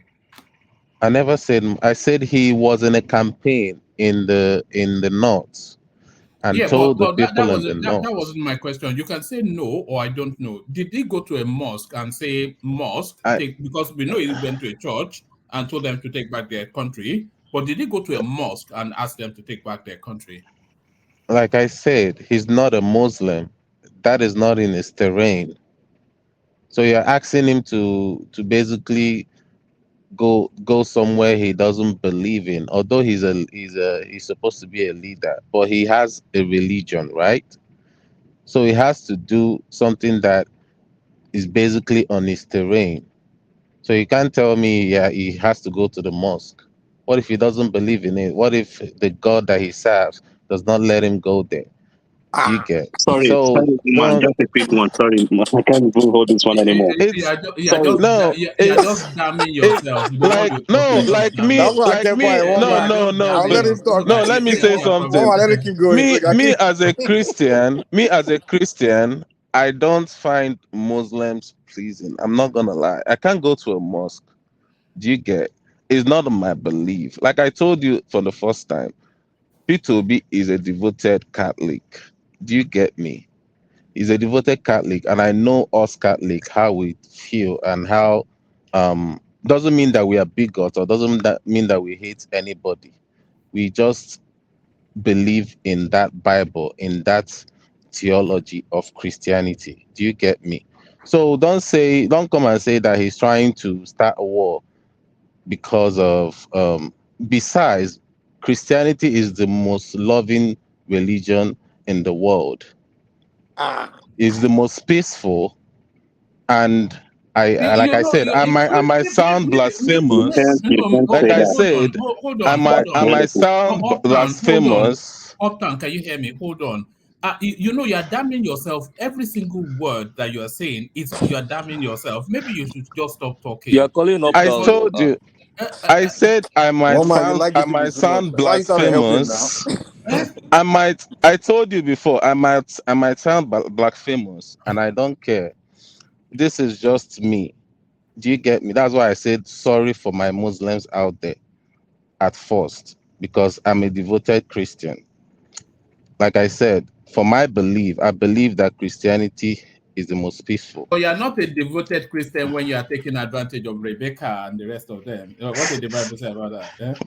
Who's Rebecca? I don't know what you're I talking don't about. know. Or you remember we saw you in your apartment in Lekki. My wife. Are you talking about my wife? Your wife. My wife to be. Look at this guy. You remember we saw you. You forgot. You forget how much we know you. This, but carry on. Yeah, but anyway, let's just give this man a break. Like I said, let's give him a break. We know the kind of person he is. Nobody has done. I challenge anybody that would say Pito that has done close to what P2B has done for the Muslims. I remember those days that the Northerners were killing No. Are the you saying that your challenge? Oh, sorry, yeah, what's the challenge? to show me anybody that has done for the Muslims, sorry, any Christian or any governor that has done for the Muslims what P2B has done. Any governor You- that has done for the Muslims what Peter Obi has done. A Christian governor, basically, not a Muslim governor. I'm not talking about the Muslims now. I challenge anybody to show me that Christian governor that has done even a quarter of what Peter Obi has done for the Muslims. I remember. You know that Sorry. Makinde is a Christian and Oyo State is more Muslim than Christians. You know that Sowolu is a Christian and Mhm. there's a huge Muslim population in Lagos. And what's that? And you are saying Peter Obi that Anambra State that only has 1% Tell me, 1% Muslim. He has done more. can I finish what he did? I remember the time that the Muslims in the Maybe north you should stop talking for your own sake, man. was killing the Christians. Yeah, I was still young. That happened when I was young. So then they became sort of a retaliation. I don't know if anybody can remember. In Onitsha, the Christians felt like they are going to start killing the Muslims in the east, and it became some sort of I would say sort of religious war, religious mini war, whatever. So they started scattering the whole shop, Aboki shop, stealing their stuff. Any Aboki where they see, as in Peter Obi was the governor then. What this man did, he had to protect the Muslims that a lot of Christians was arrested that period. The Muslims had to be running to the barracks. He told them, everybody go to the barracks and stay. It would have been a massacre. What else would they have done as Sorry, the governor can of I the state? interject, Roman? All right, let's hear from interesting. Good to see you. You make the most sense when you're just Should I let talking. him finish now? It's The guy is from a quick different one. Sorry, planet. Yeah, because go on, this interesting. thing that I can't even remember his name is saying is just like taking too long. Desmond, Like yeah. when you say a governor protected citizens when there was like a religious or whatever war in his own state, what do you have expected him to do? I don't If know. he didn't do it, he will be removed. That would be a state of that's emergency. why I said he should have He didn't stopped even talking. protect them. He told them to go to the barracks. He didn't tell them to come to his, Like, to his what house. do you think he should You do? have to let me finish the story before you. Yeah, but you have been long and winding. I've not even quickly. finished it. So okay, go ahead. This happened. What? Yeah, it's inviting you to land it quickly. Okay. This happened. Remember, this happened when there was. It was basically I would say democracy just started. The civil war and everything. The whole thing was still fresh. Bring it home, Des. So if he Progressive actually, 2006. can I finish? The whole thing was still basically fresh, and everybody was still feeling like not trusting the Muslims per se. Like Ekene said, the P2B actually made the Muslims settle in Anambra State. So if he didn't do anything, nobody would have done, like, it would have been a massacre and nothing would have happened. But this man protected the Muslims, and he did it because that's his job, though. God, man. he did it because of the love he has for humanity. It's his job, my guy. It's his job. What would you? Let me ask you a question, one man. Hold on, because I'm not Let sure me ask you a question. You are not doing yourself any favors with what you're saying. Is it Rufai's job? Is it Rufai's job to protect the Christians in the north? All right, thank you. Let's move on to Uptown. Uptown, you're up next. Woman. Yeah. There was no rhyme or reason to whatever it is Des was saying. I just asked you a question now. He said it's his job. It's tedious. You are doing whataboutism is what you are doing. It's just, there's no rhyme or reason to. All right, yes, let Uptown carry on. Uptown, speak to us. Speak to us. Yeah. Well, woman, I think all of us here are very intelligent. I think most of us understand what Des is trying to say. He might not put it in a way that we prefer, but I think we know his destination. And the point is really very clear. And this man has shown over the years, his love for humanity, whether it's Christian or Muslim. Showed it as governor. Till today, I don't know any other Christian governor. Sorry, Uptown. There is not sufficient enough of a Muslim population in Anambra State for there's us a lot, to. Actually. Yes, I'm sure there's a lot, but there's not sufficient. Non-indigenous, yes. There's not sufficient enough of a Muslim population in Anambra State for us to make any judgment of anything. Hold on. Let me make the point. Then you can disagree. There's not sufficient enough of a Muslim population for us to make any judgment on Peter Obi's stance. That's one. And then this story that Des was giving us that I quickly pivoted away from. They are massacring people in your state where you are the chief security officer. So what do? Are you going to say let them slaughter them because they are not of your faith, or do you act to your job? And then when you act to your job, is that some act of humanity, or you carrying out the role? What other option did they have other than to act to save lives in his own state? It's just I don't know quite. It has no meaning. Let me respond to you. I think most of the things we see as extraordinary in Nigeria are actually normal jobs that people should do. But why people sometimes um, uh, tag some of the normal jobs expected of people to do as extraordinary is because they are probably among the 5 or 2% that does it. Because the whatever that rose in Anambra State, which is actually a third time it was happening, it happened before he came, uh, was actually a response to what happened in the north, where Christians are being killed and Igbos are being killed. And then their governors allowed the chaos to go through. And then where people wanted to react here, this man said, no, you don't react. You don't kill violence with violence. These people we want to react against, they're wearing the people that perpetrated the crimes in the north. Now, these are innocent northerners here going about their businesses, and they are under my protection in this state. And whatever you think you're doing, you are responding to a attack somewhere else, another part of the country. You think you're going to come and do the response here in my states? No, as far as they are under my watch, they remain protected. And that is what he did, which is his job, which I agree with you. But I think the point Des was making is those places where those guys are being killed in the north, those places had governors. They didn't intervene. And this is not just the only intervention he has done to show that, hey, I always do my job and I don't. But how do you know they didn't intervene? Hold on, that's a damnation. Yes, and that's the question. But that's more a damnation on those governors than a commendation of Peter Obi. No, I already. There is nothing extraordinary or out of the usual in what Peter Obi did as the chief security officer of his own state.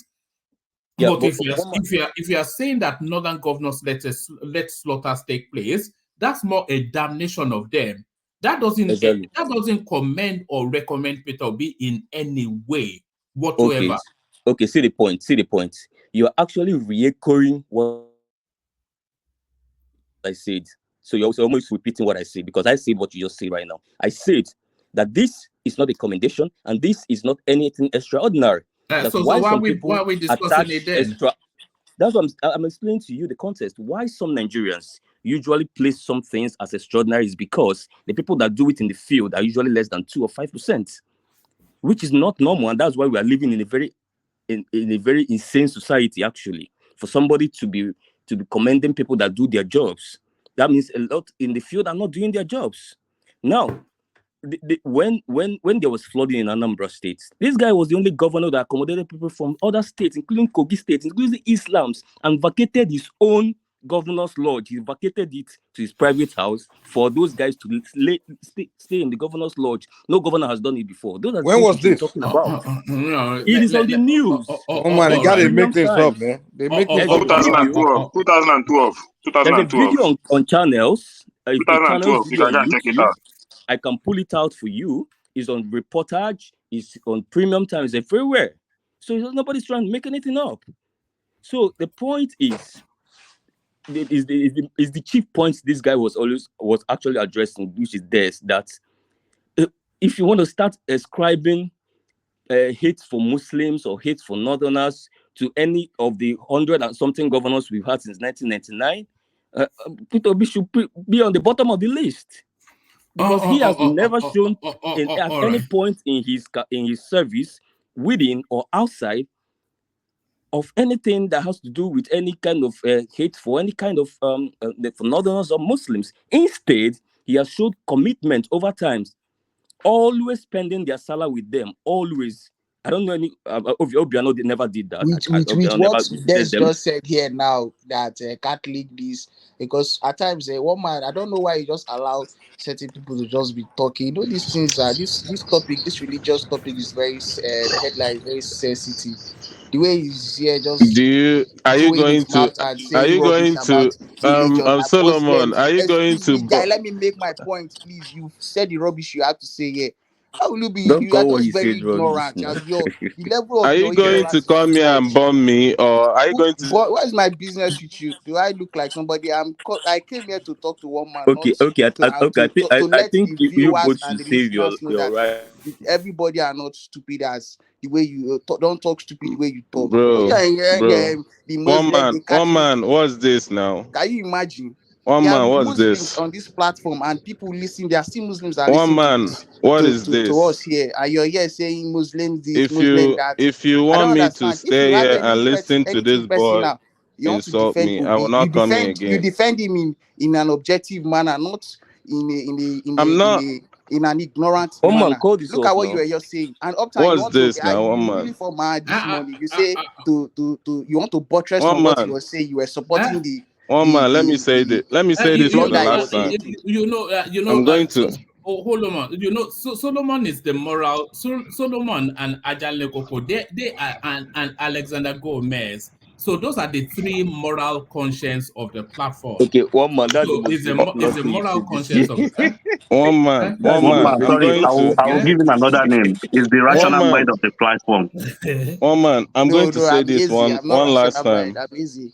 I'm not If rational Solomon is the mind. this rational What you mind one of the said man, platform. was very, very wrong in the one comment. man, This I'm thing going to is even say trying to this claim right now. He's supposed one to last time. apologize if he's a matured person. But Apologize you for see, the because of the Muslims. level of naivety and childishness in One him, he will man. want to stand on that right, and it's very bad. One man. The Next use time, of don't words Can are I behave too this come kind in? strong of now. people. Guys, calm down. One man. I'm going to say this for the last time. Yeah.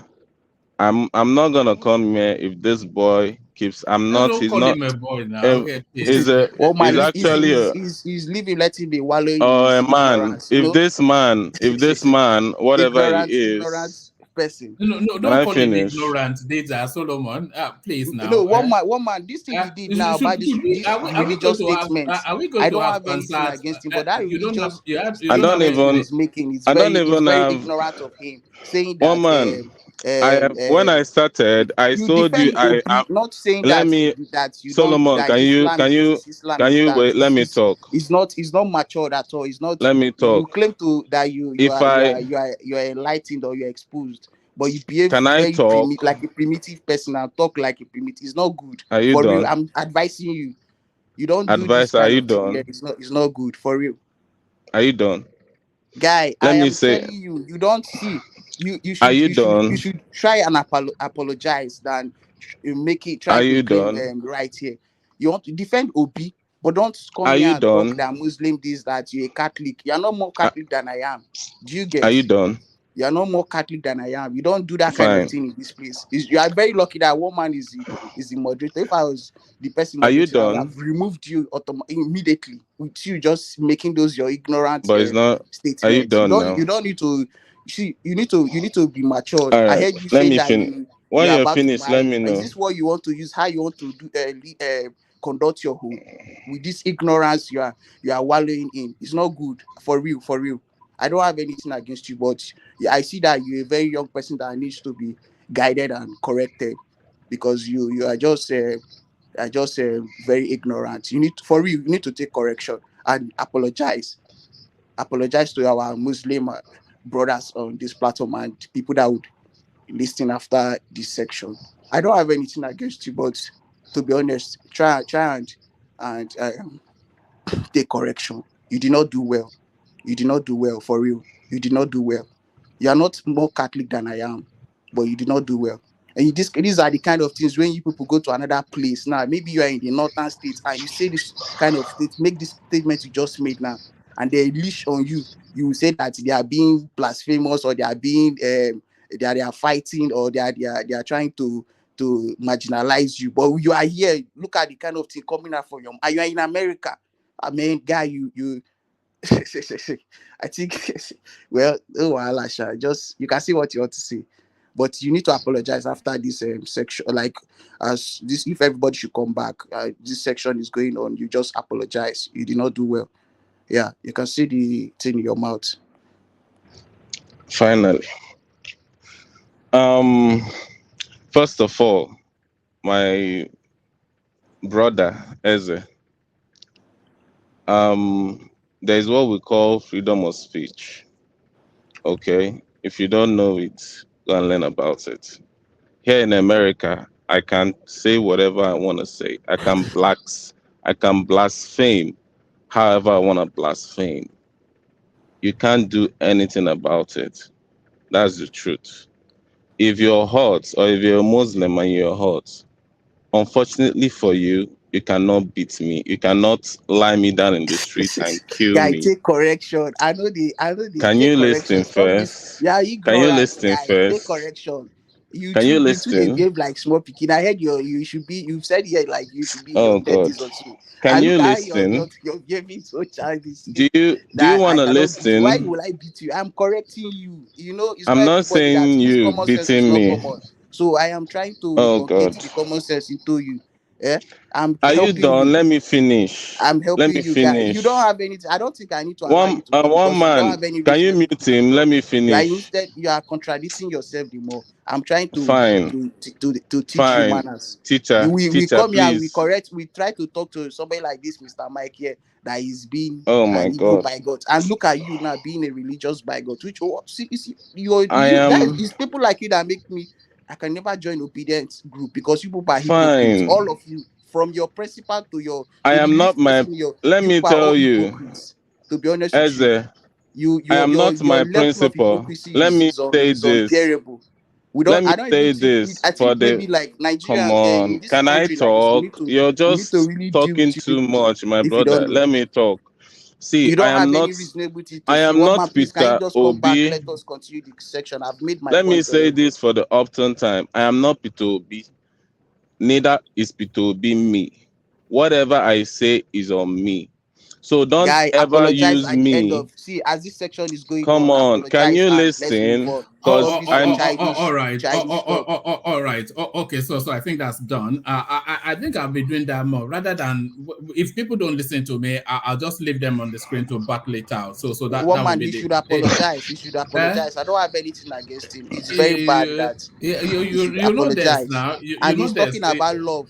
It's even the one man. Muslims that even spread love more than the Christians. I Is it the I Christian that just if you are told not a you, church member of in my own In the Muslim, they opinion. don't do that All you right. worship in this mosque or you worship in that mosque, but they All right. spread love among themselves. In the Christian society, if you are not a church member of a Oh certain, my if you're God. not a member of a certain church, you Do you cannot even know, gain some benefits.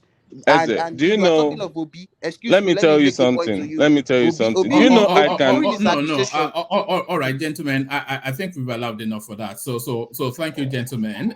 So now to you, Uptown. So Uptown, just give us a Thank short you. delivery. You know, sometimes Yeah. rather than say stop, maybe just let them vent their spleen. But I think I'm fun. I'm kind of fun seeing the new yes, the new method. the boxing ring Yeah, the method. Yes. boxing ring. Yeah, the Mayweather. But one man, I Style. just want to say this before I leave.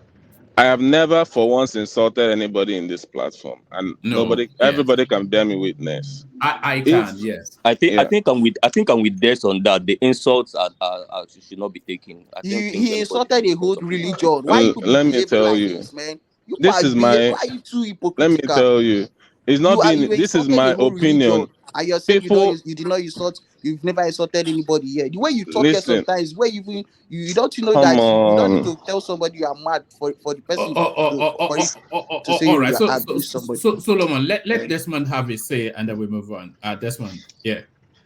I'm saying that I'm not gonna. I know I hardly get angry. Yeah, I'm a very laughable person, but Solomon, I don't have a beef with you. Heaven knows that I don't even know you. But if you keep doing this, I'm just gonna probably. I don't know how to stop coming to one man show because I love this show. You But can't now. This is your home you're, now. How can you you're, stop? Eh? the insult that one man is just letting you throw at me, I don't like it. That is it. And one man, you have to caution him. If I'm making my own opinion, leave it for me. As long as I'm not directing it to any part of you here, leave it for me. It's my opinion. Please. Even if I open my own platform and I start insulting the Muslims, nobody can do anything about it. It's my platform and it's my opinion. So don't say that I'm insulting or whatever the whole tribe. Please, Solomon, respect me and I'll respect you. I don't have any beef with you. Thank you, Oma. All right, brilliant, well put. So brilliant, well put. So Solomon is up on Desmond. I think I think that's what Uptown is saying. But Uptown, leaving that space totally, just give us speak to the space just in terms of what the conversations have been. So one man, so that is Solomon. Yeah, no, that's Solomon. Yes. I didn't know. I thought they are two different people. No, it's the same one. He is the same, the same. You think it's a mild-mannered It guy? was so funny. I like Solomon, but I hate Isaac. Yeah. Like, I like Solomon on the show, but Isaac in the comment section, I hate the guy, I just want to explain people. That's his alter ego, and that's what he shows. Yes. Why would never score? He catch him a bit away him. Okay, I literally like Solomon on the show, but the Isaac in the comment section, I hate the guy. Me and the guy will fight. Yeah, no, it's the same one. Second half, Abby. The comment section is for I stay with my people. On stage we talk points. Okay, one more. All right. I think Nigeria is playing. Scratch my beef with you. I want to attack you again. You can attack me in the comment section. I'll leave you alone. Yeah. All right. I think Nigeria is playing and it's 0-0. Did they just save a penalty or something? So people, I think people are watching two screens. But yes. One man, you caught me there. No. It's Oga is giving us a running commentary. Okay. I just spoke to somebody now. Who was giving me an update. Did we miss a penalty or did they miss a penalty against us? They missed a penalty. Our goalkeeper caught the ball. All right, brilliant. So that wasn't a miss then, that was a save. Oga, it was a save. Let me see, Oga. Maybe I have to send you back to school. All right, to you. Not before soccer one man. I misspoke because I'm an Arsenal fan. No, not you. Not London boy in those days. There's a guy called Oga in the comment section. He is saying they missed it. Yeah, I know him. All right. So yes, Uptown, back to you. If you want to go back to the talking points, we can, which we've not really addressed. No need. I think I've made my point on that. I'm going to go to another topic. But one man, please. Let me speak out. Can I say something? Hold on. Let's Uptown speaks just so that we have some structure to it. It's been all over the place the session today, but okay. Uptown. All right. Let me take out 2 minutes on a more serious note to address an issue, and it could be all fun and game, but what Des said is his opinion, and Des saying that he cannot go to the mosque is not an insult to Islam. And me, Uptown, I can go to the mosque because I am Uptown, and that is my choice. I don't have a denomination. I'm Catholic by birth, but I've attended almost all Christian denominations. That is me. Now, there are other Catholics that can't go to other church. There's other mountain of fire that cannot go to Catholic church, and that is their own choice. When Obi said he believes in the courts, people like Ekene, who is also obedient, say, I don't believe in the courts. Two diverse opinion, one political camp. So when you come and in the guise of cruise, insult people who has families because they made an opinion in a platform. Now, circle the word insults. You can push back on an opinion and say, this idea you have, I don't believe in. This is my counter narrative to that. I think this is what it should be. But when you call them names, especially if it does that already has a reputation in the platform, Uptown, I want to move away from that. Yes. It's an important point to make. It is something that I feel that should not be tolerated on the platform. So that is on that point, and I'm really very serious on that. Very serious. So one man, you're my friend, but I'm really very serious on that. On the Rufai space, one man, you said he's been tipped as Minister of Power. Yes, there's a strong indication that he might take that portfolio. Yeah.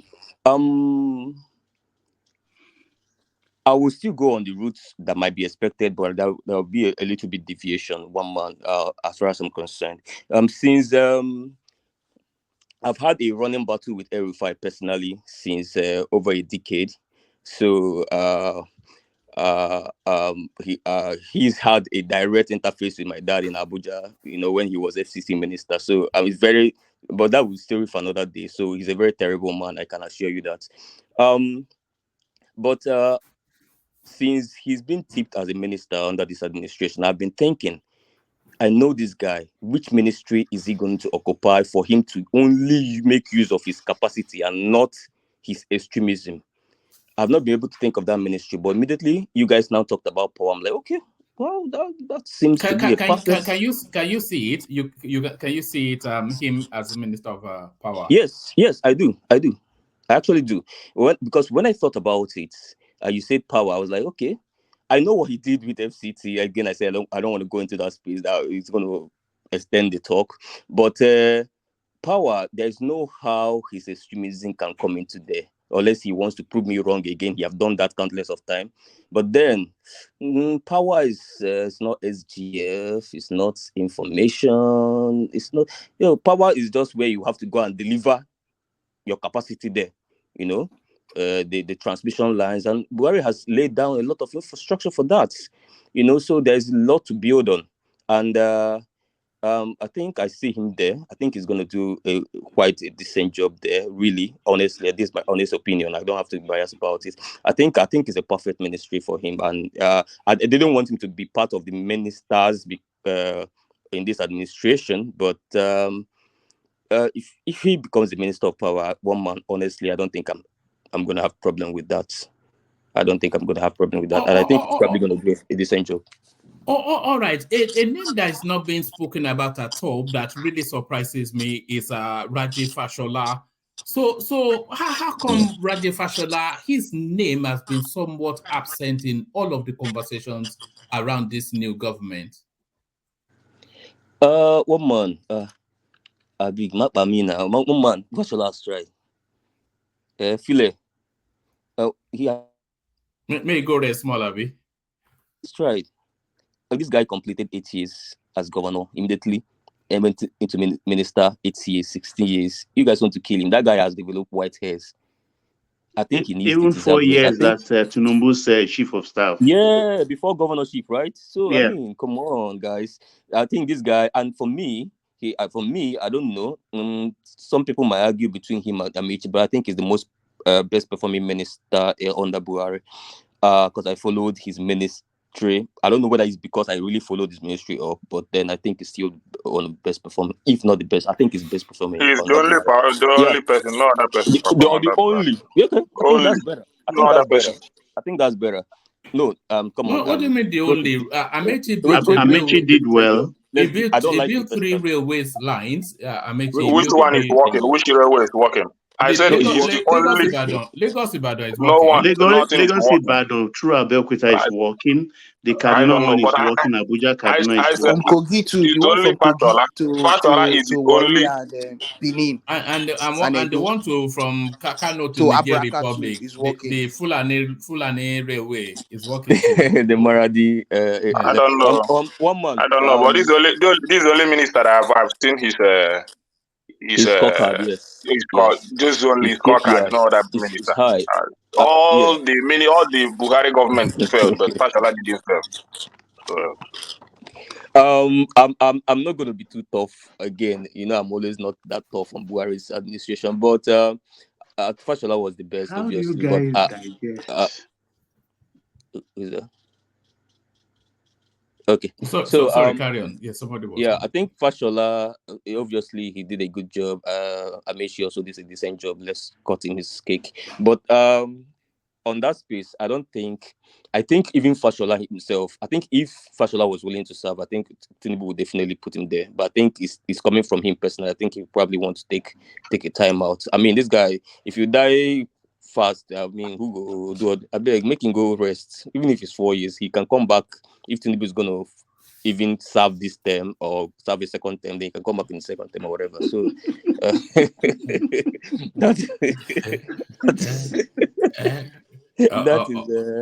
That is that space. One more. There's a story. Oh, Okay. yeah, go on. Yeah, There's go a on. story. There's a story on the judiciary. I think you see it earlier.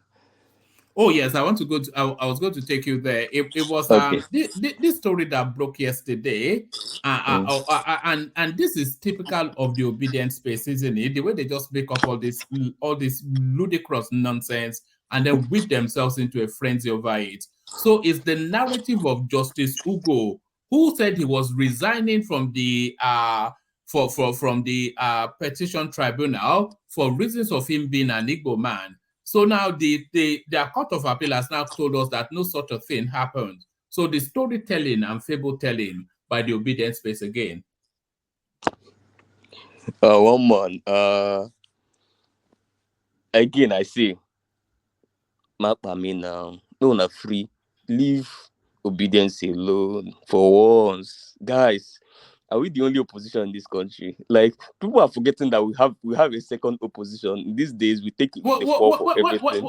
Where do you think this fake story emanated from? This I fake know it's story. not where it's a public knowledge. Where so there's a guy called there's this a PDP guy called what's this? I think Musa somebody. He's a very popular person on Twitter. PDP. Musa Omar. Yes. That was the origin of the story. So according to him, his source within the judiciary broke, I think, sometime late last night. According to him, he had this insider source that broke it out to him, and then he came on Twitter and brought it out, and that kind of story is media worthy now. PR, it just flew around and all that. But so but it's okay for you guys to always blame Obidi. But on a more serious note on that space, I think I condemn the idea of cooking up fake stories. Now, again, it's instructive to note that this guy, till now, this hour, has not pulled back on that story. He continued to insist that it is going on, that the guy is yet to resign, and he keeps giving updates on the story. So I think there's a new update I saw sometime this evening about this, blah, blah, blah, blah, blah. So he has not really pulled it back or said, no, it's not. So he's hell-bent on saying that this is not the only story we've heard about judiciary. So then I condemn fake stories. As far as the story is not credible, I condemn fake stories on the judiciary, because the judiciary is supposed to be an altar of sanctity. But is it? Because why we are one condemning man, can I ask him a question? Yeah, carry on, Baba. Yeah. Uptown, will you call this free speech? Will I call somebody saying he had what this thing, this court said? dismisses Justice Ugo's okay, the story he generated, will you call it free speech? Yes, it's free speech. Yeah. Oh my God, free speech? It's free speech. No, it's free speech. If you feel that is not true, we know the originator, then take it up. It's from the same factory that told us that there was a telephone conversation between the CJ and the same factory. From the same source, yeah. So the thing do you know it can turn the country upside down, and you say it's free speech? No, it has limits. No, the thing is, yeah, that is why, my friend, that's why I said I condemn fake stories, especially against the judiciary, because it's a very sensitive space. You get what I'm saying?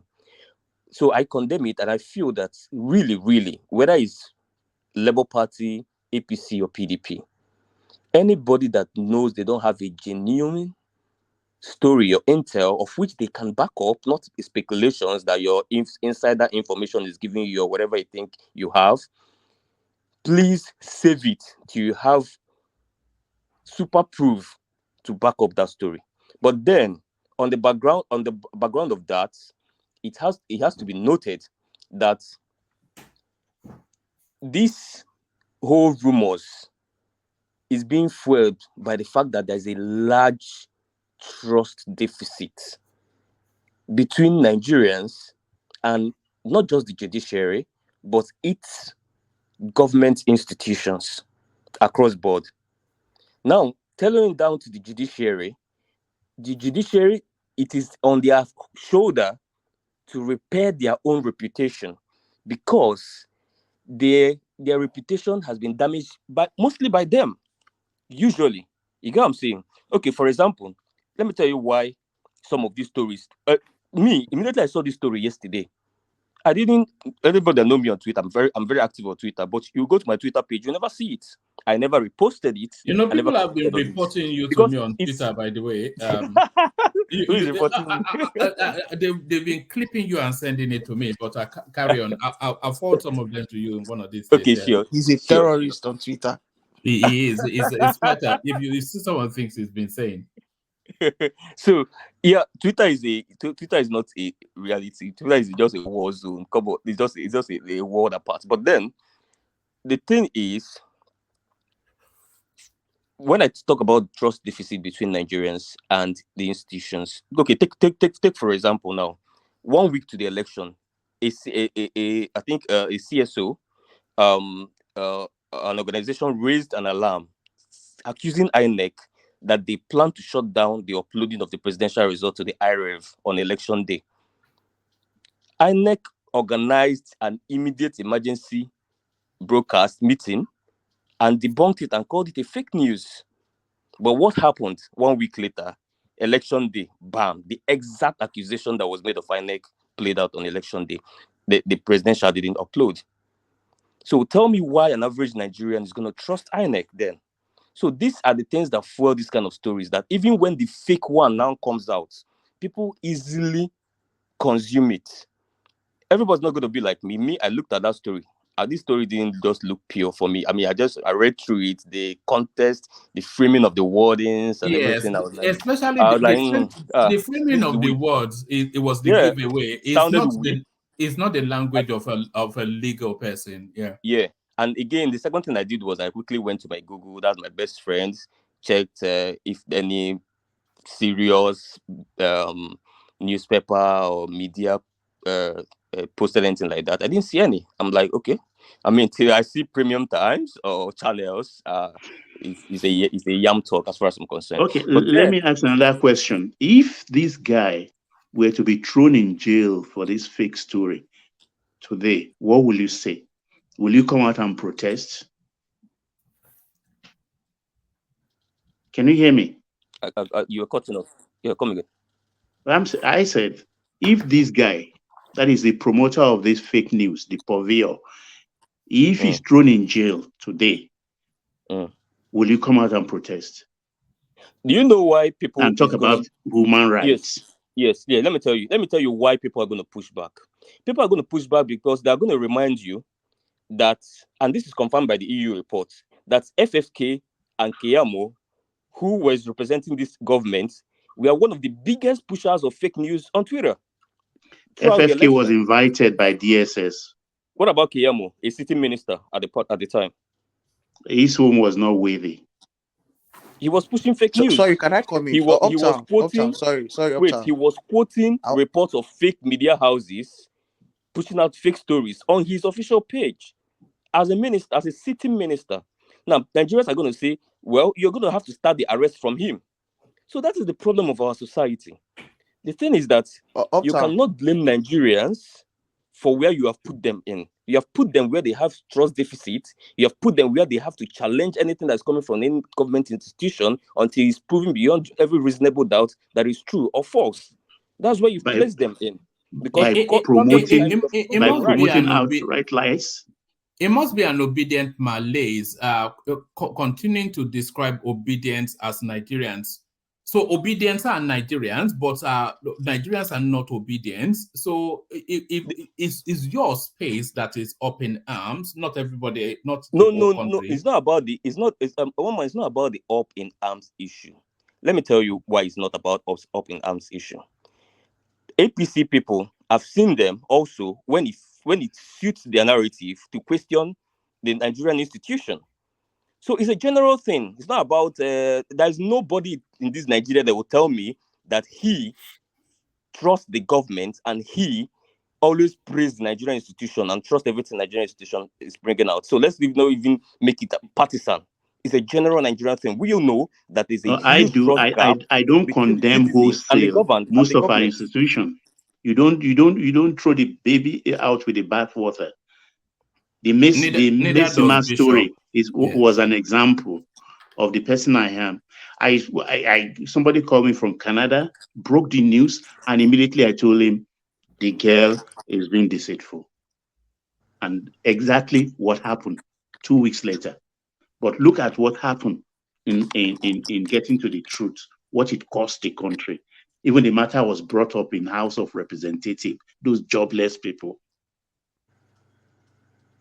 So these are dangerous territory. And that was what I brought up when I talk about social media. You understand? And I think they have to regulate it in our country for us to have peace. Because not everybody can take this story. Some people are suckers for fables like this. I yield. Because it suits their narrative. My brother, I am on the same page with you when you said people should not push out fake stories. And I make that point very, very clear. But I am saying that also the government has to play their role, because if you keep proving the people wrong, when some rumors come and you say it's fake news and people end up finding out that it's true, and I've cited one example with INEC for you, and I'll cite more examples like the palliative issues, when some group of people come out and said, hey, see, they are hoarding the palliatives, and institutions came out and say, no, nobody is hoarding, we are doing the distributions, and eventually during NSAS, we started seeing that people were actually hoarding the palliatives. So we've seen a lot of all of this, swallowing this and all of that. So the government have to help us to help them. And the Nigerian people, you cannot solely blame them. You've pushed them to a point where they don't trust you. And you cannot blame your partner for not trusting you. If you're in a relationship and you're a serial cheat, you keep cheating, your wife have caught you several times, and then maybe one day you don't cheat, and then your wife say, you cheat, and you start blaming your wife that how dare you accuse me and all that. No, you put her in that place. So people should not come and start to make a slavery out of Nigerians. That is slavery. That's slavery, rather. You know what I'm saying? So people should not, and then if you don't push, if you push harder, they would start to push it to ethnic or religion or even religious political affiliation just to feel better. Whereas these people are insulting this person, but the same people will come and insult. Hey, they insulted Soyinka, but you are insulting Padebanjo. Hey, they insulted this person, but you are insulting. Nigerians are just a bunch of hypocrites. My Ghanaian friend told me that he used to join Nigeria Twitter, and it's only in Nigeria that he's seen people fighting people, and both of them are doing exactly the same thing they're fighting each other for. So the point is that the problem we have is our institutions. They have to start proving that they are worthy of the trust and respect of Nigerians. You do not ask people to respect and trust you. You make them respect and trust you. That means you have to earn it. You don't demand for it. What you're doing now is demanding for it. No, you have to earn it. If you earn it, they're gonna trust you. Now look at what happened with JAMB. They've studied it out. They've seen that Mesoma is wrong. Imagine that kind of thing happens 2-3 times. Over time, people will now start trusting the institution because they've proven themselves over time that, hey, we are always right. So more institutions should do that and not sweep things under the carpet. That's the point. All right. Well, all right, brilliant. Well, all right, brilliant. I'll go on next from you uptown to Ekene because his battery is running low. But on my way to Ekene, and please, one man, please, on your way to, before you go on your way to Ekene, let me make a point clear. Before you make that point, let me do a bit of advertising now because we seem to have a bit of an audience at the moment. So let me do a bit of advertising. So we have a big guest joining us on Sunday, a big guest. So he'll be joining us. So that's the thumbnail right there. And is already set up, so you can go and bookmark it. We've got our Prince Adewale Adebayo joining us on Sunday. He was the SDP presidential candidate for the elections just gone. So he has visited us on this platform before, some of you may know, but in between the time that we last saw him and now, a lot has happened. So he has agreed to come and do sort of like a state of the nation interaction with the platform. So I am very excited, and I'd like you all to make yourself available for him so that don't go easy on him. He's a very robust character, so he can take your pushing. Of course, you know you have to be civil. This is a senior politician. So come with your questions ready. Push him on the state of the country. Interrogate him very hard, but bookmark it for Sunday. So you can see it right there. Prince Adewale Adebayo, he's agreed to join us on Sunday, 10 p.m. UK time for a State of the Nation interaction with Nigerians in diaspora. So be there or be squared. Back to you, Uptown. Okay, one more. This is just me setting the record straight. Somebody came on the platform speaking very calmly. He was one of those that created Nigeria in 1960 and named Nigeria, gave Nigeria the name Nigeria, and he has read all the books in the world. And after all of that expose, he comes to say that Obi deported Northerners. And then you say the Obi and Fashola did this. It's really very sad when on public platform where you know that you can actually be fact checked, and then fact check that. Correct me if I'm wrong. I said that. Yeah, go ahead.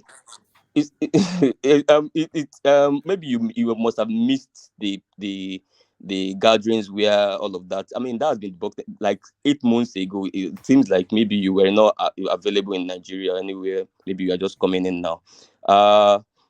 Obi never deported Northerners, and even the Muslim community in Anambra, as far back as last year, beginning, as at August period, debunks that. It never happened, you know. So they said he gave ID cards. People came out and said, no, it was Rochas that did it in Imo State. Obi didn't do it. When you mentioned Fashola, the only thing that brought Obi into Fashola matter is that when Fashola deported Northerners back to North, Obi was the only governor that spoke out and said, no, Fashola, you're my good friend, but you can't do that. That's not true. He returned Anambra citizens back. Obi rejected them and returned them back to Lagos. How about that? What do you mean by how about that? Yeah, I'm telling you the truth. Because you started by talking about somebody talking about he formed independence and things. That is the meaning. I won't tolerate that from you. No, let's be very clear. First of all, Obi didn't deport Northerners. Can you take that back now? Let's continue. No, that's not true. I'm going to check and send my findings to one man. Just provide all the facts you have. Yes. I will send it to one man. Fashola, I'll find it. Fashola did 2 deportations. Yes, Fashola did 2 deportations under his government. He did the northern deportation first, and then he did the one that he dropped people in Anambra in the dead of the night. Why we were disputing that initially, or you didn't talk about that until I bring it out? What are you saying? Oh, you were talking about. He said nothing that Fashola did it. Did you, when you came to this platform, did you tell us that what Obi did was cautioning Fashola that he cannot deport citizens of Nigeria from any place in Nigeria, that they are allowed to stay anywhere in Nigeria? Did you say that? I didn't tell you that. Okay, you didn't say that because you didn't suit your narrative, because you already told us that Obi himself deported Northerners, which is a blatant lie. He did. So, he did, and I will send it to. Can you listen to me? I will send it the fact to one man. Okay, tomorrow. One man. See what? It's 12 midnight already. Don't do it tomorrow, because this is a serious thing. So I have my facts, and I'll forward it to one man now on Instagram. And one man, wait, before in the next 30 minutes, I believe that's enough for him to dig out whatever he needs to dig out. I have mine already. I will send it to your Instagram. Unless one man you already know the facts. You can set time for me. That's right. You can set time for me. Hold on. No, now you cannot come and spew lies now, my brother. You lie. You lie. You lie. You don't talk to me that way. You a liar. Don't tell me I'm lying. No. If you don't want to be civil, you understand. If you want to go into the gutter, I'll go into the gutter with you. All right, gentlemen. Yes. Uptown, you cannot call no, settle down. You cannot call Baba you cannot say he's telling lies for reasons of seniority. I think one man. You know me. Can you Even if hold on? When So I say hold on, in their space where you come from, they don't give it up front. Including you, Baba. When I say hold on, includes you. I suspect that I suspect that Baba probably even has the advantage on Ajan Lekoko even, and I'm sure you wouldn't say Ajan Lekoko. You won't call him. So that's where I'm coming from. So of course we know you long enough that are full of respect. Baba, Uptown is probably one of the most respectful people that we have here. So his language is never geared towards being disrespectful. So maybe lost in translation, all of that. But please, yeah. let me say it in my own mouth again. For the purpose of clarity, I said what you said was a lie. I never called you a liar. What you said, Obi independent Northerners, was a lie, and I can prove that beyond all right. doubt. That's the point I made. When you lie, you are a liar. It's simple. Yes, I was trying to redeem you, and you're digging yourself. All right, let's go to sorry, let me just say this before you go to another chapter. Yeah. Well, I know we are people of different ages, and I think the best thing for us to do as a human being, even here in the advanced world that we always say, they do respect an elders. From the look of things, if I'm not mistaken, Baba might be somebody that is old enough to have Uptown as a child. You starting your words with somebody said he created Nigeria, exactly the way you said it, it's very rude. I just want to say that. All right. Baba, I beg. One Where man, is if we this start giving defense? people Wait, money, everybody stop. Everybody, my battery is going. Yes, I'll come to you immediately now. Everybody stop. Baba, let me leap to Uptown's defense. And if Ajale Koko was here, he would probably have leapt even before me. Uptown is a highly respectful young man. I can say that because I've known him a year plus going on. Is a highly respectful young man. Very rare amongst people of his contemporary within the Nigerian space. Is a highly respectful young man. So sometimes in the cut and thrust of the conversation, the language might overspill. So I think the language just overspilled there. But I can tell you with certainty that the intention was not disrespect. He's a very respectful young man. So I can say that with full confidence. But he's very passionate about Peter Obi as well. So sometimes the language can overspill. So it's one of those instances where language overspilled. So Ikene, speak to us. Oh, sorry, one man, before you go, I'm not very internet savvy. I have it here, PR Nigeria. Oh dear. One man, thank you very much. I have PR Nigeria fact check. Did Peter Obi as Anambra governor order deportation of Northerners to their states? This was July 1st, 14th, 2022. You know what you could do, Baba? If you go to the top of your screen, the hyperlink, just copy that and put it in the private chat or comment section. Then I can click on it and put it on the screen. So just copy the link and put it in the and send it and paste it either in the public chat or private chat. Okay, I will try. I will practice it. But I have it right here. It's a bit lengthy. Okay, yes. Carry on, Ekene. Yeah, Ekene, carry on, please. Yes, Ekene to you. Okay, one man. I want to thank you very much for giving me opportunity. Just it has been a little. Everywhere has been lousy. I don't even know where to start. But for the only thing I want to say is this: starting with the issue of religion and the water has gone on since all this while. I want everybody to calm down. Baba spoke well from his speech. I was enjoying his speech. till the end of that statement, but that wouldn't make me to say, I don't know what he said, whether it's true or false. But for me, the P2B I know never did anything to hurt the Muslim community in Anambra State, and I can vouch for that, just because I know him and I know his government, and I cannot come here and begin to lie because he's my preferred candidate during the election. So even as he has not become the president, I still love him. Even if he governs this country, I will still continue to love him because of whom he is and what I know him for. So the statement or what happened was a lot of things they say against him. Ekene. Yeah. Just hold on, just 2 minutes. Let me just wrap up that space between Uptown and Baba.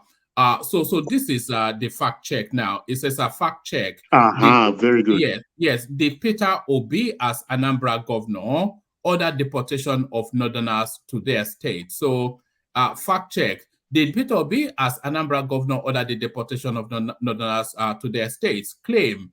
The Labour Party presidential candidate for the 2023 election, Peter Obi, is in the eye of the storm with several allegations of bigotry, hatred, and maltreatment of Northerners leveled against him. He was said to have committed all these whilst he held sway as the governor of Anambra State. A full text.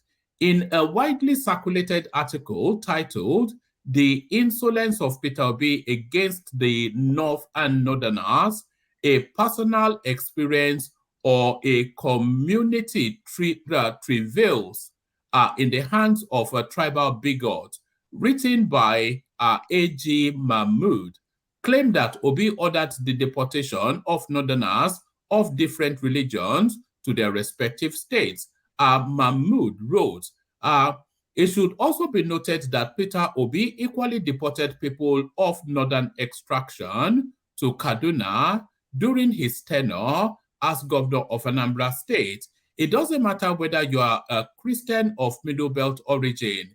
Once you are a northerner, as far as Peter Obi was concerned, you are simply unfit to stay anywhere in Anambra State in his days as governor. So that was the allegation. Now the verification. In an attempt to confirm the validity of the deportation claims, PR Nigeria conducted a fact check on deportation that took place during the period when Obi was governor of Anambra State.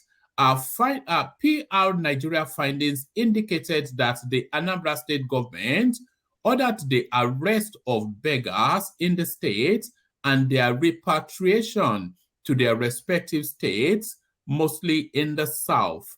The findings showed that the Obi government actually arrested beggars on the streets of Oka and Onitsha and swiftly repatriated them to their home states of Ebonyi and Akwa Ibom. PR Nigeria could not trace any credible media report during the tenure of Obi as governor of Anambra where Northerners were repatriated or deported to any part of the North. A report in the Leadership and Champion newspapers on December the 4th and 5th, 2011, merely stated that the Anambra State government issued a warning to all street beggars, especially children, used by their parents to beg for alms, to vacate the streets or be arrested. 29 of such women who displayed their children as a strategy for getting alms were arrested in Oka and Onitsha and repatriated to their home states, Ebonyi and Akwa Ibom. The then Commissioner for Women Affairs and Social Development, Dr. Igo Cordelia, decried the attitude of some parents who use their children to beg for alms and warned that any beggar seen in the state will be arrested and deported by law enforcement agents. Conclusion, the Anambra State government enacted a policy that did not favor beggars in general as is the case with even some northern states who have done the same. It is therefore not identity profiling. So it looks as though that story was put out by some mischief maker northerner, but has been debunked. One man, this is the real fact. In fact, the person that checked this thing is was conversant with Obi government. Because you know, when I tell you about Obi, well, just like what he did, this thing started in this chasing out beggar started in Opiweka during those areas. That time was very hot and all that, and that was the time he gave this order. And I'm very sure of that. It doesn't matter where you come from. He gave the order that he don't want to see any beggar around that area. In fact, if you are a child and they saw you, it became a slant then. If you are a child and they saw you on the street, either hawking anything orange during school hour, you'll be arrested. And once your parents come, they will arrest you. In the form to reform education that time, because he gave it as an order that time that no child should be on the street during school hour. It doesn't matter where you come from. But as far as Anambra State is concerned, no child should be on the street begging during school hour. And this thing continued until after his government. So I witnessed it, I know it. So, but people saying that, because what I would have expected that if he has asked Northerners to leave, they would have showed us the truck where he loaded them and gave us the destination where he landed them. And that would have made me believe that. But in terms of chasing out beggars in the street, he did that. And it was the purpose of education that made him do that. Because those days in Anambra State, I know how, especially Opiweka was when he became. So he cleared those areas in order to put sanity in Opiweka and all that. This is one of his policy. So the issue of, many things was said against him. They said he issued the ID card to Northerners. I said, when? How did it happen? When did it happen? So whether people like Obi, whether they don't like him, I speak about him because I know him. Whether he becomes president or he doesn't become president, I will continue to love him and I will continue to follow. I didn't start following Obi when he declared intention to become the president of this country. I started following him right from the time he was the governor of Anambra State until he finished, until today. So even the speech that I told you, that he said, take back your country, I have it on my phone here. I can send it on your WhatsApp to show you that he didn't start making that statement when he started the campaign. I have a video he was speaking with intellectuals, encouraging them to come into politics. That we should not allow all these men to be messing up our society while they are sitting behind. So they should take back their country. I have the video. The video that it's about 2015 video. It's in my phone. So anybody can say whatever they want to say against him. It's a man I've followed for a very long time, not because of politics. That is Lagos Business School alumni gala night. Yeah, yes. I have the video. I play it anytime I want to listen to him on my own personal time. I just play the video. At the end of the speech, he told them, take back your country. So anybody can believe what they want to believe. Then that is what I always say. We should be fair to ourselves. Baba started very well, trying to build up a very good environment for this platform. But I was somehow disappointed when he made that statement. I'm sorry about that, but that doesn't mean that Baba is a bad guy. No. Baba was he was within rights to highlight that, because that story was widely. Even I saw that story, I didn't see the fact check. So I'm just, because I was in the space that he deported people from Anambra State, because of course that is the type of person that he is. but it looks as though that it was an embellished story. Yeah, that is it. And if you know, just like what I said here during the campaign, that I cannot say anything against Tinubu because I did not witness his government, so I cannot come and be criticizing somebody that I don't know. People can only tell me to vote for him because he did this in Lagos, he did this in Lagos. The same thing Obi. I can campaign for Obi. I can do because I know him and I know the time he governed my space, what he did. So I'm satisfied with that. And that was the reason of my campaign for him. Even if another person from another space come and say, Tinubu do this and do that, I will not respond because I didn't know when he did that.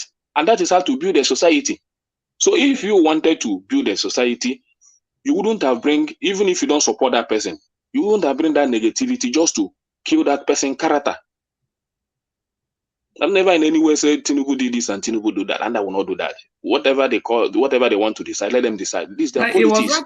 It was actually Rochas Okorocha that was asking the Northerners to carry ID according to what that's a thing. Yeah, that is a thing. But they leveled it against Obi, just like when Obi went to Ariwa House to speak.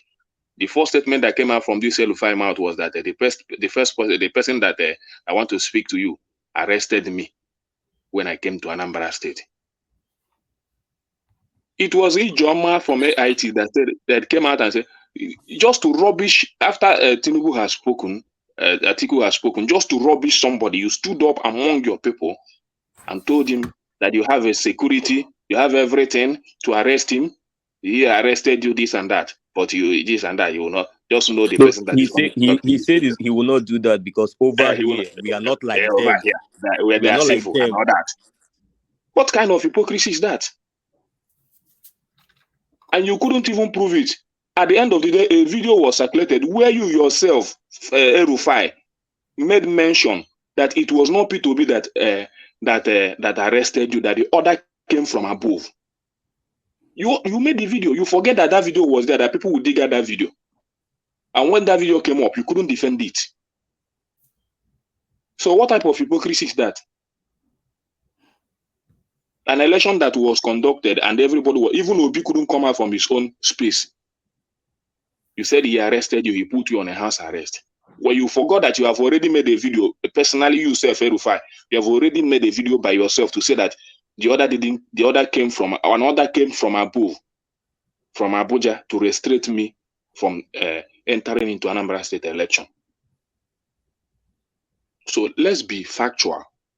Even if you don't like Obi, don't kill his character.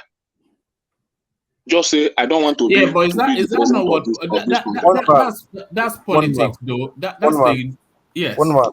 But Obi can have the access to kill someone else's character that the person did not go to school. You remember he said somebody did not know his friends, did not know his classmates, did not know his certificate. Obi can go ahead and kill another person's character because of politics. And here can I say you should not kill Obi's character because you don't. Yes, no. and Okay. Hold on, Ekene. And AY, do you remember that clip that was secretly recorded when Obi was spreading false news that that they wanted to they don't want this to develop, or some ridiculous something like that was spreading some fake WhatsApp messaging, trying to rile his tribe against the Yorubas. Do you remember that? Yes, one man. Now Ekene is telling me that he has never experienced Tinubu's if anybody can get that clip, send it to me on Instagram. That clip when he was doing the WhatsApp messages, yes. Ekene, you are the one saying now that you did not experience, confessing now that you did not experience Tinubu's government in Lagos. You were not in Lagos at that point in time, I guess, right? Yeah. And now when people were telling you that these were the achievements of this man, and these are the things he had done before, now you're acknowledging that you didn't know, you didn't experience it, so you couldn't say much to it. But during the campaigns, that was not what you were saying, right? Who you told were saying you? something different.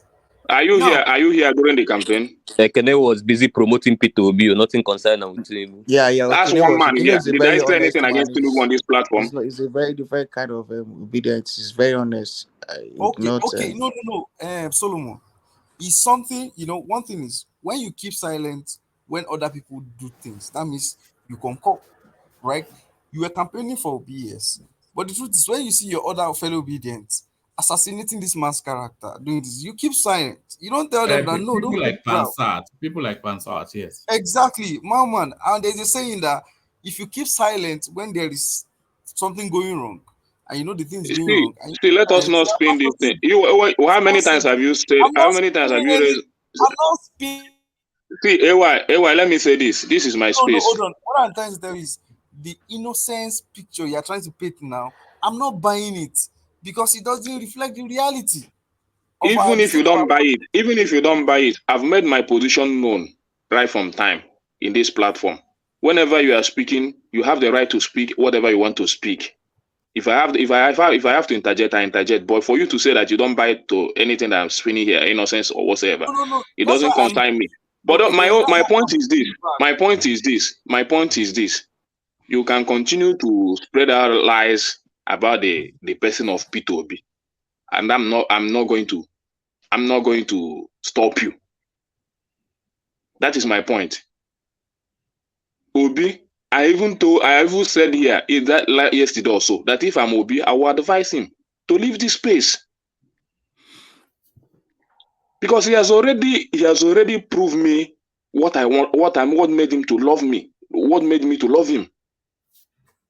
Most of us. So if he cannot be loved, let him leave. Let him just cool down. His integrity is there in Anambra State. We continue to promote him there. Okay, good. So let the space have what they want. Let the space elect whoever they want to elect. I said it here.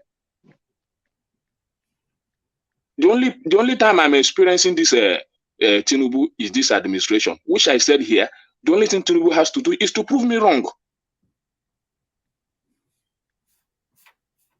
Do you understand? So whatever if you think I'm promoting Obi because I am forcing him on Nigeria to become the president of Nigeria or president of never. No, anybody can come and be the even if the Northerners want to rule for the next 100 years, let them rule. Whoever that wants to rule, let them rule. It's none of my business. But as far as this young man is out there contesting for an election, I will continue to promote him. That is my point. Then if any other person that is better than him comes up, then I may say, okay, let me go for another person. But as far as he's there, I will continue to do that. I will continue to campaign for him. I will continue to spend money to campaign for him. My own personal money, I will continue to spend it to campaign for him. Unless he said, I don't want to contest. Sorry, I just want to say, I want to ask you this. Okay. When you were talking, you were saying that you gave reference to Tinubu's government, that you didn't even experience it. I don't know, maybe because you were just in Anambra, you never traveled to Lagos or somewhere else just to know what was going on that time. But I came to Lagos during the time of Fashola, and that was why I was able to talk good things about Fashola. I experienced his government. If you were there during the time of Fashola, you would have known what Tinubu did then. Even the electricity one that he wanted to do, even if you were living in Anambra then, you would have known, because he was having a clash with Obasanjo just because of that. Obasanjo had to cancel that. So that's not even the problem. Now, you were saying that if they have someone else that is better than Obi, you will support the person. How would you know somebody that is better than him when you only focus on Obi and Anambra, what they did in Anambra? You never experienced I know at least this time, before I'm not political, I'm not somebody that I don't do anything politics.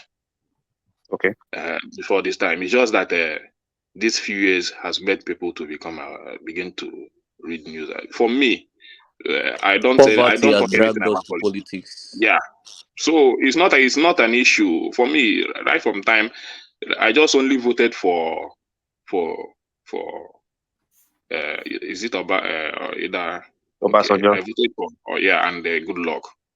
Okay. It was and I voted for Atiku. So basically, what you're saying now is that you are open just to explore every part of the country to know Yeah. which or not. Okay, that's fine. Yeah. That's fair enough. So it's not the issue of the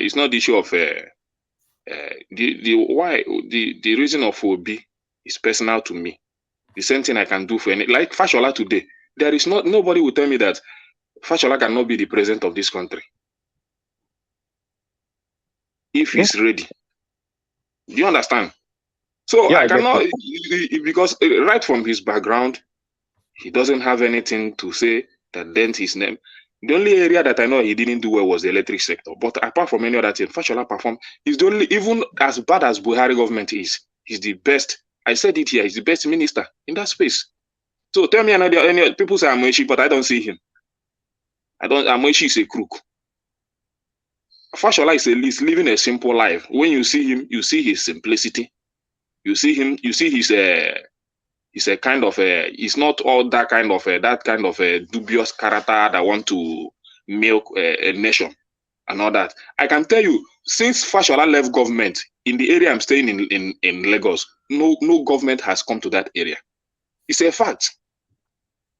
He's the only governor in Lagos State that visits our local government several times. The road that was there was Fashola. Up to today, that road is dilapidating. Nothing is done. So why wouldn't I love him? Yeah, it's a fact. I understand the point of view now, and I appreciate it because this is the kind of conversation I think everybody should be having.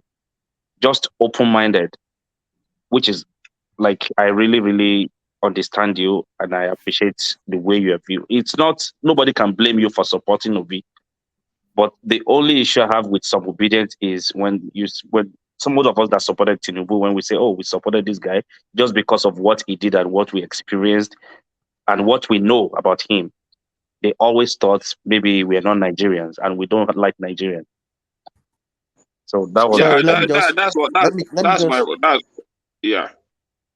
Let me just use this opportunity to say something. There's something I've always wanted to say. I always had in mind to say. I've always had in mind to say on this platform. Like, sorry, maybe I might just digress a little bit, but it's concerning this. Like for me now, the Southeast people that come on this platform. To be honest with you, this one is not good leaking. It's just the fact. This Brosekene is like, to me, if they want to say like the leader of Igbo people on this platform, to be honest, is him, because he is the only person that's the elderly person that's from the Southeast that comes here to say it how it is and how it's supposed to be, and how he just make it the point clear, and I feel like he understands the space more. When you want to ask somebody like about the Southeast, somebody you can always ask, maybe apart from Madam Zita, but Brosekene is a person from the Southeast. Thank you. I thought you were the person from the Southeast. Are you not about? He's older than me. I understand. You see, there is something he said here now that maybe like I understand the Southeast very well, but maybe because I'm giving it to him because he's my elder. He's far older than me, and with what I learned certain things from him from this platform. I learned certain things from him very well, like concerning the Southeast space too, as an elder, just like I learned from Madam Zita. But I'm just telling you, like in every Igbo person that have come to this platform, is the person that is even the pro Nigerian, that is for the male pro Nigerian in every Igbo person that comes to this elderly Igbo person that has come to this platform. Yeah. All right. Thank you, Yakubu. All right, carry on. So one man, thank you. So, Yakubu. So I know the issue of last time we were talking about the issue of religion and all that. I never spoke about religion and all that because for me, religion didn't really don't matter to me so much. And that is why I was already debunking that issue of Obi, whether he did this or whether he spoke about religious war and all that. For me, what matters is to gather the vote. So that was what he's looking for. And maybe he was able to get it and he was not able to get it. And they used it against him. So I don't really care. So Rufai being the minister, just like what Uptown said. Yeah, if Rufai, that power sector is not it's not an I don't think he will. If you, how will he go there and begin to play a region in power sector? If he goes there and begin, will he say I will just give power to only the Muslims and not give to the Christians? Or he will be identifying the Muslim most populated area and be giving them power and forget the Christian most populated area? Is that what he would do? That would be too bad. That would be too bad. So that power sector, I think, if the only person that Tinubu can trust, because I know that all this appointment also goes with politics. It also goes with politics. They are thinking of the next election also, who will also support them. So he wouldn't just come and the people. I believe that the most support he got was from that Rufai and the Ganduje from that northwest. These are the two people that supported him very well. So he would like to really compensate with them with a position on that. But I don't like that issue of compensating using our national issue to compensate politicians. But if he find him worthy, but that's politics globally, though. That's politics globally. Yeah, that's politics globally. But that's why I will not say anything. What matters is performance. What matters is performance. So if he will perform, if he sees that he will perform, no problem. Because the only thing I know is that we will judge him maybe after 4 years. I was listening to news today. A lot of innovation that is coming. This CNG is about to come up, and that is the area I want the government to be looking up to now to support those areas and make those things available so that we have option for this petrol subsidy removal. So that's the things I want the government to be doing. Not even I don't care about all these things we are discussing here. That's my concern now, because this power issue is becoming a problem. No electricity, no fuel for the past 3 days now. So it's becoming an issue. So if the government can have that option. Sorry, on the CNG issue, sorry. Actually, I mean, I feel a lot of filling station owners are transitioned. That there's a spike in the opening of CNG and gas stations, especially across the southeast. I don't know if you've been into the southeast recently. No, I've not been there. I wasn't travel, but I've not seen recently. If you come to Anambra State, any road you enter, you must see at least 3 new CNG conversion. They say that thing has been in existence in Edo since 2007, and people are using it in Edo State. Right. So, but it's just because of this petrol of stuff, and I was in Abuja. The thing is coming up in Abuja. But the thing is it not risky? No, it's not risky. It's not risky at all. It's even safer. The guy that gave the explanation, even many transporters are now, but it's like the price is too much to convert it. They say it's about 400,000 or 400 something thousand. So they're still trying to know how to leverage it so that I think it's one of the. Is that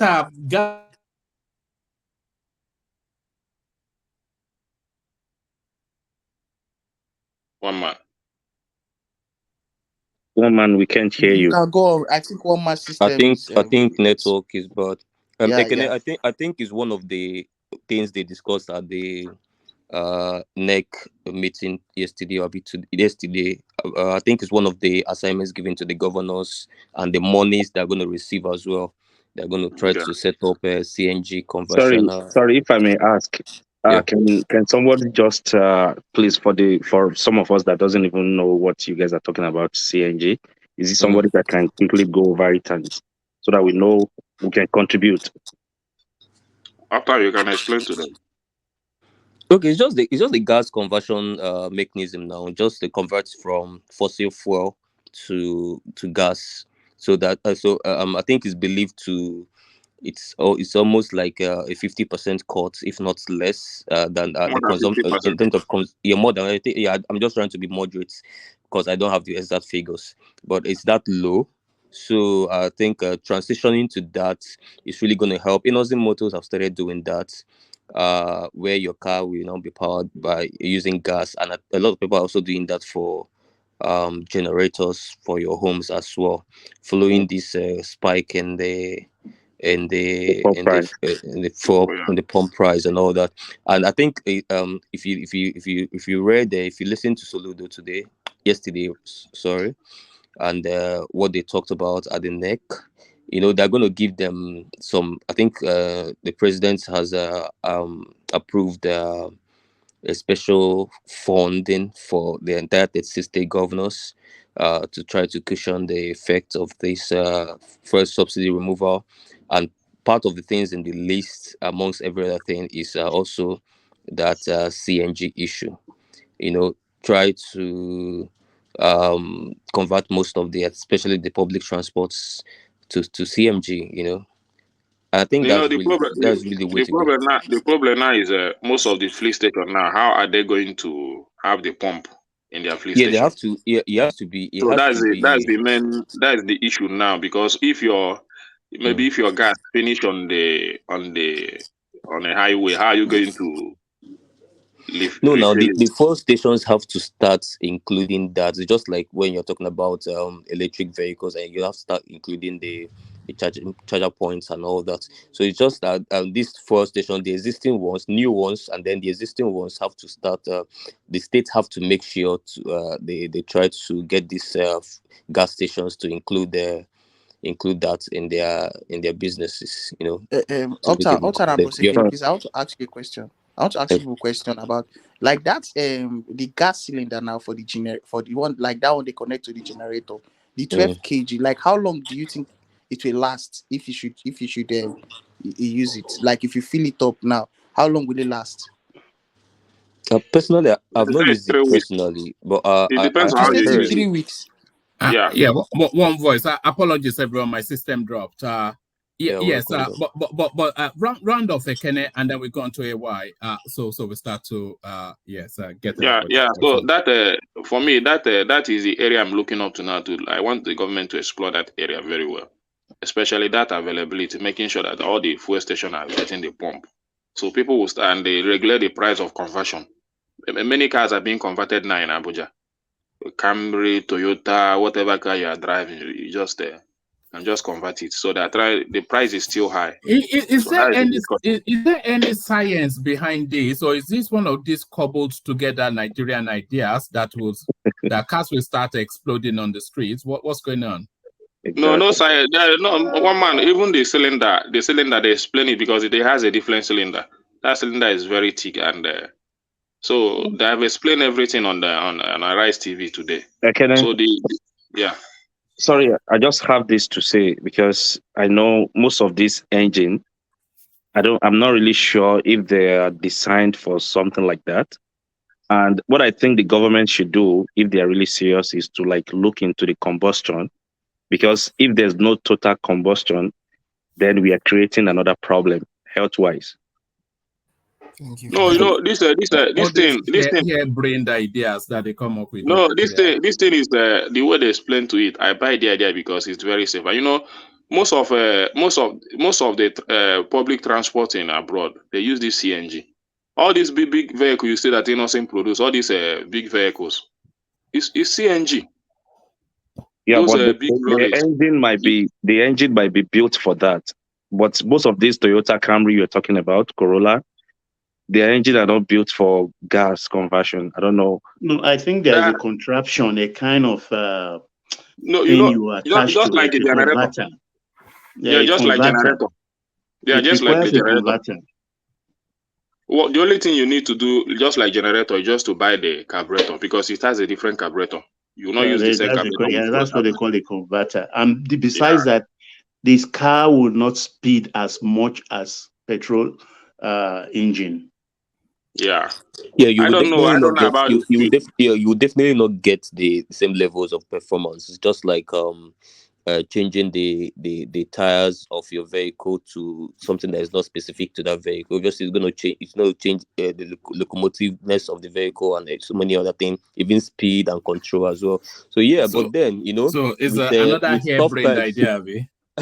So with tough will it times not comes have impact on the durability of the engine? That's another thing they should look no. into. The No, thing no, is no. The that thing is, And it's the very clear. generator aspect too, the generator aspect, mm, because this one you have to connect a hose from the from the cylinder gas, to the cylinder. the generator. And that is why I was asking if it is not risky. No, no, no, No, no. I it's think not. the risk. I It's think not the It's not risk risky. risky. aspect of it It's not has been risky. cleared out It's a actually dumb by In most idea. engineers countries, that have. taxis actually use them. Yeah, No, true. most public, at least public transport, all the public transport need to start using it. No Some necessity. lister It's generators use risky. that by Yeah, default anyway. invention. It's You get safe actually. Solomon. Sorry, Uptown. Hold on Yeah. for a while. Hold on for a while. so Okay. after what I was saying that necessity is the mother of invention. So there's a necessity for it. Now there's a market for it. You expect that over the next 6 months they will improve. What I mean by it, competition in Nigeria, you will see filling stations having different options, petrol, CNG, and all of that. And modern people will pump in a lot of investments to rebrand their filling stations, fueling stations, and reinvent the wheel and make it more competitive. And since it's a free market economy, you can expect that things will balance. Now look at it, it's about 100 naira per liter, right? I don't know how they do it. It's like No, 100 naira, 230 per liter. 230 per, if it's 230 per liter. So imagine in the next 6 months, if that market is taking over the petrol market, PMS market, you expect that PMS will keep dropping.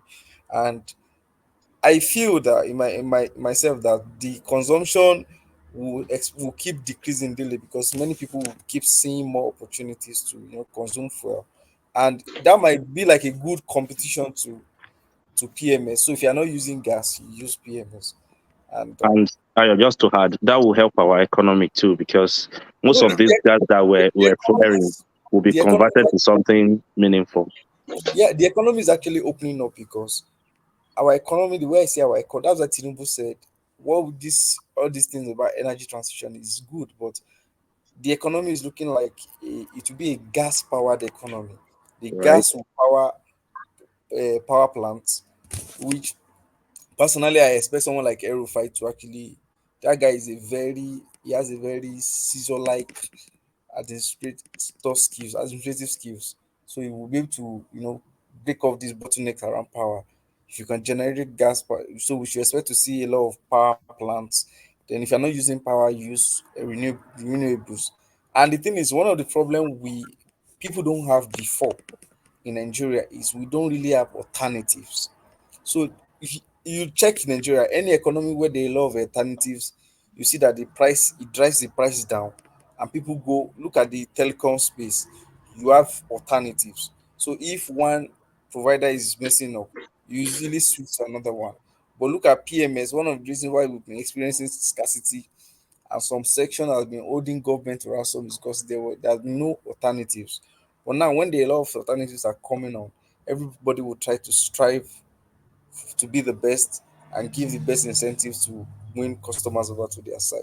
So we should look forward in the next um 6 months. I know 6 months to 1 year, we should begin to see a lot of alternatives in the market to what we consume and what we produce. So, and with those alternatives, create more jobs, and with those more jobs, people begin to think more creatively. New businesses will come up, new streams will come up. All of us were just focusing on um, we are just focusing on product alone. We are forgetting that Nigeria also has a huge service market. I mean, service market, and we also forgetting that Nigeria has a huge entertainment economy. Not so. If you are looking at cultural and entertainment economy, so if you look at all those things, all we need to is reforms around those things, and they are starting very well. And if they can just find a way to get taxes for each of those markets, tied to the reforms, reform the taxations, and it's clear enough, then everybody know the entry level does not need to have a lot of bulky requirements to get into those business. You see, Nigerians will pick up and the economy will really pick up. Price will come down, food, everybody will have things to eat. It's something good. I think we're at the dawn of a golden Nigerian age with I this. agree with you. Yeah. Yeah, that is the thing. That is my point. So, but the issue now is how will government intervene? Would they show would they show the commitment that is needed? That is the only issue I will have now. So I want to see that commitment because the issue of this CNG now is still the availability and all that. So I want to see their commitment. That's the only thing now. Because that idea now, that CNG of 18, I'm beginning to love it. I'm beginning to see some. Let me tell you one truth. One truth is, we may not like it, but this is the 8K pushback from Nigerians. I sent a signal to the presidency that we don't want to be spoon-fed.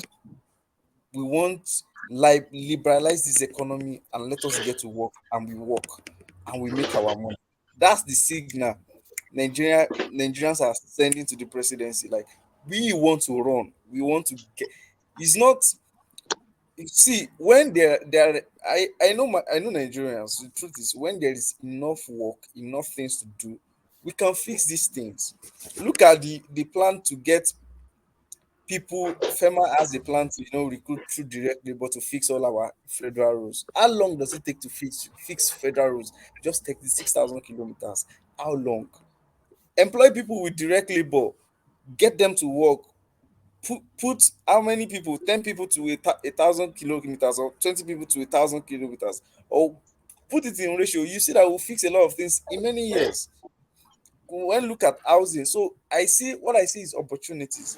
Although the idea of getting rich quick very easily, where somebody becomes a billionaire overnight, those opportunities will start shrinking. Now you have to work your way up to become very, very rich.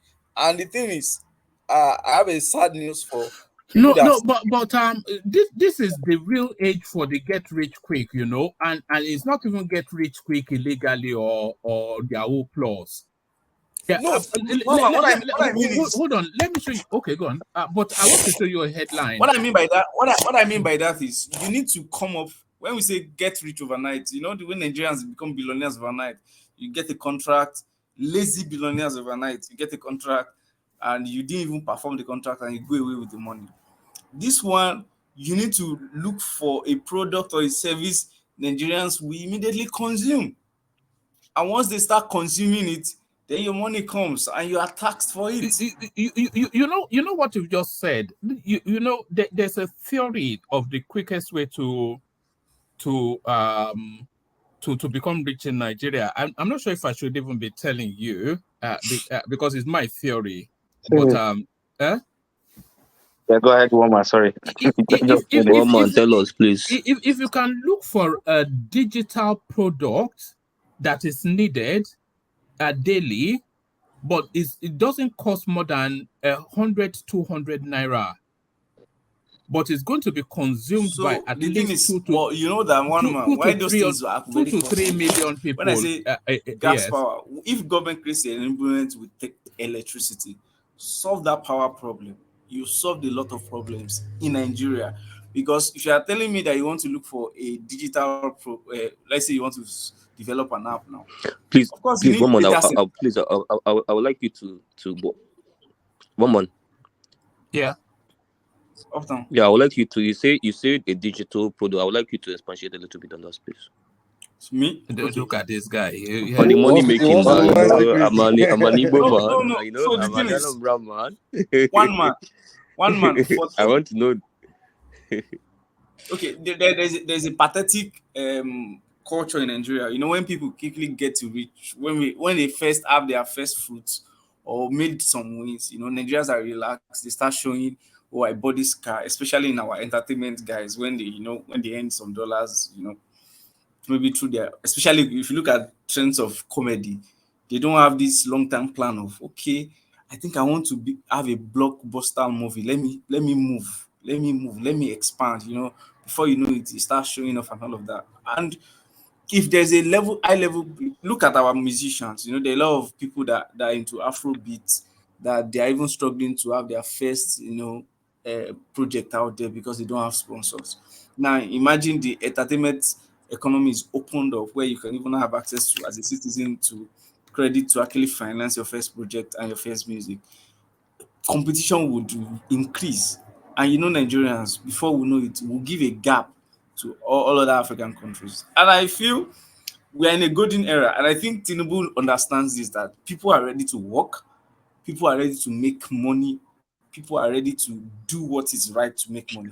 What people need Please, is can I add to the entertainment stuff you talked about? Wait, one man, have you ever seen Tunanja this quiet before? No, I don't think he's with us anymore. I think he's The guy here is on in Kaiser China right now. Right? He's on Twitter. Is He it kept there? himself. Yeah, My God. You know, hold on, everybody. You know that guy is one of the most unbelievable persons I've ever seen. At 10 a.m. in the morning, I saw him on Niger Watch talking about this justice that was this fake news about the justice. He was doing that at 10 a.m. in the morning, when I was just waking up, you know that background noise, and that was to Niger practically none. And then around about 1 o'clock, I saw him on Kaizo's space doing back and forth, and then literally here and then back there. My goodness me. I asked Tunanja, like, where do you work? Like, literally every day is on one channel or the Where other. does he even sleep? Never mind. That's another question. Maybe The guy hosted last week. He hosted Dr. Dr. Damage's show starts in the morning. When I wake up, I see the show going on. The guy, after Dr. Damage leaves, he takes over. So he hosts the show. The guy hosted the show till midnight. And then, you know, Dr. Damage was another one on Sunday. And the guy hosted the show till like 3 a.m. And then in the morning, he was on Dr. Damages again. I'm like, so you spent all morning and overnight, and then you only slept like maybe 2 hours. You know, on that same show again. There was a time that it was that he took over from Rudolph, and then he was doing his beat for hours and hours and hours and hours, and then eventually all of his panelists got fed up, and then he was there for he was there by himself hours, talking for another 4 hours to himself. My God. My God. The guys are addicted to social media. There's a problem. I thought I was addicted, but that guy one man, may I interject? May I interject, please? That guy is issues. Is you were slagging off to Niger, but it's not even here. One man, may I interject? Yeah, carry on. Yes. I think my instinct tells me that we'll come out of this. You understand? With we'll fly through this with golden colors. Nigerians are very resourceful. We are very resourceful people, and we've been through cycle of this several times before. So, but this one is a little bit different, and I know our people definitely will start adopting, like the CNG thing. I know the first few weeks, once they shake it off, they will enter road, and once they enter road, they will do things. They will make things happen, because we are a different breed entirely. I've seen people out of nothing finishing secondary school and will tell you, I must go to the university. The mother sells rice. The father maybe is an Okada driver. And they end up even in London School of Economics. I've seen several in their later years. That's how tough Nigerians are once they are determined. That's why we have so many unemployed people, because everybody just wants to read. And I think there's going to be a lot of adjustments, because here I am now, the whole house is asleep, it's 106, and where I am is just the only lamp I have. But you go to Lagos, those who have lights everywhere is like Christmas tree. Even my security light outside, I put it off because the street lamp is more than enough. Though 120 volts is just like dim, but it's okay. You understand? The place everywhere is secured here. Nigerians will learn to know that it's only the space you occupy in your house that the lamp should be working. Because you go to some homes, the air conditioner is working, the fan is working, TV is on, nobody's watching it, a machine somewhere. So when the bill comes, they are overwhelmed. All those are the adjustments they will make to save money. And we wake up at times. I mean, here I am for months. I don't get visitors for months. But I talk to people on phone every time. You understand? But in Nigeria, I will enter road I don't think without that one even will telling. change. I I don't will think that enter one. road, come and knock your door. We want to roll. You understand? That's not going to happen anymore, because when you think about the cost for fuel or gas that it will cost you to go there, you will not bother yourself. All you do is put on your phone and Thank you very much. You see, this point you just made, I received a call from Nigeria like yesterday, and the same thing you said now is what some of those people were telling me. And I believe this thing would change our culture. It would change us. Yeah, The person was exactly. telling me that, it doesn't even have to go to any, because the fuel is so expensive. It doesn't have to go anywhere that's not necessary. Like he only manage where he goes now. I think I want. We're so wasteful. Can I interject on that? For me, I feel on that. I think we will refine because by natural instinct we are social beings in Nigeria. We interact better than Yes, you all our can't remove passports. Bedu from So Nigerians now. You can't exactly, the remove thing is, Bedu I now. think How can what you we do remove is we'll Bedu? do it Yeah? better. You understand? We will do it. We do it better in such a way that one thing I first want this government is just be transparent. Let every Nigerian know what they need to pay. Good If it's point. Good taxes, point. you understand? If it's Communication, taxes, transparency. exactly. If my tax is 13% income tax, oh, government compile everything is 13%. I give my 13%. You see Nigerians come up with more creative ways to keep going and keep doing. If I know that It's there is predictability, isn't it? yeah, Yeah. exactly. Yes, there is predictability to my income and my spendings. Like that's one of the problem I see Nigerians facing. Why, if I know that okay, my transport is predictable and all of that, you see Nigerians come up with other creative ways to make more money and keep paying taxes, and government is doing their thing. So I think See, Nigerians are actually not hard to satisfy. Nigerians are so easy to sincerely, please, but government don't know that.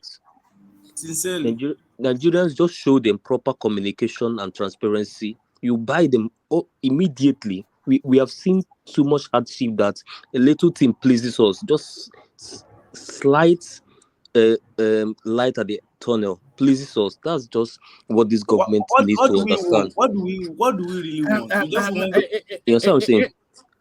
Yeah, Why come on. I said I was saying earlier that we are at the dawn of a golden Nigerian age. I was saying that just now. Yeah. Let me show you a projection. I think I've shown it on this platform before. Let me show you a projection by Goldman Sachs that will make your eyes pop. Can you see? This is from Goldman Sachs, and it is their projection that by 2075, Nigeria will be the 5th largest economy in the world. And this too far now. These are It's even too far for me. It's too far. Which one is 2075? No, but it's not as though we will go from poverty. No, hold on. It's not as though we go from poverty to 5th now. So there'll be a progression. So progressively we'll reach to that point. Yeah. One man. I keep saying these things. The data we have in Nigeria that they said our economy is 400 billion.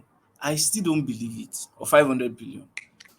Our data is not, it's not, the accuracy of our data needs to be questioned. Really, we really need to, because I believe it's way more than that. Because look at it. You are saying, look at our GDP to taxing ratio is very low, lowest in Africa. Look at some of those Lowest in the indices; they world. are very Yes. low. And you imagine, even with that, imagine the number of MSMEs that are not even paying taxes, and they've not even they don't include the underground economy. That's true. Exactly. Look at what FIRS is saying they have as a record half year. they're already eating 5 trillion. And how many businesses have they even captured?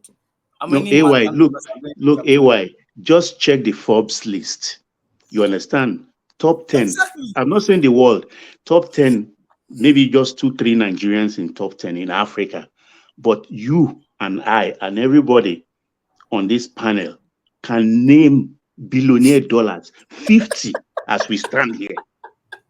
Can In name Nigeria, 50. and they are off the books. They are off Really? the books. Off They the are off the books. books. So I laugh at times when I look at Forbes list. People will say, "Oh, Forbes list."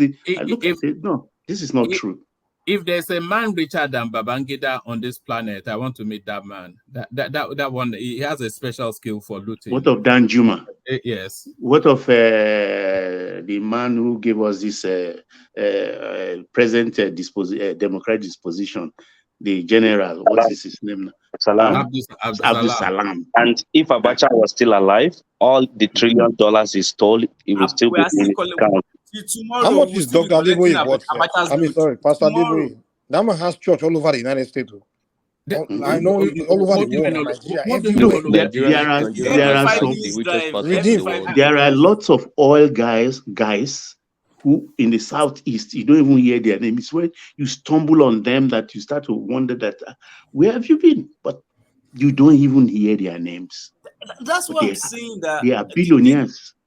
But the point that Mike was making, that Pastor Adeboye, just where I am sitting here talking to you now, I can 1, 2, 3. There's 3. One of them I attend. I'm the Sunday school teacher there. You know, and by the way, he gets 10% of everybody globally. Can you?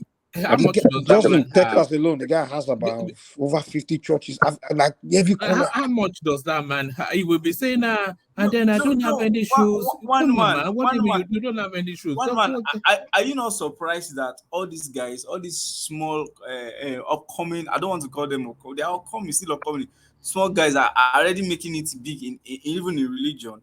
Look at people like Jerry Eze, look at how they are quickly opening their branches and expanding. So the truth is, in a way, we drive in. I think one of the problems our government has is our government has not been serious, and they have not been serious with data, and to even collect taxes enough for them. I believe that, personally, I believe that after we rebase our economy, all these challenges of revenue generation, we've not even started tax reform policies. FIRS is declaring record profit.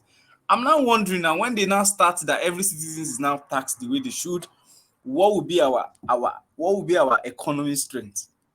Looking at when we start completing some of those projects, gas projects, some of those, when we liberalize our seaports and all of that to function more effectively, how much more do we go? And the truth is, I can't wait for Tinubu to just quickly set the ministers and let them start running. Sorry, can I interject? It is also very important for us to note something there's something very important to note. If we increase our economy today, we even have trillions or what have you. If we don't get leadership right at all levels, we will be back to where we were. Remember that we were never really a poor nation. We had oil boom in this country. We once had a lot of money that a head of state said that our problem is not money, but how to spend it. That was the same country. Let me say something. This money that is being shared to the governors now, I have the receiver. Even they are objecting to savings. Even the federal government is saying, let us save some out of the money. All the governors are rejecting it. Share all the thing. And they're not ready to give account of it. That's not true. That's not true. Let me tell you what happened. Somebody said something. I buy part of the idea. The person said, now, even the poor in Nigeria, I mean the lower middle class, are sending their children, borrowing loans and sending them to the best schools. That everybody is going abroad now. And at some point, everybody will start coming back. And you know the way it is, I'm not dumb, you're not dumb. You understand? If you cheat their parents, you're not going to cheat their children. Uptown, let's say... That's a good point. We are more awake now as a citizen. Exactly. We are more active citizens now than before. Exactly. If you cheated my parents when they don't know things about taxes, they don't know things, You can't cheat me. You understand? You can't cheat me. And the thing is, the way we are going and the way we are progressively going, like now, after you and I agreed that what happened in 2023 will not try some things that happened in 2023 will not happen in 2027. You can bet that, or whatever the disagreement is, we can look at that. We can look at now. We've always been looking at accreditation process in elections. Now we are also focusing on result collation and management process.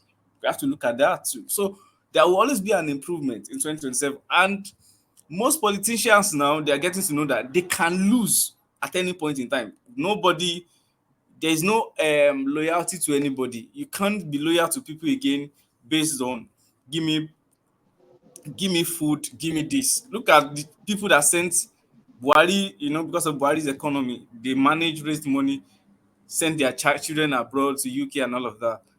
Don't tell me that those children will not tell them when it's coming to 2027 that if you try to start and give them rice, beans, who vote for me because of rice and beans, everybody's getting more aware. And Abado. No. Everybody's getting aware that come on, do infrastructure. I don't need you. I don't need your face. I don't need you to come to me and give me quality. AY, part of the push, this now mass exodus to get this international education and whatnot. So when those people start to return, I don't think they will accept anymore that they are driving down the road and it's like a roller coaster ride and you're up and down in between divots and my fear is that the pressure to perform. My fear is they that will have to. Yes, the way things are going is the qualifications to get positions. Like now, if you want to get to positions, if you want to get to nominated to positions, something is going on now. They are posting your profile, what you did, how many master certificates you had. They're even calling people on spaces. They're even calling people on spaces to come and lay their agenda before Nigerians. You understand? So those things now, if I want to contest for chairman at some point, I'm beginning to fear that the highest you have to have the highest level of education, highest level of not all this WAEC and all of that. If you have a first degree, you might as well not have bothered with an education because I don't think nobody will be looking at you anymore in Nigeria. It is already social media actually help this already happening in process in Nigeria. Because back in the days, the leaders, there was no avenue to hear what people are saying about them. Hold on. Let's hear from Mike. Yeah. Back in the 90s, people like Banky that they don't even know what's good. They couldn't even hear from us. There was a time when Abacha was ruling. Anybody out there insulting, like in public, they can arrest you. But now with social media, like they hear what people are saying. They can see things. Eventually, it's a matter of time where social media will even take over. We won't be a place where they will determine who will be governor or councillor or even a president. So, Mike, I mean, social media are kind of now what I see that improve is that people are less concerned about holding the president accountable. People talk more about governors now. You understand? And even chairman, local government chairman, if you are not ready to, Soludo said something yesterday, and I was looking at that they agreed that all levels of government, tiers of government must function according to their physical space. That is what is necessary. I don't need to be calling out the governor for what the local government chairman should do. Let the local government chairman work. And I like the fact that they divided this money into two. 900 billion for your statutory stuff. They saved the 1 trillion and to augment the foreign reserves and also create infrastructural support fund for each of the states. So now everybody knows that once you have your support fund, if you have a sovereign wealth fund in your state, fine. If you don't have, fine. But your governor cannot be doing nonsense. Nobody wants a dull person to lead them anymore. That's the thing. Nobody. Why will I? And the thing is, what have you done before?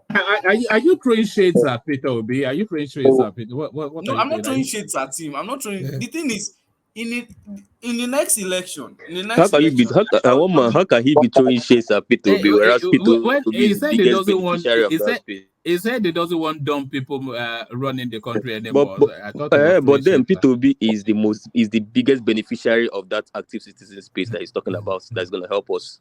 One man. No. The thing is, Peter Obi. Let me As know of in today, 2020. he's the biggest No, actually, beneficiary. that hurt Peter Obi, man, because his followers didn't utilize the space very well. They use it to hurt him. No. The Honestly, thing is, the truth is, I expect to see now. There's a conversation going on. I don't know if Upton has seen it. That there's a move for them to collapse INEC. That INEC should also extend its services to local government elections. That everybody should also be able to contest for local government elections, not at the aim of governors anymore. If there is a legislative against that to that, and they approve it, that states they should conduct local government elections maybe at the same time too, maybe extend it about 2 weeks again. So it's fine. Everybody will know that okay, you are contesting for each levels of government, and everybody will have to do that. And it's something I expect Tinubu to do because he's kind of more of a grassroots person. That I mean, democracy do you must think they go should give more autonomous power to the local government, where the Yes, government will have? I feel that. But That what the if you local have government local has their government own. area that's not performing? So that will fall on the governors now. People will be blaming, saying, "Oh, the It governor will didn't not perform." fall on the governors. No, it Like will fall on it will fall on the whoever is governors. the chairman of that local government. And people will Exactly. rely more So on them. Look at what Fashola said. Fashola said more of the roads that people are having challenges with lie more with the local government than the state government. Street roads, rural roads to farms and all of that, they are the responsibility of local government. Having organized markets, imagine all these governors going to commission markets. Oh, we built this market. It's not your responsibility. It's actually the responsibility of a local government. So if you are knowing that, okay, all this sanitation, lawma, and all of that, it should be local government. Yes. Property taxes are responsibility of local government, not state government. When you have a property tax that you pay every year, it should go to your local government. So primary health care is local government. Primary education should be in charge of local government. School feeding, all these programs like school feeding programs should be under the responsibility of local government. Because so look at the responsibility of local government in relation to what should be coming to them now. Every governor will have to at some point liberalize them and let them do their job. Because many people don't know that the local government chairman also has legislators that are called councillors that also perform like similar like House of Assembly, their own minimal House of Assembly. So that is it. And I feel that if you can do that, let it trickle down, and people that have little bit of sense or well learned are becoming local government chairman, you will see before you go to contest for being a governor, if you have done well as a local government chairman, then you can go to the next step, then you can move to the next step, and like that. And if people in their 20s, 25, you contest for a local government chairman, by 30, if you're really interested in politics, or 30, you contest for a local government chairman, by 40, you should think of going to the state because you have track record. Then by 50, you should think of contesting for presidency, which will be a good age to stabilize, the politics of Nigeria. One man. AY. Yes. Yes. Yes, I was just thinking about something again because we are talking about what might improve Nigeria economy and make life better for what people and the way people can be more productive.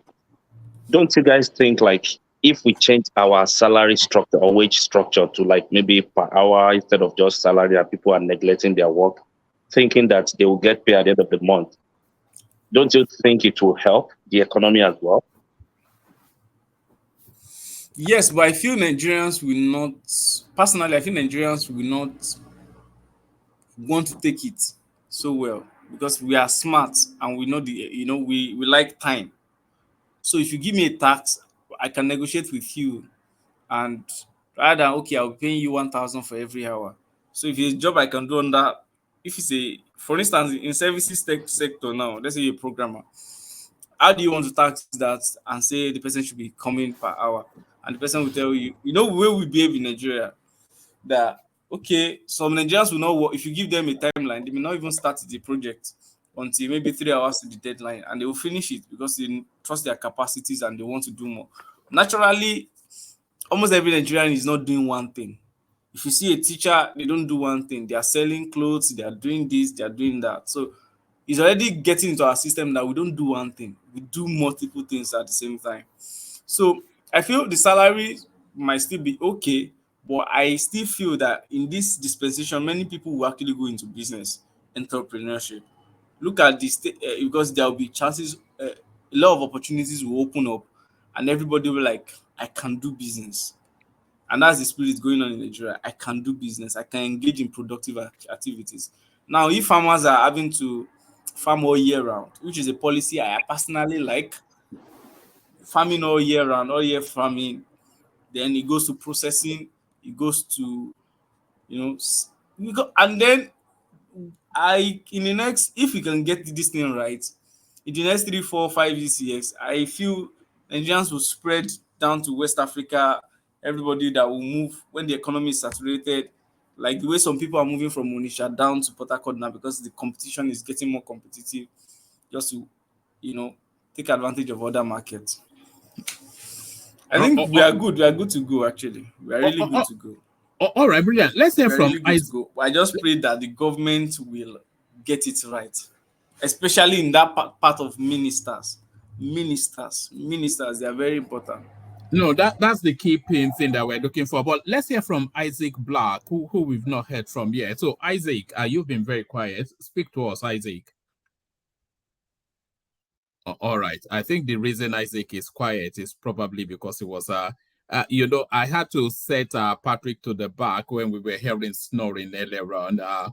But I think Isaac might well be in that space as well. Let's hear from Interesting then. Interesting, let's hear from you. Speak to us for a moment. Interesting. Yeah, thank you, one man. Thank you for giving us this opportunity to rub minds. Is this your first time here?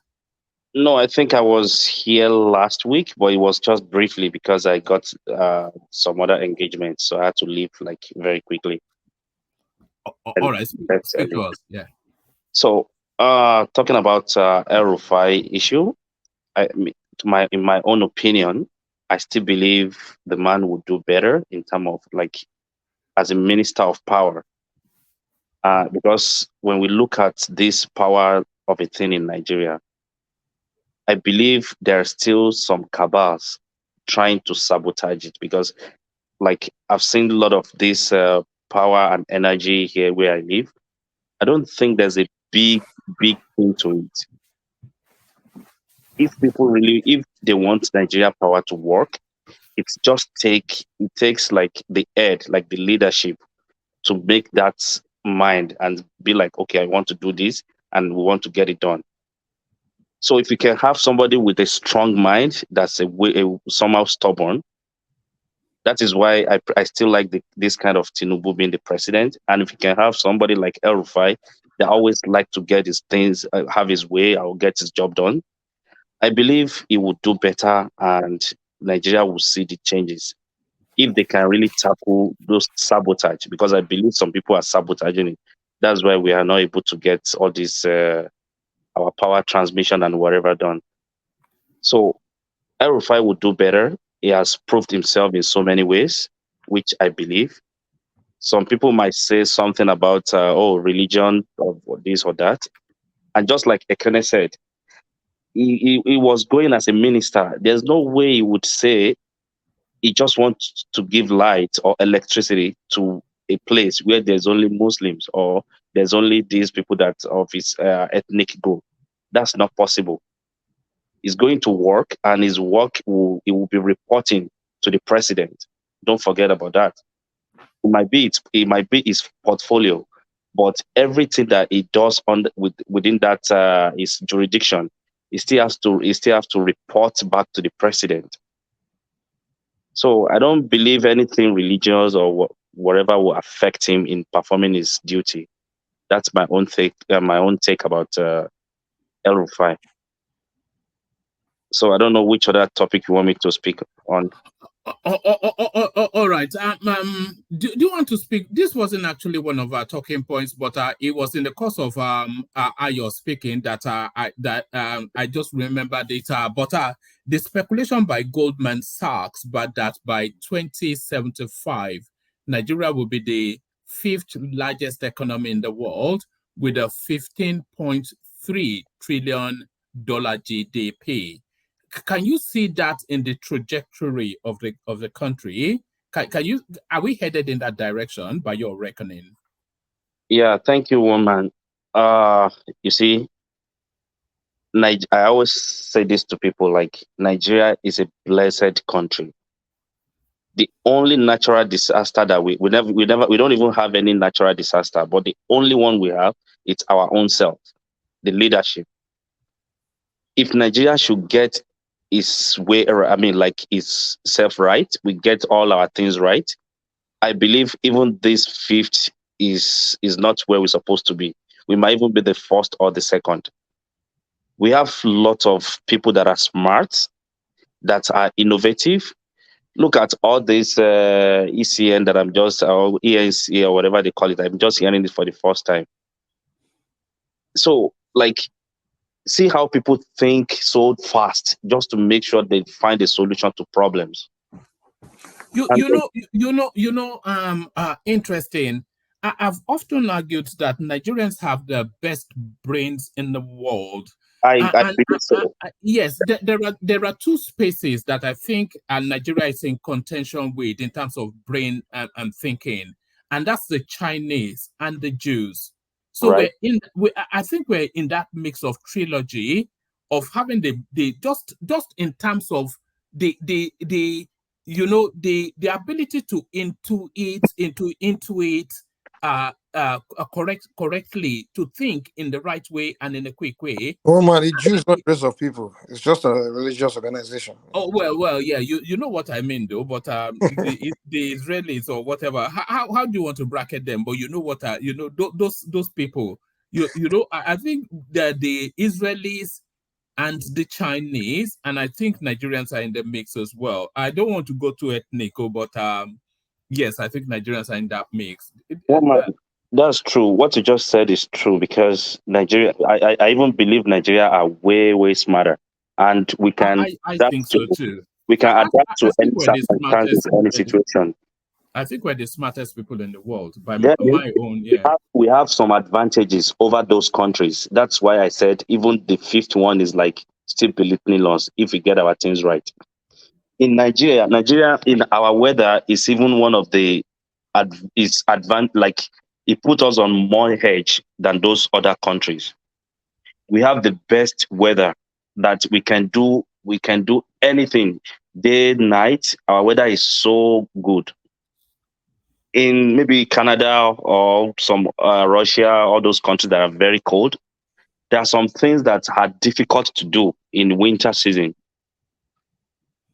But Nigeria, we have all this good weather. We can even plant all year round, just like somebody mentioned.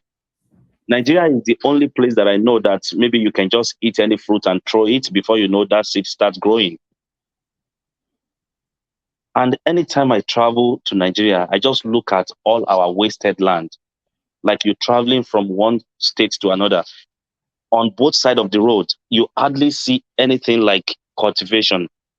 But in this part of the world, like America, when you travel from one place, you'll be seeing all those farms where they have animals, where they have like crops.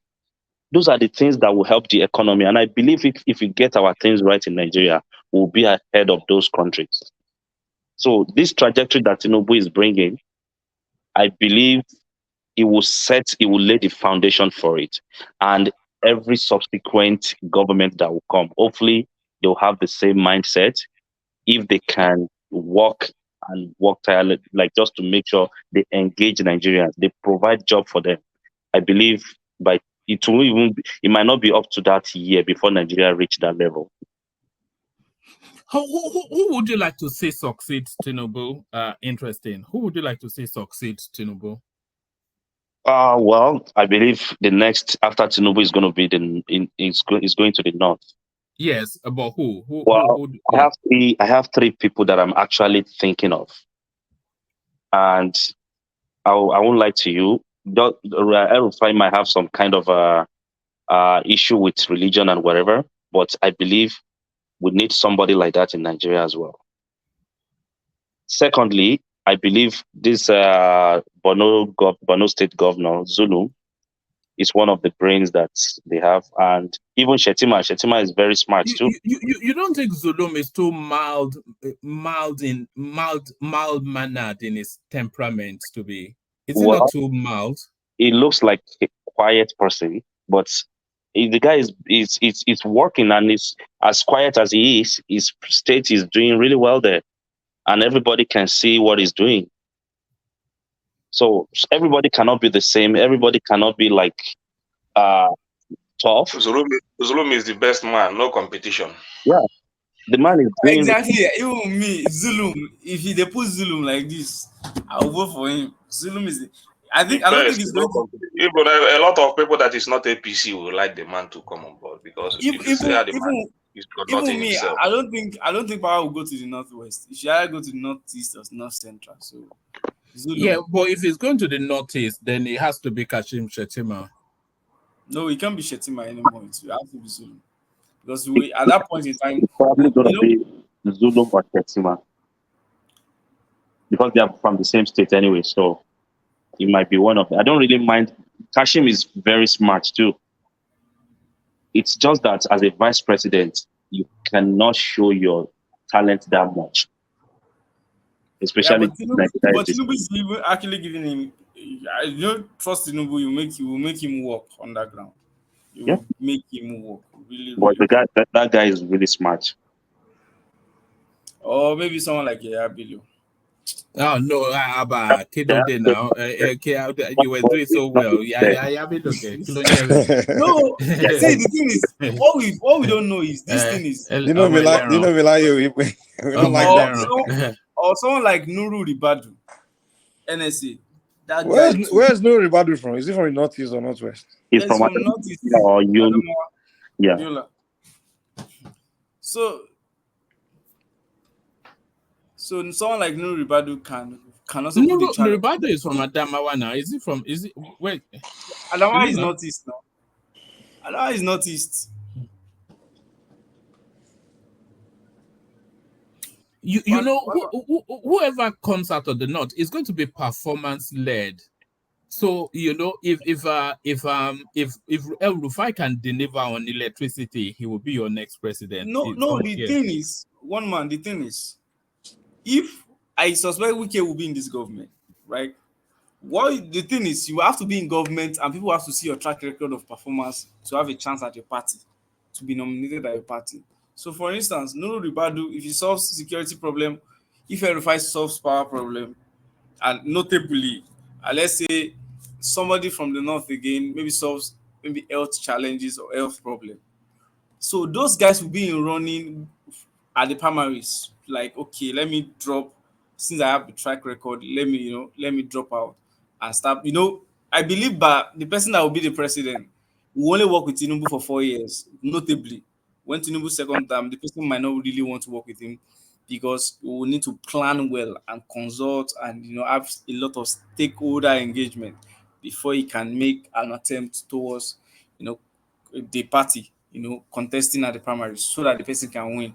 Because from the experience politicians gathered in this election is, if you don't plan well, if you need to plan well for presidency, even governorship is getting to that point that if you want to win governorship, gubernatorial elections, you need to plan well. The system is getting tight that you cannot easily manipulate. It's either people want you or people don't want you. So, and if people want you, you need to spend a lot of time to engage, and the engagement has to cut across all the regions of the country. Nigeria is big. Really, Nigeria is really big. Nigeria is really, really, really big. You can't sit in your region and say you will depend on the strength of your party alone to help you gather votes. You need to go there, engage with them, know what they want, come into a democratic alliance with them before you challenge presidency. And it takes a lot of time. So I believe the person will maybe work for 4 years. Every time decide to work for 4 years, then hand it over to a younger person. Nuri Ribadu may also decide to work for 4 years, give it over. Zulum will be in best position actually because after the end of the second time, he will have time to plan for his presidential ambition. So, all right, brilliant. Let's hear from Mike. Mike, you've been in and out of the session, but we've not heard from you. That's if you are still here and not with Kaizo talking about Kenyan people, you know. How did you discover that Kaizo's channel? Oh, Kaizorian. How did I even discover himself? Damn, I can't remember. You know how I discovered it. You know. After I've done the session, I usually then re-upload it the next day. Yes. But what he used to do, he used to come on my re-uploads and start to spam it with his link. So one day I followed that link. I wanted to go and give him a kick. It's not to steal your crowd. Yes, it's trying to steal my crowd. I wanted to go and give him a kick in, but I ended up liking him. But that's how I discovered it. Yeah, the guy's trying to hustle, man. Yeah, I think I remember. He was one that invited me on his show. Yeah, he just told me to come and check his channel and stuff. And I remember because I was following Wode Maya, and then there was this one Ghanaian girl also.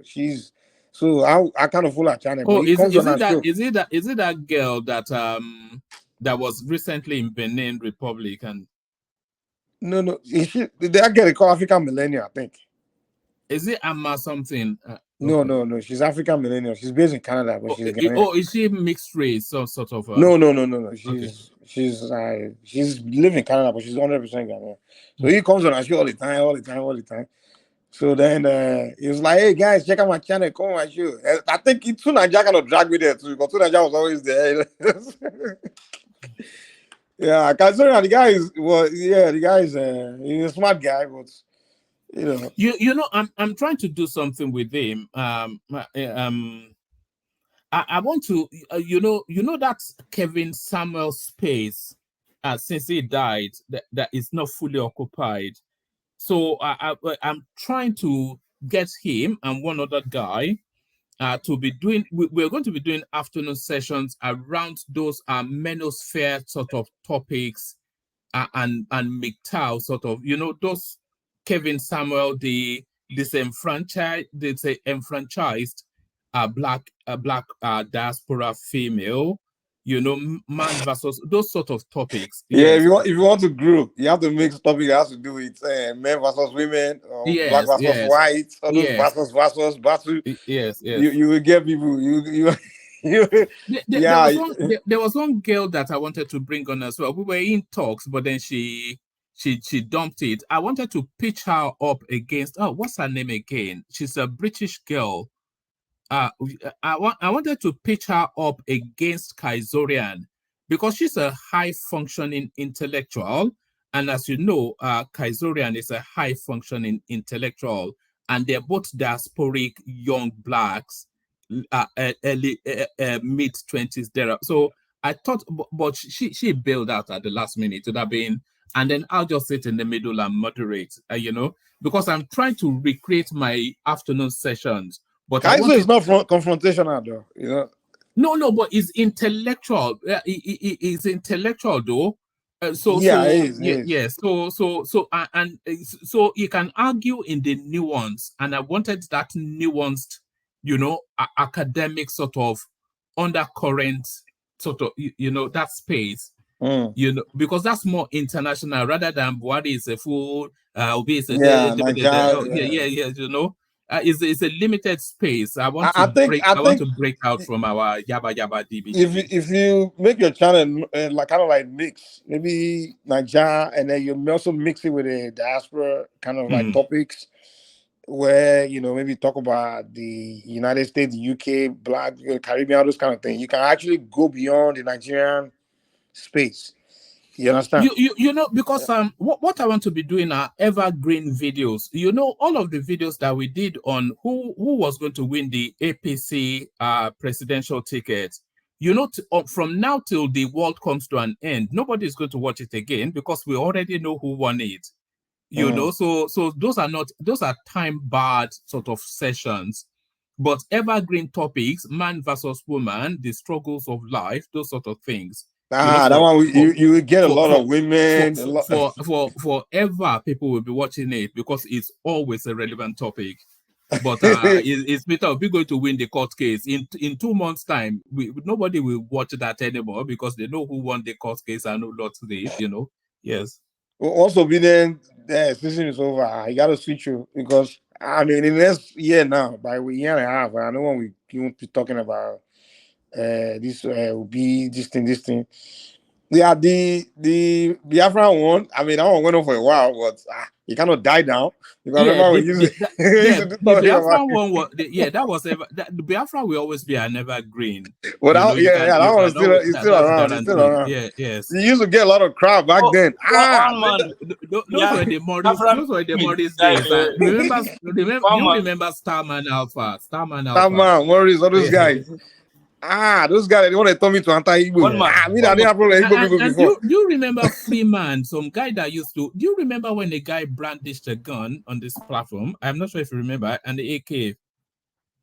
I might have missed that one. Yes, I think I remember Freeman. I know Freeman, Starman, Morris. Yeah, all those names. We've been through some weird characters, haven't we? Some real, but the weirdest one, you are still here. Look at this guy. I was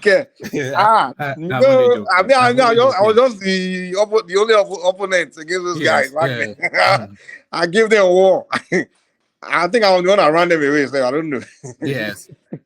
You know, I was looking at some old clips and I saw clips of when Morris actually first came onto this platform. And when he tried, I actually saw the moment he got on that and he turned. He says, "Oh, I don't think you're fair to the Eagles." And I was still trying to be reasonable with him. And then very quickly, he just turned into what he turned into. It was a real, we've gone through characters, haven't we? I mean, you were consistent, man. I mean, I think the consistency is what makes any channel grow or stay alive, Because I know people that started, even Tuna just started his own channel. Can you imagine? Tuna just has a channel, but it doesn't. No. I've been there. I told him to post since he spends his whole life online. So why not spend it on his channel? That's the funny thing. I think it was people like Kaiser encouraged him because Tuna just spent time all day on everybody's channel. People now told him, Tuna, just create your own channel. They even telling him they will come on support his channel. Well, this guy will make one video every 6 months. Well, he spent all day on other people's channels, But Tunaja the guy would have grown though, because the guy that is known in the diaspora, because he's the only Nigerian that goes on Black American channel. He's a crossover guy. He's the crossover guy, yeah. He goes on Sacho Huru, he goes on the other Black Americans. I cannot abide that Sacho. You know that Sacho Huru. What's your opinion on him? Dinas Moruru, I'll be working on for that. Yeah, that is a man. Yeah. He's a Yoruba one is a Yoruba man one day. He's a Sierra Leonean now. Yeah, I don't mind that. He's a Black American. He's collecting passport everywhere. He's an unbelievable guy, Collecting passport everywhere, Yeah, the thing is, it's not even. It's just people that he associates with those, I think it's just chasing money. I think that's all he's chasing, really. Yeah, it's kind of the thing about him. I don't think it's really genuine about his. I don't know. But my issue was not much about him. It's more about the people he knew. Right, they're just around here. They kind of. I mean, at one point, this guy, you went to Nigeria, they made you a prince, and he came back, he started bashing us, calling us arrogant, talking rubbish. I'm like, But he chilled out after a while, the guy chilled out. That guy, there's a guy named Oshedu Jackson.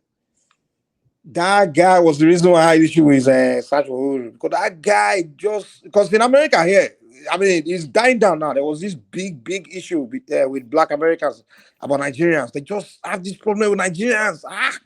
They still do. They've just surrendered to the inevitable. They are trained now because Nigerians started stepping up to them because they'll be coming after us. Even like for years, I want to deal with us too. But Nigeria, our numbers started growing. We started dealing with them back. They started coming down. Black Americans, they had problems with Nigerians for a long time. They just hated There's one other character. He's moved to Uganda now. I can't quite the recall O'Shea him. guy now, O'Shea Duke Jackson. O'Shea Duke Jackson. He started off with eight on like his channel started off with attacking anti-African movement. Was and all of a sudden, was he not living in Poland or something for yeah, a while? it was in Poland, and then he was doing anti-African thing with this show. He just do show. Call his bigoted Black Americans. He just be going in on Africans, dragging Africans, insulting Africans, and they always make Nigeria the special case. You know? There's this envy. This envy they always have for Nigerians. The people where they chase us, them plenty. Because Nigeria, we are the what do you call it? The model minority. Like the white people like us now, they like them. And they hate we are like the most successful Black ethnic group, like in America now. So in the world. Yeah. So they hate that thing. They don't like it at all. You know, it's the same narrative here. The Jamaicans, they try to have a pop, but just they couldn't handle the strength, so they gave up. The Black America used to go in on also. There was a time where they were shooting. They were like, you hear about Nigeria getting shot. Like and they were shooting. He's always on successful Nigerian guys because the Black America they are always poor. Like they usually the poorest in America. Like anywhere they live, it's always poor. They all concentrate on poor. So the Nigerian, we have our own neighborhood that's like a rich Black neighborhood, and people like Blacks are rich in this country. And then when I was in Nigerians, that thing used to annoy, and their women will be chasing us, But Nigerian boys are very stupid. They do something that the Nigerian guys, when they show up in their club, they always open space. And then they will just buy bottles, they have VIP, and their women will just surround us, and their men will just be standing there. They hate that. They say Nigeria would like to be oppressed, this and that. Those Black Americans, they are envy. Hey, all of a sudden, that's why I was like, all of them, now they want to be Nigerians. I'm going to Africa, I'm going to Nigeria. Hey, now I'm in Nigeria. I'm like, okay, now you guys are Nigerians. You want to be Nigerians. Because it's the coolest thing to be like Nigerians. So everybody wants to be Nigerian. But before, you guys used to deal with us. Back in the days, Black America, they dealt with us. One city where Nigeria took from them is Houston, Texas. Nigeria is the majority Blacks now. That's where Gomez lives, isn't it? That's where Alexander Gomez lives. Alexander Gomez, yeah. Most of the Nigerians, probably the most successful Nigerians, you find them is Texas, especially Houston. I don't even know why everyone is just rushing there. So yeah, like most of the guys online say most of them live in Houston, Texas. Even Babati live here. Most of those guys on Dr. Damages, they live here. Yeah, I'm back and forth, but I'm mainly here, sir. Yeah, so most of them they are here now. Those guys, I told them, I said, come on, no, we can meet here in Houston anyway. Like we can meet. Have you ever run into anyone? I ran into Ovie now. I was on your show right here. I was in Ovie's house when we're calling on your show together. I don't remember. Oh yes, I remember. I know Alexander Gomez going. He called me. He wanted me to meet him up in his office, something like that. But then who's all those guys? I know some of them know me now. I'm on me in Texas. Any one of them know me in real life. When he mentioned, they know me and they fear me here. There are some people in Texas they don't mess with. What's your plan? Are you planning to go back to Nigeria or live an international life halfway, sort of? I'm more like now. I really want to transit to Nigeria because I want to transit there somehow. I'm always there. I'm always back and forth because I'm deeply into the traditional thing. So I'm trying to You should synergize with what's that guy Frankie or the one that is 419 people with the file online. No. Me, I don't even want to go into online or trying to be no. Like the whole connecting people. That's even the industry now. Online babalawo. Online babalawo. No. I'm not getting myself wrapped in that thing. There's many of those babalawo are just dying, man. Even if I is killing them, you can't. This tradition can't be corrupt and be doing it. many of them are dying. The gods are killing them. Man. They don't know. Usually, our whole Franklin doesn't go that route of scamming people or telling people what the oracle doesn't say, all those things. Because those people that make that mistake are the ones that go into the tradition later in their life. Because they don't know a lot of rules. They still have the Christian mentality where they can go and think they can deceive. And it's very dangerous. They don't know the danger. So I know a lot of those kind of people. They used to be Christian. They go back in tradition. And then they started using the old mentality to engage people, and they were trying to scam people. And then bad things start to happen to them because that tradition is a raw energy. Can you hear serious no? So I know one of them, the guy died. What led you down that path? What led you down that path? I have to go that part too. Hey, my family, my parents, I was raised in church now. The family which I was hunting us now, it was hunting. I didn't even know. My family line, my great grandfather, my great grandfather down the line, they were senior priests. Like we have a lot of Jewish in our family. They were serious priests. So my father, they sent him to all these missionary schools. So they brainwashed him, and then he himself was initiated. But so at one point, but he was confused because the school kind of brainwashed him. He didn't really learn tradition well. So he went and abandoned his deities and everything. So he started haunting him. And then when we were born, he didn't tell us much about it. So the thing was haunting us, haunting the family, but we didn't know. So we were having problems. It means I was having a lot of problems until I finally did a divination and found out. Therefore, divination found out that our family thing that we abandoned was haunting us. Almost. Until they told me I had to go back. I need to go and do initiation, do all kinds of things. Before my life became normal. You know, a lot of people are finding their way back to, and especially young people as well, which is a curious thing. They are finding their way back to tradition, the way we used to be. Yeah, if I said it now, he said people will find their way back. Like he said it. It's growing rapidly. It's very growing. A lot of people are finding their way back. It was a mistake that they left in the first place. He tells the story about in the past, he think what's happened before, where the people left the tradition and then their life became hell, and then they went back and their life became back to normal. So what many people will tell you is that the reason why we are going through the heavy pain that we're going through in Africa is because we left the traditional ways, and then until people start going back before their life will become straight again. So that's what he said. But a lot of people don't even know that many of the problems they are going through is as a result of their tradition that they abandon. They don't know, a lot of people, because a lot of people do divination for. We find out that they don't even know. Many people are raised in the church, Christian. They don't even know. Like even me growing, I didn't know. Half of the problem is that deep down in the recesses of people's mind, they feel the whole thing is just one big scam. What do you mean the whole thing? All this Ifa divination, deities, and whatnot. Richard, I really scam. You can't be a scammer and be doing that. You won't last, man. The deities, they will even haunt yourself. Like anyone that's in the tradition of doing scam, all those kind of things, doing Christian, that thing is raw energy, man. You can't. If I say one thing, you're saying something else.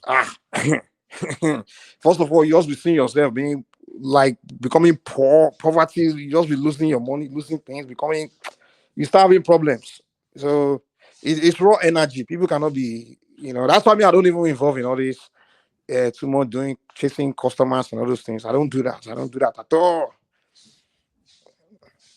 I mean, I've had even the diners always they were like, why don't you do it? You're just trying to be promoting the fabric. I said, no. I don't want. I have Black Americans. I mean, here though we have a big the community is growing among Black Americans, particularly in Atlanta. Even Baba T is an Ifa adherent, which will surprise you. A real the way the thing is growing. The thing is growing among the Caribbeans and the Black Americans and South America. The Black Americans, city like Atlanta, Florida, New York. Hey, you see Black Americans that are heavily into our tradition. They are all they go to Nigeria all the time, go to Ibadan, should go to get initiated and bring their Orisha here.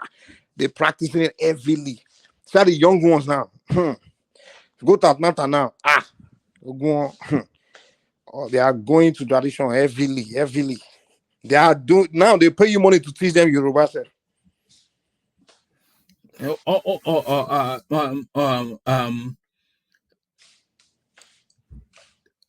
Are you able to divine? Is it divine? Is it divination? Are you able to divine for people? I can divine, or do you just do it for personal use? My own is the tradition more of tradition primarily is for relationship, personal development, life, for divination part. There are different levels, there's a you learn. It's a lesson, it's a training, and it takes about to become a full diviner. You take about 10 years of training. I'm telling you, that thing it's a education on its own. It's a long training.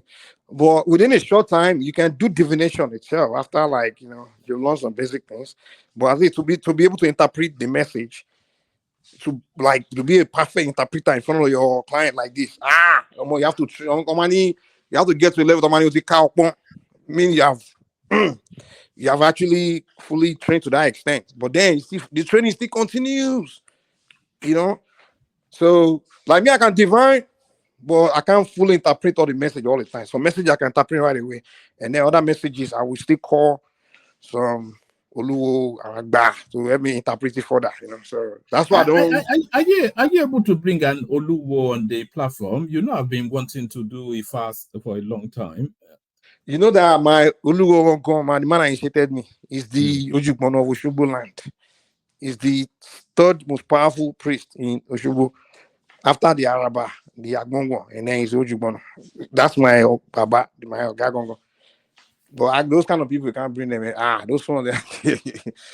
But I know big stuff about that. I know stuff. But I don't know if I can ask them, sir. Even Baba Bimbola is internationally known. All those people, I know them. I know those about them.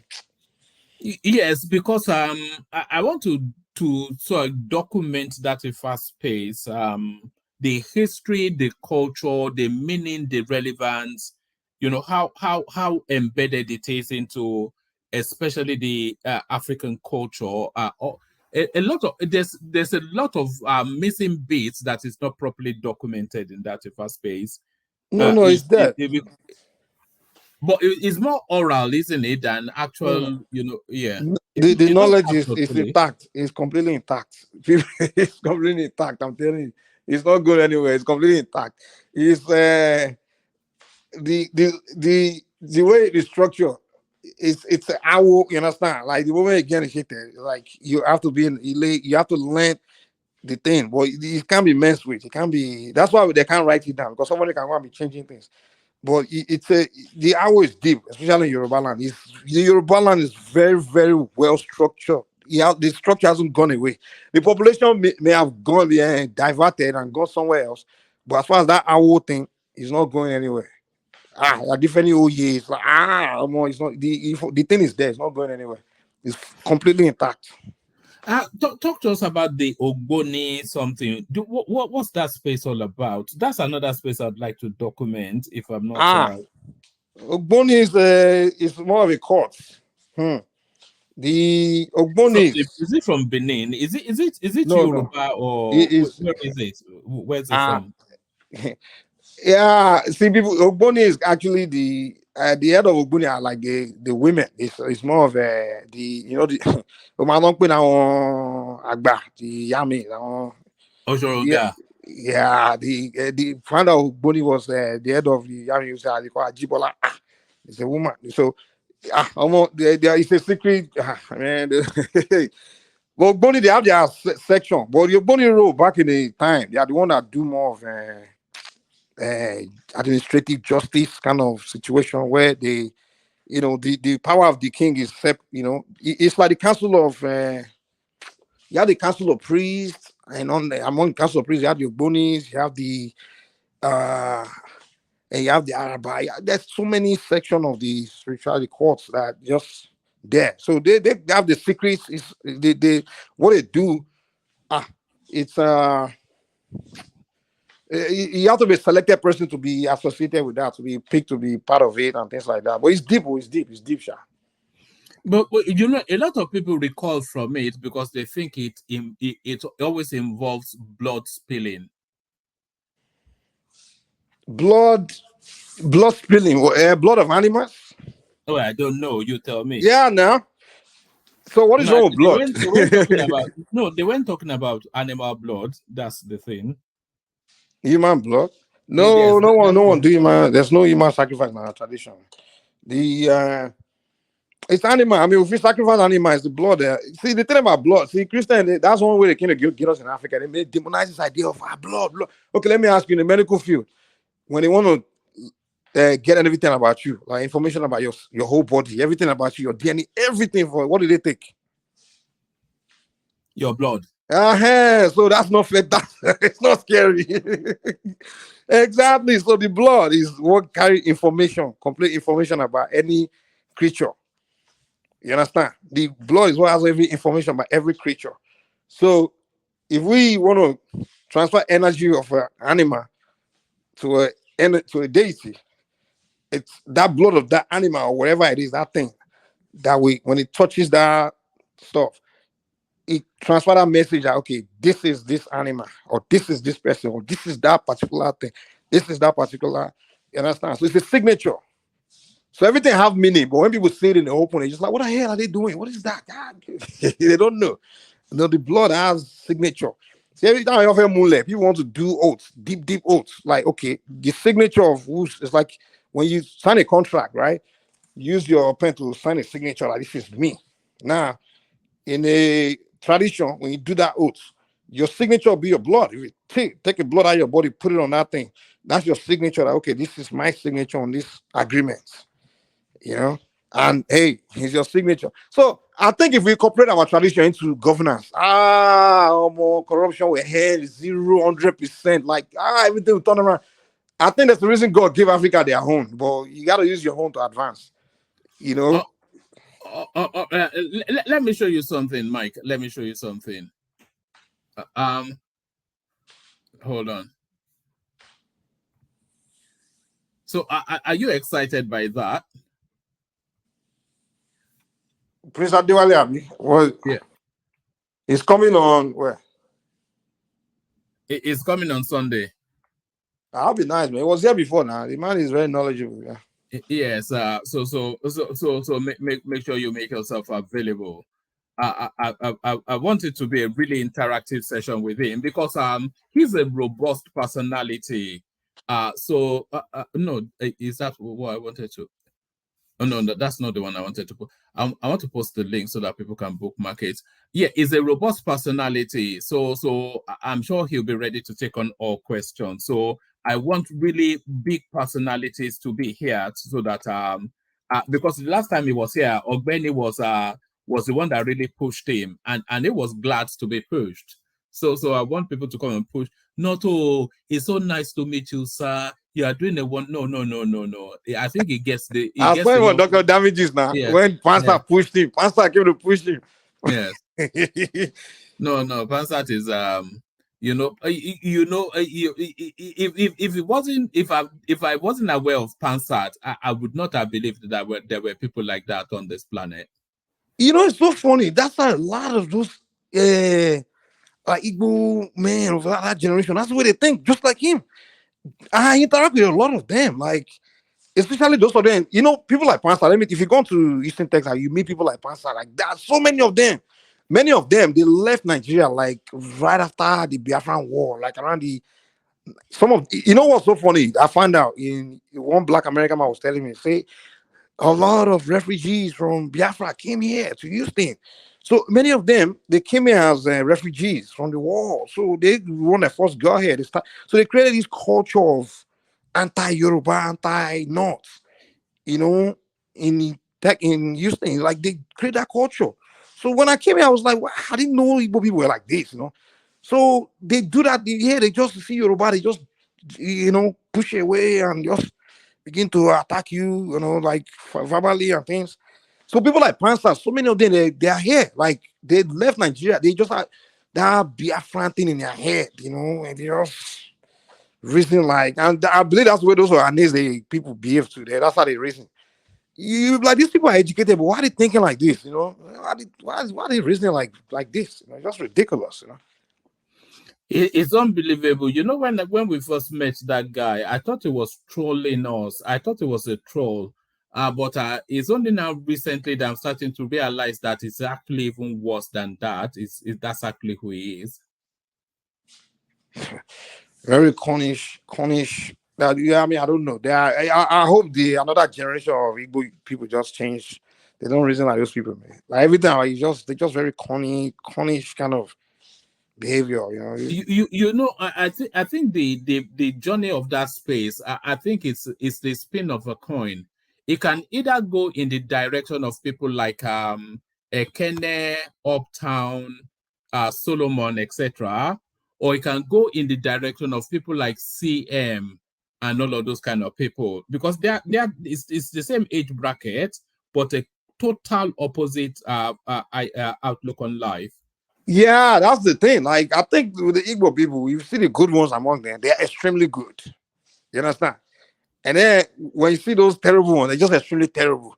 But the unfortunate thing about them is those good ones sometimes. Like, I got one of my best friends, an Igbo guy. Me and him, he was over this kind of issue that we have problem with. It's almost like we're no longer best friends, but we're still cool. Like, he would see those ones that are doing those things. And then when you tell him, like, come, these people here, look at the way they are representing your tribe. He would just say, just leave them, just ignore them. Just like, dude, they are look at the way you have to be the one to correct them, because if you don't do it, then others will have to do it. And then when other people start attacking them back, they're the same good ones really want to come and defend them.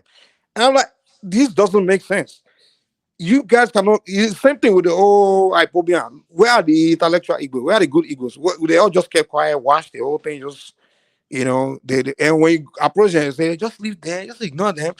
And then they say, dude, you can't tell me if you ignore your people, they can't be here. Because we have one WhatsApp group like that, where it's like a group of Nigerians who all play football. And then so we create a WhatsApp group, we discuss football. And then we have the Igbo guys there, they will just be typing tribalistic comments, even though it's a bunch of, it's a multi-ethnic forum. And people will say, come, the leader at the head is an Igbo guy. It's a group of Igbo guys. We say, come, why are you guys letting your people type all these tribalistic comments? We're chasing other people. They'll say, hey, just ignore it. Just ignore it. But after a while, then some Yoruba started typing the same comment back at them. And then it became a problem. Like, why you guys? I said, you guys can't be playing double standard. You're not created special. You can't be the only one to have the right to be disrespecting people. They would I would disrespect you back, I can't believe you admitted to following Wadamaya, though. Yeah, nobody admits to that. Yeah. Why would the short little Ghanaian guy just nobody follow? You can't miss that guy on the internet. Now. It's so pop. Like someone that has a huge following, they will always pop up. Now, always pop up. But before I used to think it was a joke, but now he's a multi-millionaire. Yeah. The guy, he was started in China. He wasn't even doing the whole African thing. You know something funny. I'm mocking you that you're admitting. I used to watch him back in those China days when he used to go into supermarkets. And say, look, they are surprised that a black man is speaking Chinese and do all these silly little things. Yes. Yeah, that's why I was noticing him too. Like, he was speaking Chinese, doing the Chinese thing. And then the guy transited into promoting Africa because I guess he didn't like the way they were portraying Africa in China. And I think that was what made him. That is Africa to the world something. Yeah, Africa to the world. That's what made him. Yes. If he has still continued with those, look, I'm black Chinese, something, it has just been some little joke figure, Yeah, that's what made the guy. The guy I think it was during that COVID that the guy blew up because that shutdown, during that COVID shutdown, everybody was just on the internet. I think even me, I wasn't really into YouTube deep like this. It was during that COVID, everybody that lockdown, everybody just glued to the internet. So that's when the guy really blew up, But that short little, is just well, I'm wondering about the DNA carryover because he's a short little fella, and the Kenyan girl that is ended up with is some tiny little girl. So I wonder how did that DNA will. Yeah. The guy didn't mind that. And the guy, he was dating the Chinese girl before when the Yes. the black Americans who were blasting the guy, were attacking him because he was dating Chinese girl. They all descended on him on the internet because the guy was popular in America too. Many black Americans were following him. But the black Americans, those one, they are very racist too. Sometimes you think they're more racist than whites. They will hunt you if you are dating outside of your race. Do you object to that? So interracial dating. Mm. That's my business. Man, I don't Would you partake in it then? I mean, I've dated all races. So there's no race I haven't dated. But I think I may have as well. I've dated Chinese. I've not dated Chinese, but I've dated Indian. But that's back in the day. Why would I turn down a beautiful woman? What's my those people? They are liars. The black American, they do it in private. Now they are doing it in the open now. Before they all hide it, they do it in private. Because America, there's this culture, the division, racial division. It's like something deliberately they promote. Like for people's job, different races just separate themselves, So they do all this race shaming. If you are dating someone from another race, they'll be shaming you. Look at you. You love white. You love black. But we, the African, we don't care, man. Yeah, but I think black men are starting to. They're starting to. There was a phase that the only thing that that black men were interested in was white women. But now that the world has gotten smaller, the black man is still desirable, but the white woman is no longer its only option because the Latino woman is also after the black man, the Chinese woman is after the black man, and then the hard-pressed black woman, she's still after the black man. So this idea now that the first go-to, you remember when they used to, it was almost like a prize if they had like a white woman, but now it's almost a step down if you do. Yeah, step down. No, I don't. But do you know what I mean though? Just you mean back then? Yeah, I see what you mean. It was a prize, but now is it's like it's like easy to get now. Now if I'm walking down the road and I see a black guy with a white woman, and then I see another black man behind him with a Latino woman, I'll be more impressed with the one that got the Latino woman because I think he's gotten more, Do you get what I mean? So the Latino woman are more. No, I feel that he's breaking into newfound territories. Newfound. Yes.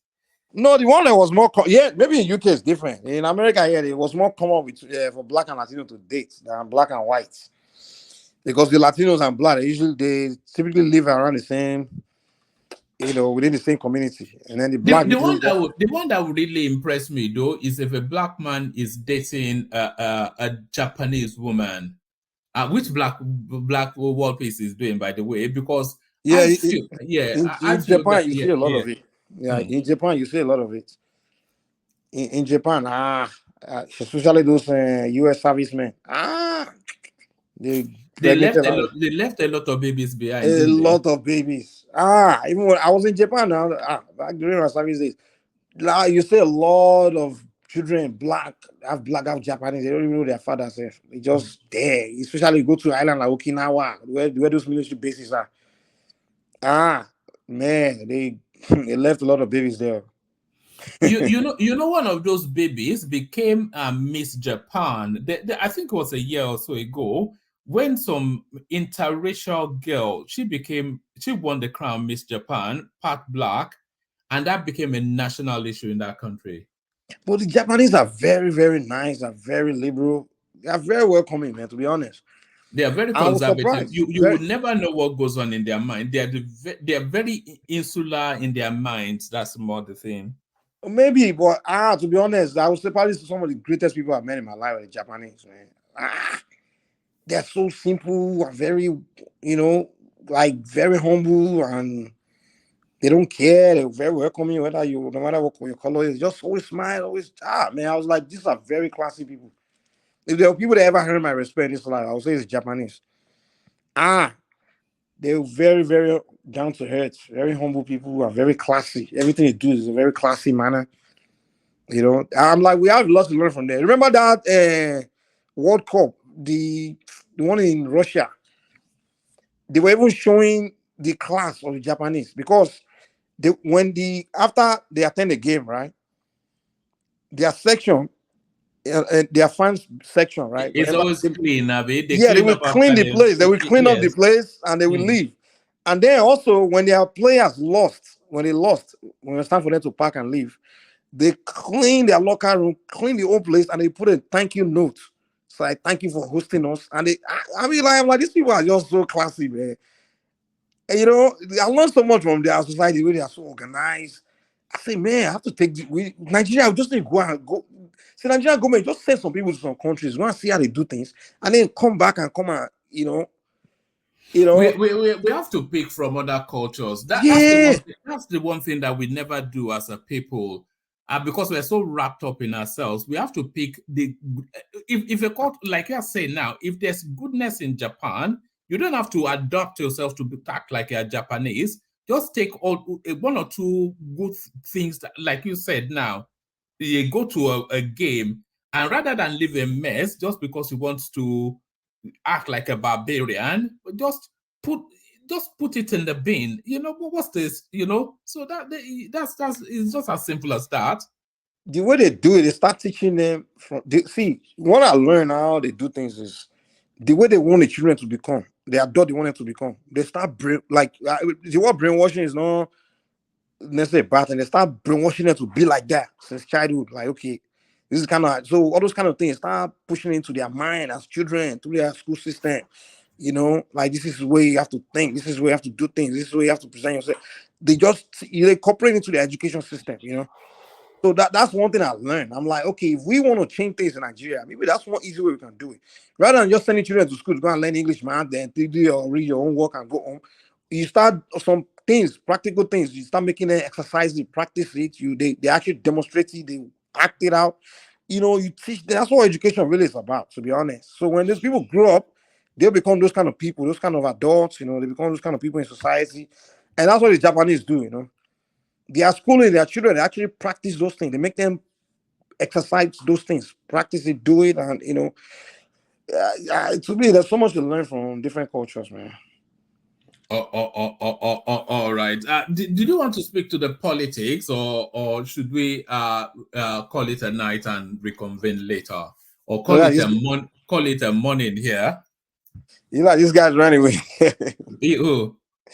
They were all here now. What happened? They ran away. It's only you and I left. Uptown. I'm still uptown. And he's here in body, but not in spirit. He's probably asleep. And Tunaija, he's doing his morning shift on just to wait for Niger Watch to start, and then he'll do the cycle again. My goodness me! But there it is. If it's having fun, why not? If it's having fun, why not? Yeah, if it's having fun. I mean, life is too short, man. Whatever I enjoy, might as well do it to the fullest. So I can't tell him that he's doing anything wrong, If he's enjoying his life, doing that, hey, do that too. All right, brilliant. All right, brilliant. Thank you, Mike. Yes, let's wrap it up. We don't have Thomas today. Work has taken him, but he'll be back tomorrow. So hopefully you'll be back tomorrow as well. And sometimes we can just gist instead of just Peter Obi. I will miss Peter Obi after the next 2 months. So when he packs his bag and slumbers back to Oka, never to be seen again. What will we talk about now? It's been so much fun just poking at the at the obedience. It's just like a lumbering element, isn't it? That Peter Obi, it's just like, it's very difficult to take him seriously. It's just like some lumbering element, sort of. Yeah, the guy, there's nothing really special about the guy, man. I mean, like, they just promoting him as if he's something special. And that's the mistake they made. They've done a spectacular job, Joe. If you look at Peter Obi as a present, and then you look at how they are trying to present him, they've done a spectacular job. Because there's nothing in that guy. If you met him blind, you wouldn't even, you would just think maybe he had special needs or something. And then they are presenting him as some good. Yes. They did a good job. They also made it a bad job. They were doing good job, saying, yeah, Obi, shouting his name. But then they started doing a bad job by attacking, others, and just, that attack is what really hurt the guy, man. Because the attack kind of just pushed people away, man. Like, okay, what is this rubbish? What is this? I mean, people are not stupid now. You trying to tell us? You know where I feel they made the mistake? I think they ethnicized them too much. They ethnicized, exactly. Yes. That's where they made the mistake. Yes. Because by default, the guy could have just won, because most people would have looked at it like, these people haven't ruled Nigeria. They haven't ruled since democracy. Maybe we should give them a chance. But they just ethnicized it as if it's an ethnic competition. They made it look like it's Igbo versus Yoruba versus everybody. All those IPOB just flooded the space. So they just pushed many Yorubas to say, okay, if it's competition, okay, now we'll vote for our guy, vote for your guy too. I think that when they came out, that they tried to use turn by turn, which is always bad politics, and that was where it started to go awry. And I don't think Peter Obi was there. If they had presented somebody like Kingsley Moghalu or Charles Soludo, it'd be very difficult for anybody to really rally against them. But somebody like Peter Obi is just too ethnic, even in his way and manner and his worldview. It's just too ethnic. Well, you have to know, within their space, if you are not very ethnic, they won't even like you. You understand? If any other politician that's not so ethnic, that's not so idiotic, they won't like the guy. If you're not like a Barry Bay, Obi, they won't like you. Once you start being that liberal guy, that like Rochas, you being friendly with other ethnic group, they don't like you. The moment Usodima, they won't like you. You have to be very gothic, for them to like you. So that's the unfortunate. But then, of course, if you are too ethnic, then the Nigerian state, don't like you. They won't. Yes, especially I was going to say, especially our brothers in the north, our people. The northern, no. Even us in the southwest, we don't like an overly ethnic sort of presentation, because then you feel at risk that, well, I'm not of your ethnic stock, so what happens to me? Yeah, that's one thing they have to learn. When you're being too self, you only see yourself. You don't see others. It's all about you. They just irritate me a lot the way they do things. All right, brilliant. Let's wrap it up, Mike. I think I really enjoyed this. I don't think you and I have ever really ended up on this sort of one-on-one sort of a real delightful conversation. You see, anybody that calls Mike an Agbero from here on in, I would throw the first punch. So it's a gentleman Mike. That's his new name. So thank you, Mike. So Mike, let me wrap it up. Only then to reconvene with you tomorrow. So thank you, Mike, and thank you, everyone. Just to flash it up, the Prince will be joining us on Sunday. Everybody make sure you turn up, and certainly we'll be coming on later. Make sure you turn up. So Thomas will be available then for his usual rebel rousing. So what are the questions you're going to be? Okay, there's no question, just straight conversation. Yes. What would it be based on? I mean, the whole thing. So that way I don't... Yes, because of course it's our guest, so I'm going to start it off with where he is politically, his journey. Then of course we'll be talking to him about the heavy weight of the fuel subsidy on the Nigerian space, the palliatives that Tinubu is introducing, all of these narratives about the mandate which is coming to an end. Does he agree with how Tinubu is positioning? And if he does agree, how is he projecting the future? So a lot of all of that are just, yes, a mixed bag of all sorts of weird and wonderful questions. Yeah. Okay, no problem. I'll prepare. I'll be there. And you ask him about culture as well. You know, he's an actual Yoruba prince from Ondo. So he would know about, he's a prince now. You know, he could take a stool if he wanted to, but I think he's taking to politics instead. You know, the last time he came, he said he'd been paying for people's education since he was 11. Wow. Yeah, so he comes from deep, long-standing wealth and privilege and prestige, you know, all in Yoruba culture. But in between, I'm going to have to research where his stool is because I'm not quite clear on, you know, which royal household is coming out of. Yeah. But yeah, he'll be joining us. All right, Mikey Mike. So we'll round it off.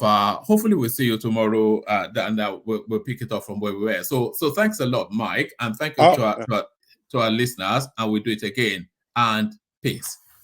All right.